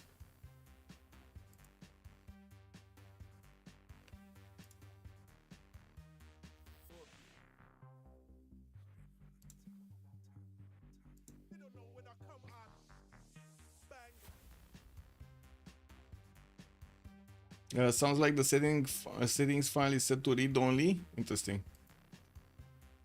Yeah, but that what would have changed? Maybe a Windows update changed it or something? Yeah, the launcher is removed, yeah. There's no more launcher. Oh, thank God. That was like a waste of time. An extra just 10 seconds added to the loading for like no value.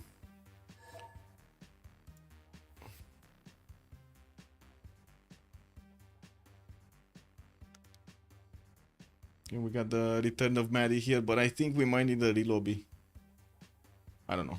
We'll see. We'll see what he says. I'm pretty sure he's gonna desync. We've seen it earlier, right? We've seen the desync earlier with Chandra Gupta. Oh well. Did you get the problem at the same time? No. The launcher got removed quite some time ago. Maybe a clean reinstall might help. Yeah, I can try. Yeah, I don't have an issue with a clean reinstall. Takes me like, I don't know, 30 minutes or something, 20 minutes. Yeah, sure. Okay, so another city has been taken over. Scotland is managing to get a fourth also GDR on the map over here in the lands of Georgia, moving towards Kutaisi and Tbilisi. Not to mention in the south, I do see Australia is deploying some of his units towards Gori and Mushketa, just, you know, showing Georgia here that he has jet fighters. We do have also those GDRs from Sydney and Melbourne that need to get out. We still need this turn to actually finish for that to happen. In the borders here, Fortens moon landing, okay, still nothing. Maybe Sydney is gonna start off on the projects here to actually get the visibility from space, and of course try to get closer to the space victory. Why is Australia not going for space victory? That's a good question. I don't know. He wants to have fun with GDS. Yeah, I know. But to be honest, there wasn't that much of a difference between him and Robert the last time I checked. Actually, Robert has the most techs. He's on 67, while Australia is only on 65. I do have to mention Robert here. The Bruce did manage to get Oxford University here from Dumfries. So he did manage to roll quite a few of those free techs. Manhattan project next turn from Dundee. We did have a nuclear bomb also getting ready in Geelong. It's 4 turns from finishing. That's actually not that productive as a city. We're going to need to see after this wave of GDRs is going to finish. What is he going to do with it? Also, Momo was saying he's in with the squad anyway, right? Probably just wants to cause some chaos on Cooper's lands first. Yeah. To be honest, it might be true. And I gotta say, this is the mistake of Cooper. Cooper could have won all of this coast, basically deleting Australia's borders and also the coastal cities of Scotland here, if only, you remember that time when he had caravels and his opponent didn't? If only he would have gone for caravels attacking into his opponent, he would have won all of this ocean. But because he didn't, he let Australia take Tokugawa's capital. He let also Zulu over here next to him get significantly bigger. He let Australia get a navy, and that navy is coming against him now. Looks like Australia will not have the same patience as Maori did with his neighbor. I guess we can call it patience, right? Wait.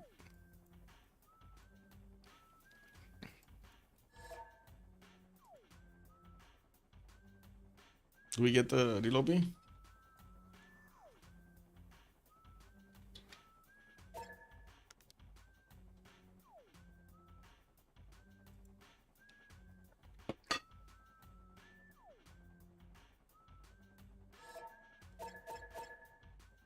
I don't know if we need to do a relobby or not.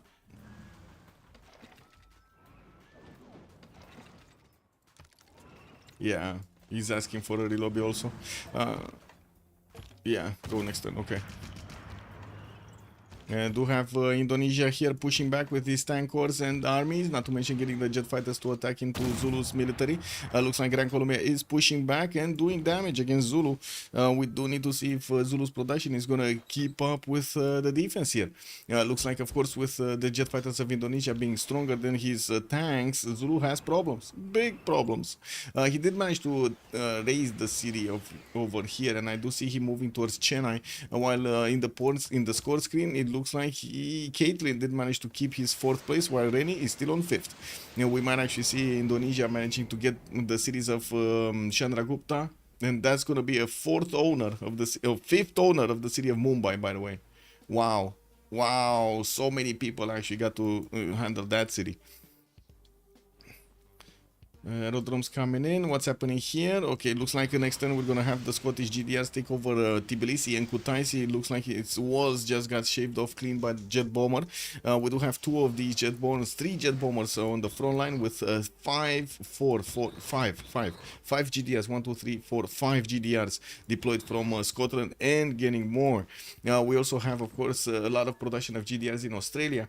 While I do see the city of Sydney does need to put something into the production queues. That's the single city he has with a spaceport. And it looks like he's totally ignoring the space victory, going for an aerodrome.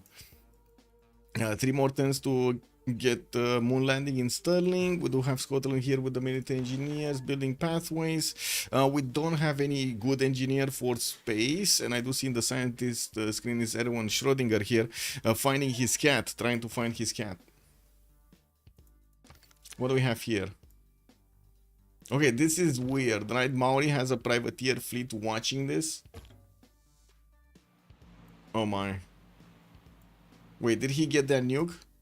No, it's 3 turns away from finishing. But the GDRs, man. The GDRs. Look at these 2 GDRs. And the nuclear submarine armada is getting in there. 3rd GDR moving. Okay, 4th. Okay. 4 GDRs are moving in, and we do have destroyer armadas with missile cruiser armadas. Still no war declared yet. We're going to need to see where is he gonna attack here. Maori needs to get a navy, and Maori is totally ignoring this. He's not getting a navy, and he's seeing this happening. As in, you see this privateer fleet had vision over all of the units moving around him. I don't know, I mean, he's not seeing destroyers, right? Or I should say, sorry, the submarines, because it's too far away. But he did see the destroyers, he did see the missile cruiser armadas, the cavs. I mean, what does he think these are for, right? These are definitely not for attacking Zulu.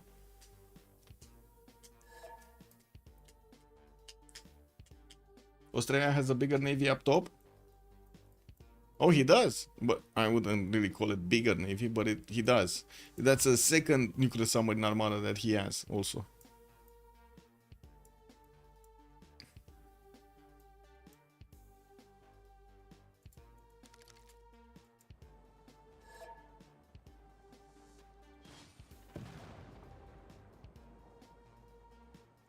Wait, is this a safety settler? Oh, Cockroach City coming out from Batumi. Okay, I'm pretty sure these 2 cities are gonna be taken out, Tbilisi and Kutaisi. I'm not sure about Batumi. There could be a possibility to jet bomb that one and just, you know, erase over here the 3 cities of Georgia. He does need to take Meshketa and Gori also in the south, so I don't think he's actually gonna have time for all of them. And units, not only time, units. Looked up areas of Cooper. This one? There's nothing major. Yes, I do see these, but I think quite a few of them didn't get actually coupled in this quarter. Anyway, got sent to the south. We'll see Australia get his units up.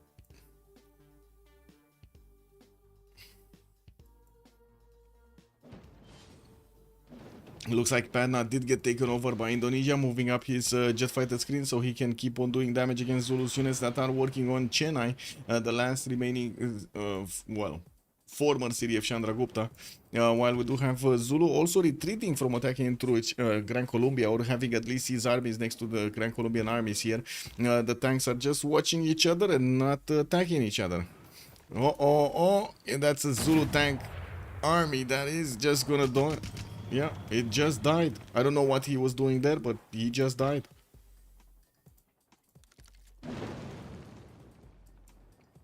That's Kutaisi taken out. Tbilisi is also about to be taken out.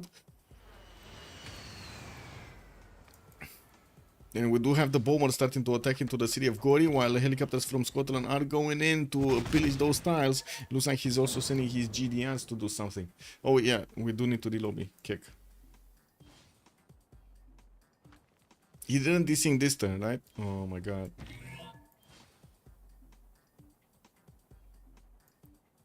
The turns are quite long and I forget I need to relobby.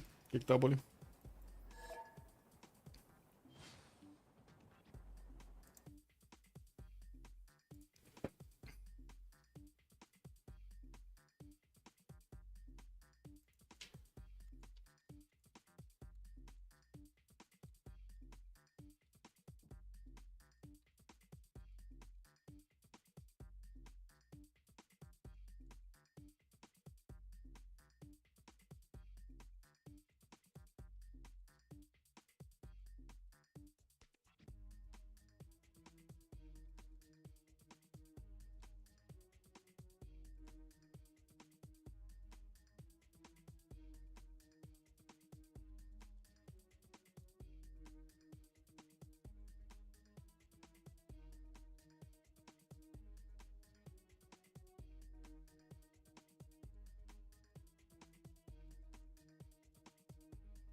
Give me a second.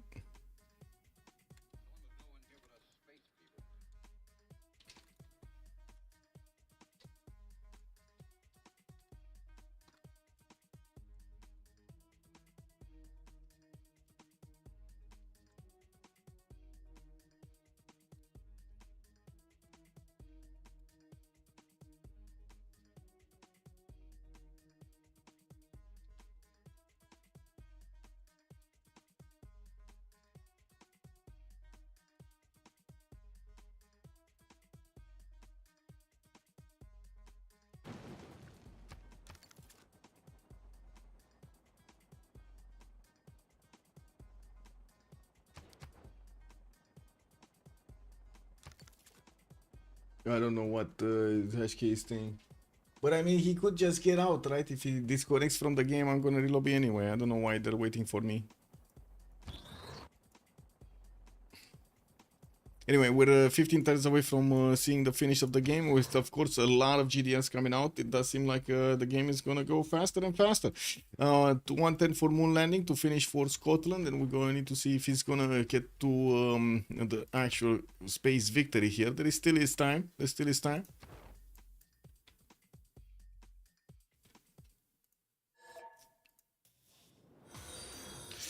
Momo, thank you so much for the follow, sir. Welcome. Join the round table.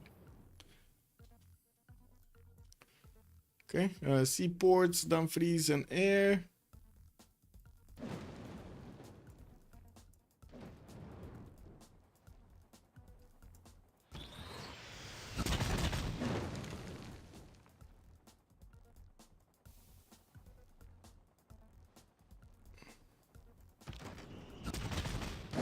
Okay, Tbilisi also got taken over.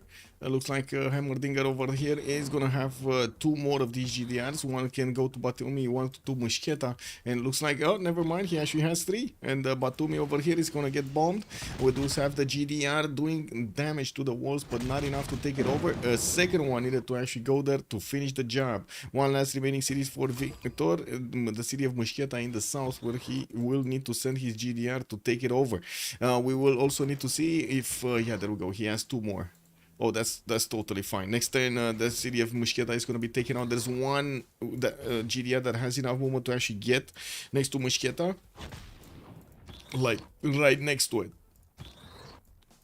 And here, let's see, Sydney did finish the aerodrome finally. Let's actually see GDR's coming out next turn, first nuke in G-Long next turn. And we do have, oh, wait a second, they're going, what is he? Is he going Ulundi? He wants to take out Ulundi? Oh my god, this is gonna be so funny. If he's getting that nuclear submarine in there to take over and like go through Maori cities to take over Zulu's capital, this is gonna be funny. You know, we do have Gran Colombia pushing with machine gun corps and the armies, which are extremely strong against tanks. And looks like we're gonna need to see Zulu over here finding a solution to this. He's trying to get modern armored armies, and will need a bit of gold to upgrade them. He did take Chennai and raise it to the ground. Didn't want to allow Indonesia to get another settle there. And I do notice Heimerdinger is still the first one with 1,300 points. Marcus is second place with 10,058. Violet is on third with 1,019. And then Caitlin coming up fourth here with 924. While Rennie is 836 on the fifth slot. Maddie 691. Quite a bit of a difference between Gran Colombia and Zulu right now. But that's a problem for Zulu because Gran Colombia is coming in to take over his cities. He's going to need to race with Violet on Australia to actually take as many as possible.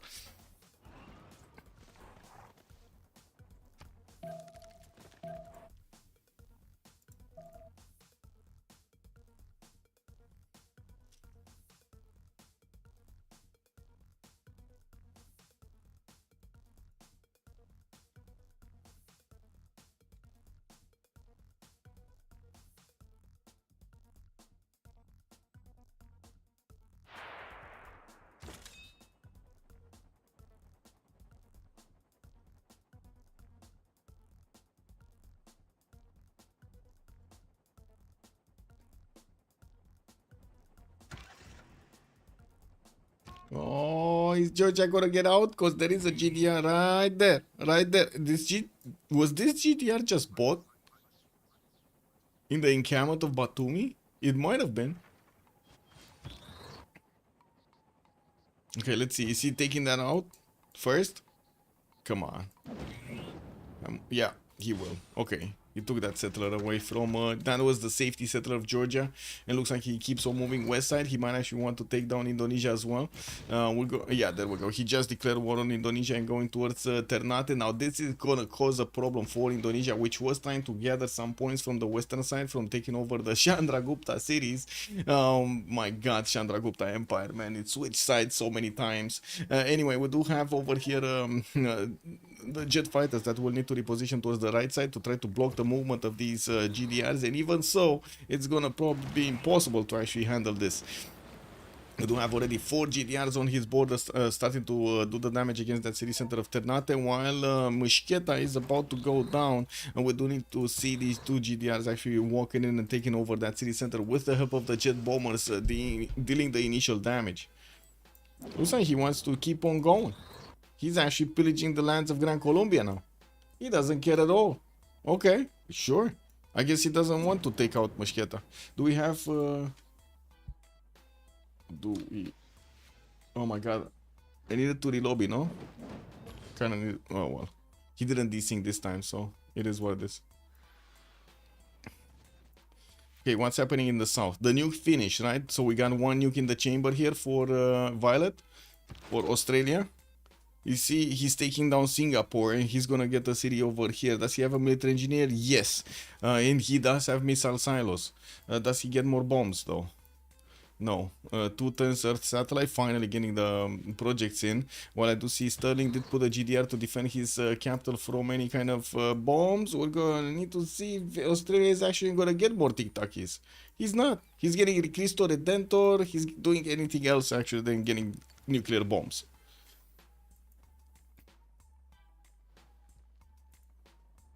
Okay, Mushketa is about to go down. Next turn, the GDR is definitely going to finish the job there. Looks like also Ternate is about to fall. Way too much GDR pressure on him. His helicopter armies are moving forward towards pillaging the main tiles of Indonesia, slowly but surely. While I do see Victor still has 1 single infantry in the north over here. Is trying to get out with... Stanford Raffles, man. Oh my god, if he gets Raffles next to a city state like Namadol or something, he can actually take that and stay alive somewhere.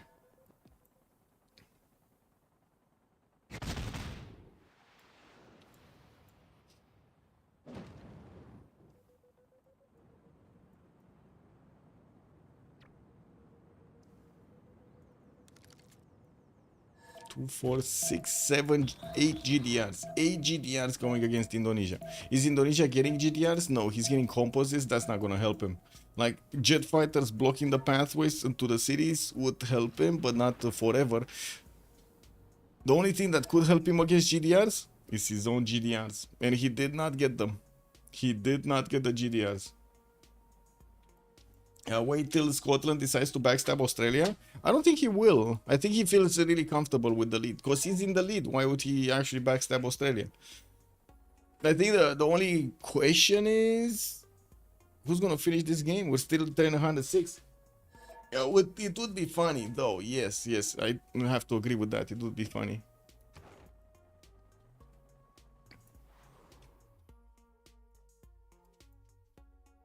Okay, 410 Smart Colony in Sterling. That's the third project. We do have a DC here from Maddie. I'm just gonna pause.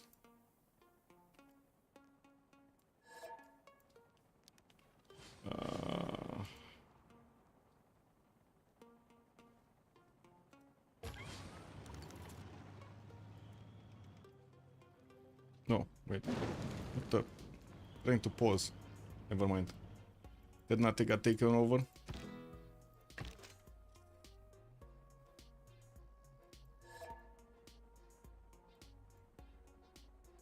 Marcus is also saying that he's not gonna touch any of his units, Violet. That would be Marcus. That would be Coupe. Okay. Talking to Violet.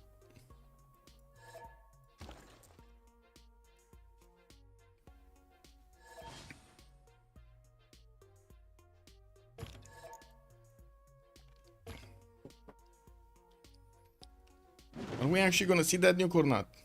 Also, another city has fallen very quickly from Scott. Oh my god, from Indonesia. I think they're just gonna, how to say, finish over here top 3, right? 1, 2, 3. And Indonesia is gonna be taken out from the top 5. It's gonna be Scotland that is just gonna take out Indonesia's ability to get into the top 5. Tuban got taken over. Looks like Mahapahit is already half HP, and of course these GDRs are gonna get in there. We also have Mushketa, that's the last city of Georgia, about to fall. Oh no, it's not! There's a city here! Georgia has Zugdini! He's staying alive! He's staying alive! Anyway, Singapore is about to be taken out by Australia, and we will probably gonna see helicopters upgrade in its borders. Well, I do see the missile cruisers armadas are doing that. Yeah, in the eyes I can't. Yeah, he's staying there. I guess he's frozen solid. We do have more GDRs actually going towards the cities of Zulu here. And looks like Australia did declare war on Zulu again. Taking back Sendai, working on Tokyo. He does have 2 submarine armadas that are going to be available to shoot nukes at his opponents. The question is, does he actually have nukes in the chamber? Only one was ever built in the empire here of Australia. Cristo Redentor coming up in 210s. Also launch Earth satellite, the first project for the space coming out next. We do have another 1 GDR. Yeah, 1 GDR. And wow, he's placing a commercial 107 from his capital.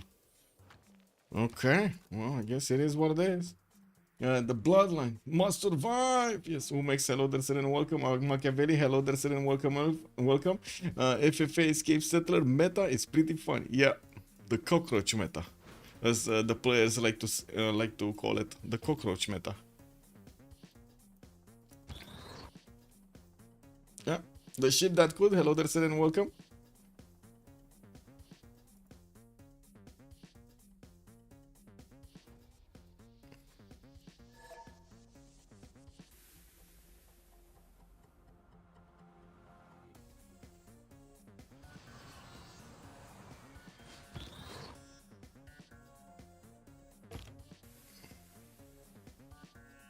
Okay, jet bomber started to move forward towards the cities of Indonesia. Indonesia is repositioning his jet fighters to try to block the movement of these GDRs to walk in Majapahit. Not gonna help him that much because the GDR can just go here, and that's it. Yeah, he would have needed to actually retreat all of his fighters, right? Oh, he did. He did retreat, except this one. This one, yeah, this one could have been here, but it's not. We do have another one here from Shurabaya that could actually take that place, and one in Jambi that just got repositioned. So let's see if he's gonna have the first moves to actually put all of those around his city of Mahapa. He do not allow a single GDR. The GDR just needs a single tile next to the city center, and he's gonna take it. And without any warning. You'll know when it comes.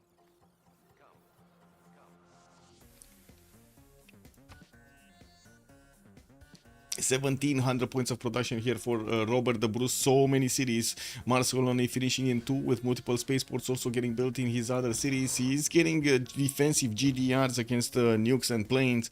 And of course, we're gonna need to see if Australia is actually gonna allow him to get that space victory. Yeah, we do need to see how quickly he can actually get Mahapa hit. There we go. He's putting it down. We do have a possibility for this GDR to get in there and take it down entirely. Palembang did get taken down. We got another one. There we go. Capital city of Indonesia just got also taken by Scotland. I mean, that's about it, no? Interesting. Violet Poussey? What is that? Okay. Well, I guess we're gonna need to see when they do decide it's over. We do have Australia going towards Tokyo, killing it with the nuclear submarines. In the south, he is preparing to take over Singapore and might actually take over the capital city of Zulu. We would need to see his GDRs also appearing over here. Looks like they are actually, oh my god, they're already in Kwadukuza. There are 2 GDRs fighting Zulu over here in his cities, in his main cities. And Zulu just cannot do anything about it. Wow. Wow. Look how many... Man, how many shots from the walls did go into that GDR and nothing actually even scratched it. Oh well. Well, that's it. It's gonna go down. We do have Gran Colombia upgrading 80 crew armies. He doesn't really have enough damage to go against modern armor armies. And we're going to need to see if he's gonna get the new ones, the modern 80s or whatever they're called. Well, I'm pretty sure Scotland here is going to tear apart the lands of Indonesia very, very quickly. We're going to need to see what is he going to do, what will they do after he actually loses those cities. We do also have Scotland actually doing damage against Gran Colombia, keeping Gran Colombia low in his points. And, well, we're still waiting to see.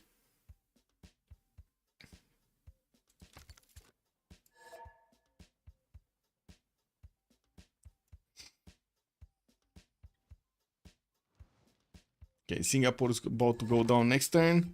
Military engineer could actually put down that missile silo and throw the nuke at any one of these cities of Zulu, probably Ulundi. There's no anti-air gun there, so the nuke is just gonna go in unimpeded.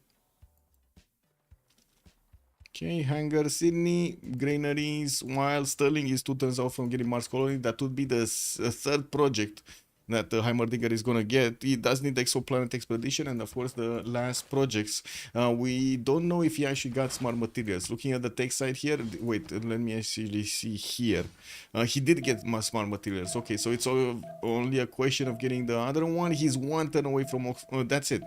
He's 1 turn away from off-world expedition. So perfect, he has the projects afterwards also. Perfect. Wait, you're awake, Beasley? You were sleepwalking earlier? Whoa. We've seen the vampire in the Beasley. Just sleepwalking before morning. Okay, well, I guess it is what it is. Before the sun goes up.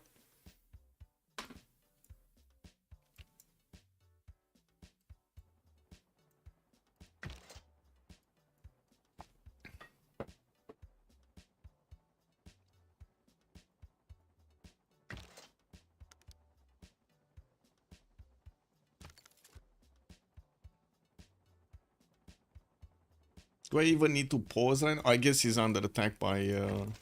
not that he can do anything, but maybe he can actually put a unit to sacrifice himself. Itself, I mean.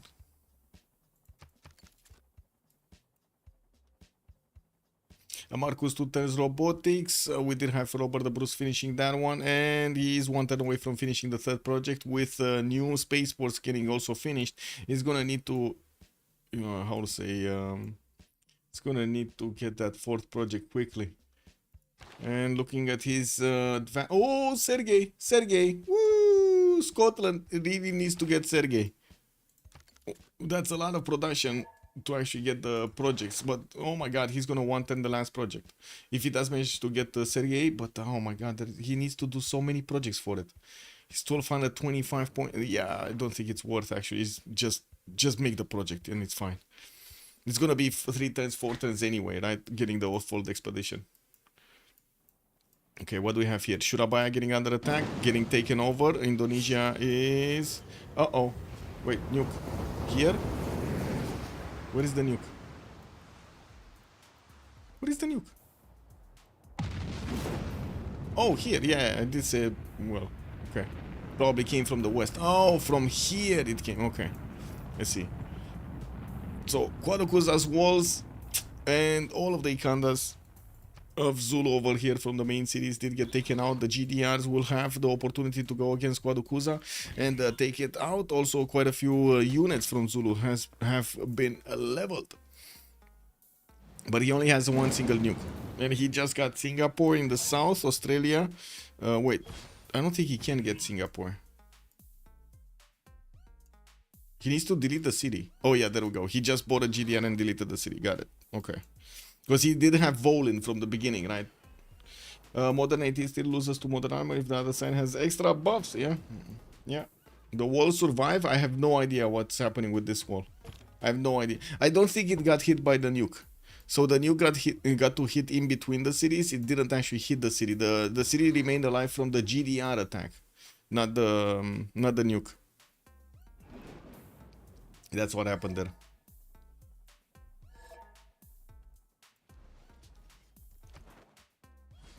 Okay, Heimerdinger still didn't finish that 3rd project. Needs that 110. Has level 4 GDRs over here, just walking all over the place on Indonesia.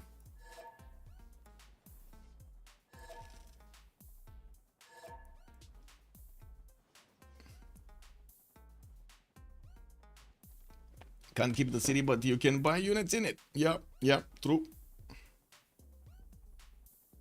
True.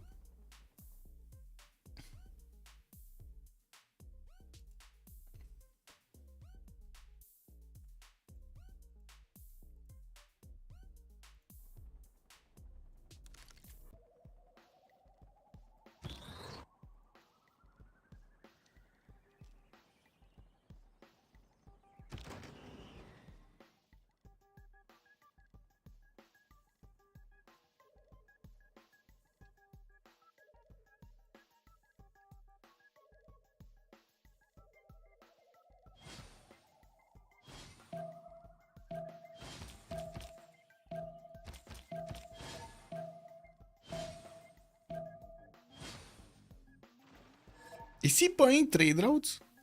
Did he just buy like 6 traders? Oh, I guess he did, how to say, he did take over so many commercials, he just has so many extra trade route capacity. Oh my god, he's buying them everywhere. How much gold does he have? He's on still 1100 gold in the bank. It turns out to the next World Congress, and we do have Heimerdinger here. 2100 points of science per turn. 2100 points of science per turn. I do see Australia has a good chance of picking Sergei Korolev, although I don't think he cares about space that much. He did get the first project and then moved off towards building more airports, getting stock exchanges, more gold, stadiums, and stuff like that. It didn't really go crazy with the space victory. He does have enough points to stay on the 3rd slot by the looks of it, and Violet will have the opportunity to also do more damage against Reni. Now, it looks like Gran Colombia did not manage to go through the cities of Zulu, and of course, seeing that Zulu is getting taken out by Australia here with GDRs doesn't really make him comfortable. We do have Nagoya also being taken out. The cities of GDRs of Scotland are going through the Indonesian cities, and there are only 4 remaining. As we were talking, Gengel got taken over. Jambi is about to also die here. We just need the jet bombers to keep on moving forward and do the damage against the city's defenses. Bima also might be taken out, will be taken out in the north. So that's gonna be Indonesia wiped off, clean the map here. And then what do we have here? Nothing. Guayaquil did get retaken. Looks like Gran Colombia did manage to do the damage there.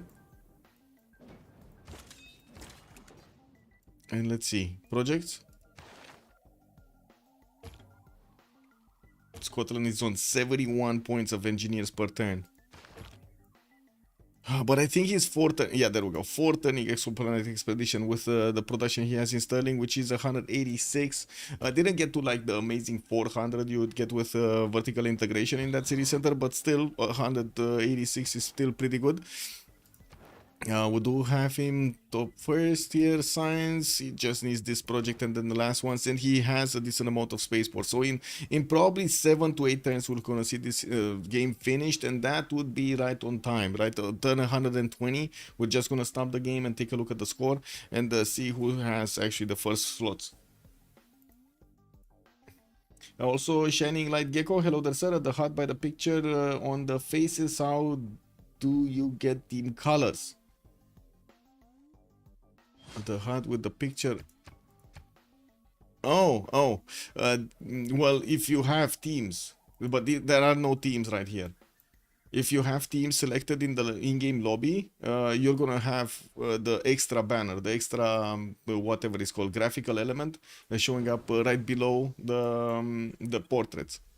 But it needs to be a team game. This is an FFA. This is a free-for-all, so it's everybody for themselves basically.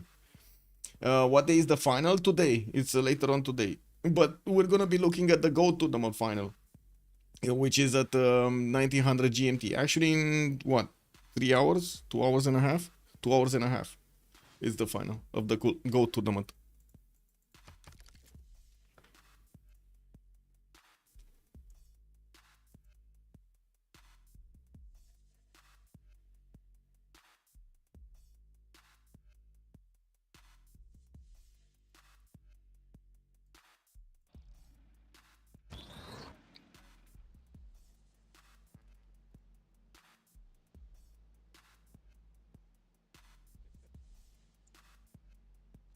Say Australia, how do you get to see green and gold on hut?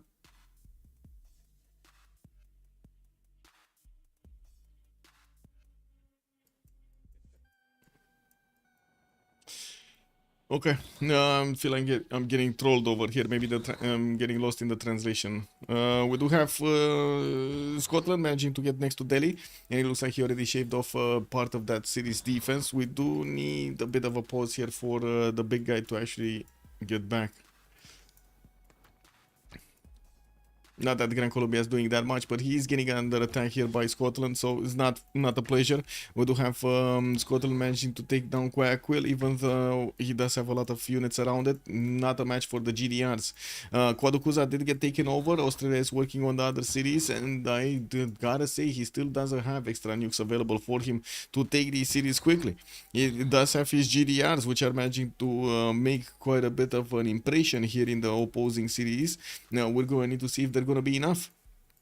He's also working on the cities of former cities of Japan, of Tokugawa here. Nagoya and Kyoto are about to be also under attack. A bit of a problem. He doesn't have his submarine armadas and his destroyer fleets to attack into the city centers, and there will be also Scottish units on the right side. It looks like 2 more cities have been taken away from Indonesia. Indonesia is down to 2 cities, and he might not be having them until the end of the... No, he will. Like, there's no unit that can actually take Bima this time, but I think there is gonna be a unit. No. Okay, so this one is gonna take this. The GTRs are gonna take that, and that's it for Indonesia. There's gonna be another player being taken out entirely. How many players do we have left? 2, 4, 6, 7. 2, 4, 6, 7, yeah. But Victor over here... Okay, Victor is gonna die. Looks like he got caught, right? Australia found out where he is, and the GDRs are coming close. We do have also Scottish GDRs moving there. Heimerdinger is saying on CC next, just sweep plus. Okay. Wait, Violet is asking for a CC. CC is on Saret. Wait, whoa. Okay. Yeah, Violet is saying that nothing's gonna change and he's asking for the CC. Rennie was also saying super spectacle juice backstab. Okay. Rennie was complaining. No, he was saying that it's a super show backstab Nirel guy, basically. Yes, the cumulative points. Yes, Fortuna Belly. Yes. And there is quite a bit of how to say upset possibilities that can happen in the Go tournament. We do have Ben that clearly is in the lead, right, with the points, and if he doesn't do mistakes and if he doesn't die first, he's probably gonna get the win. But then, everybody else in the game is gonna want a piece of everybody else in the game. It's gonna be chaos all over. Should he be about ready to decide from where? Okay, so stacks on them. What? Yes, Fortuna Belly. There is somebody leading quite a bit, but it's not winning yet. He didn't win yet. Like he needs. If he goes last, somebody else is gonna get the win. That's the thing, right? Yeah. And we do have a few quote-unquote zombies in the game, like players that cannot get the win, but they can definitely do damage and try to stop others from getting the win. They're like two of them, right? Tordred and somebody else. And who was it? Oh, he done actually. Okay, it's not. It's only Tordred, actually, right now.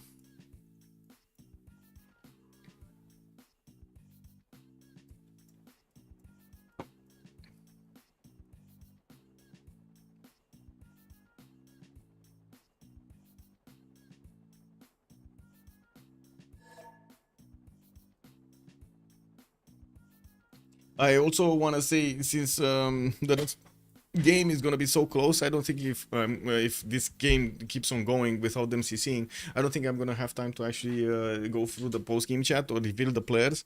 I'm gonna put them in the VOD on YouTube, and you're gonna get to see the details over there on YouTube. I'm gonna want to get something to eat really quickly and refresh myself, try to get some air and stuff like that, and then get ready for the Go Tournament Finals. From what I understand, we're also gonna have Deskra joining us as co-commentary. Okay, so that's another nation. Yeah, that's Indonesia taken out completely. And wait, Stanford is in the game again. Oh my god, man, he got another one. He got Cardiff. Scotland saw this happening. He got Cardiff. Oh my god.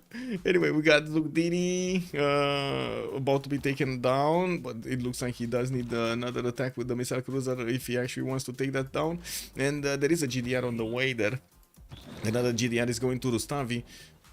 And I do see Zulu is losing another city, Bulawayo, and another one, Nogoma. He just lost 3 cities.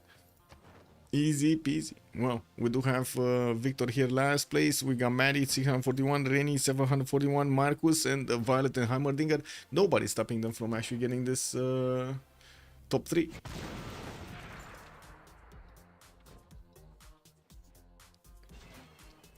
Yes, environment. Today's game, Goat Game 3. Go 3. 1900 GMT, we see it.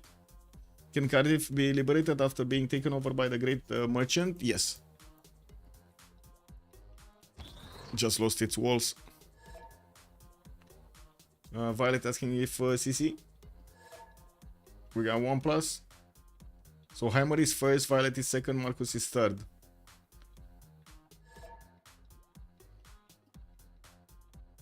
And Victor plus Maddie have Vegla cap. Okay. Maddie being Gran Colombia and Victor being Tamar.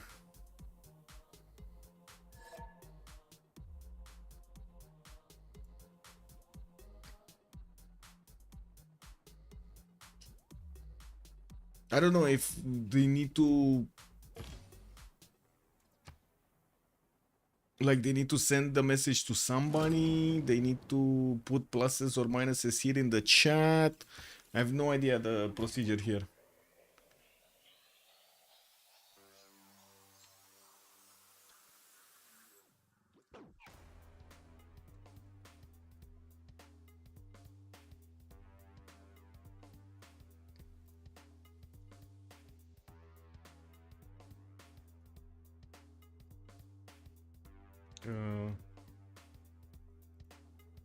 So what's going on? Science, we still have the project being made. 2 tends to finish that one. Sasha is here, not that much, not that it matters that much. He did manage to get to 400 points, still needs a lot more if he actually wants to get Sergey. That's too late, right? Exoplanet finish is gonna finish, and he's just gonna put projects in production from every one of the cities that he has the spaceport from.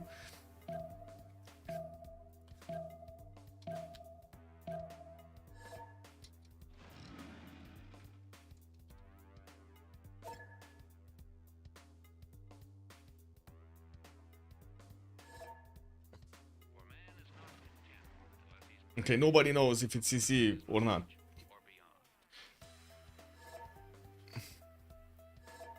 Oh, Rennie. Okay, Rennie said a minus. Okay, okay. I mean, at least it failed, right? Okay, let's see. Let's see what Rennie's doing here.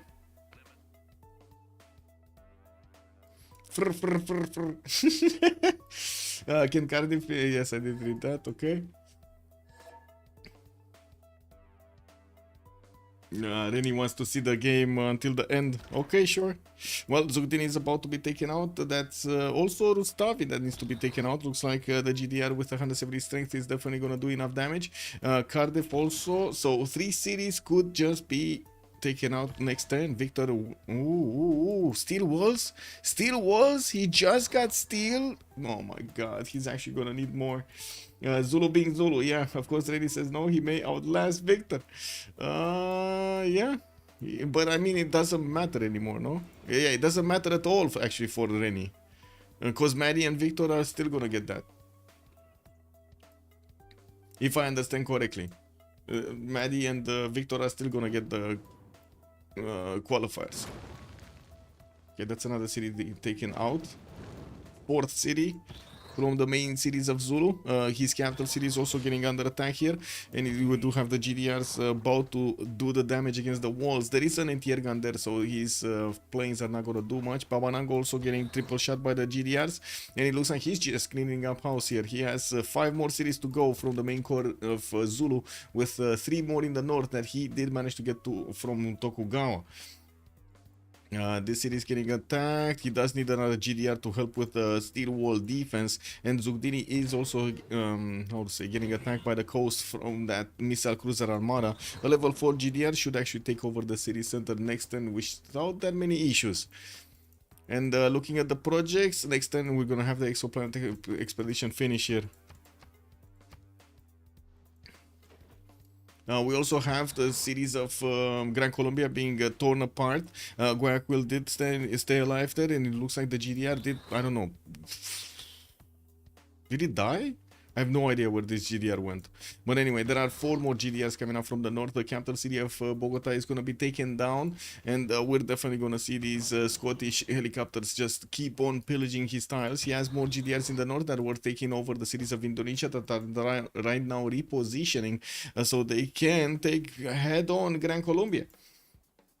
Even if Victor dies, that's a good question, Shuguban. Good evening, sir. I'm not sure because of Hidden Cup game 1 top 3 finish. I guess you get like top 3 from 3 games to qualify. No.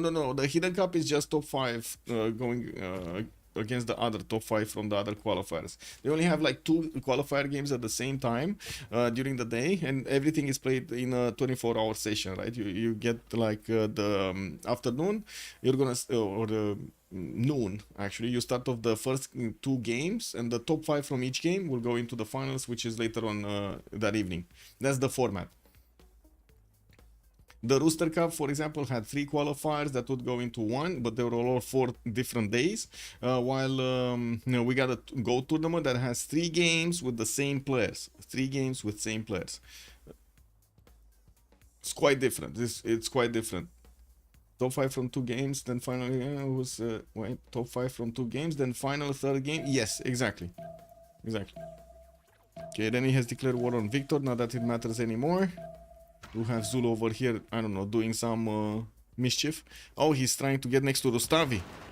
Trying to attack into it with his helicopter armies. Trying to help out. Take down Georgia faster. Take it down.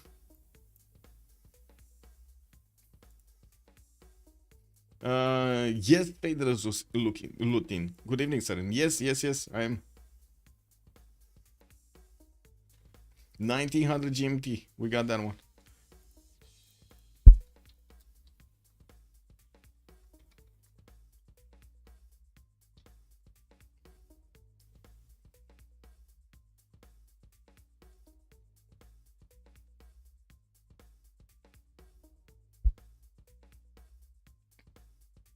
Busy day, yes, busy day. Busy last day of the month also.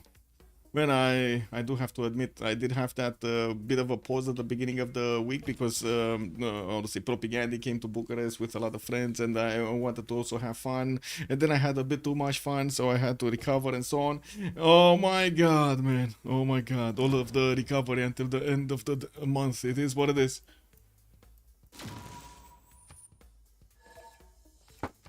GG, that's it. GG's. So we did have Heimerdinger getting first. We did have also Violet and Marcus getting second and third, while we did have Maddie getting capital, and I think Reni actually got that one. They took out Victor, so that means Reni did get the top 5, and that's the top 5 players right here. Hammer is 1. I do have to say I'm so sorry.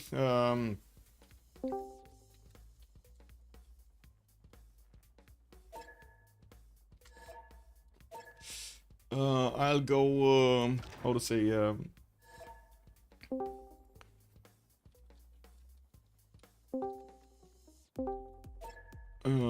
to say, I'm gonna put the details in the vote. So, thank you so much for everything. We see each other in 2 hours for the next game, for the GOAT Game 3. And we're going to need to see who's going to win that one. Be ready for it. I do want to thank you also for the support of the stream. Much appreciated for your time over here, for the subs, for the primes, for, of course, your bits and pieces in the chat. And I do hope we're going to see each other in the next one. Have a great evening and see you a bit later. Bon appetit.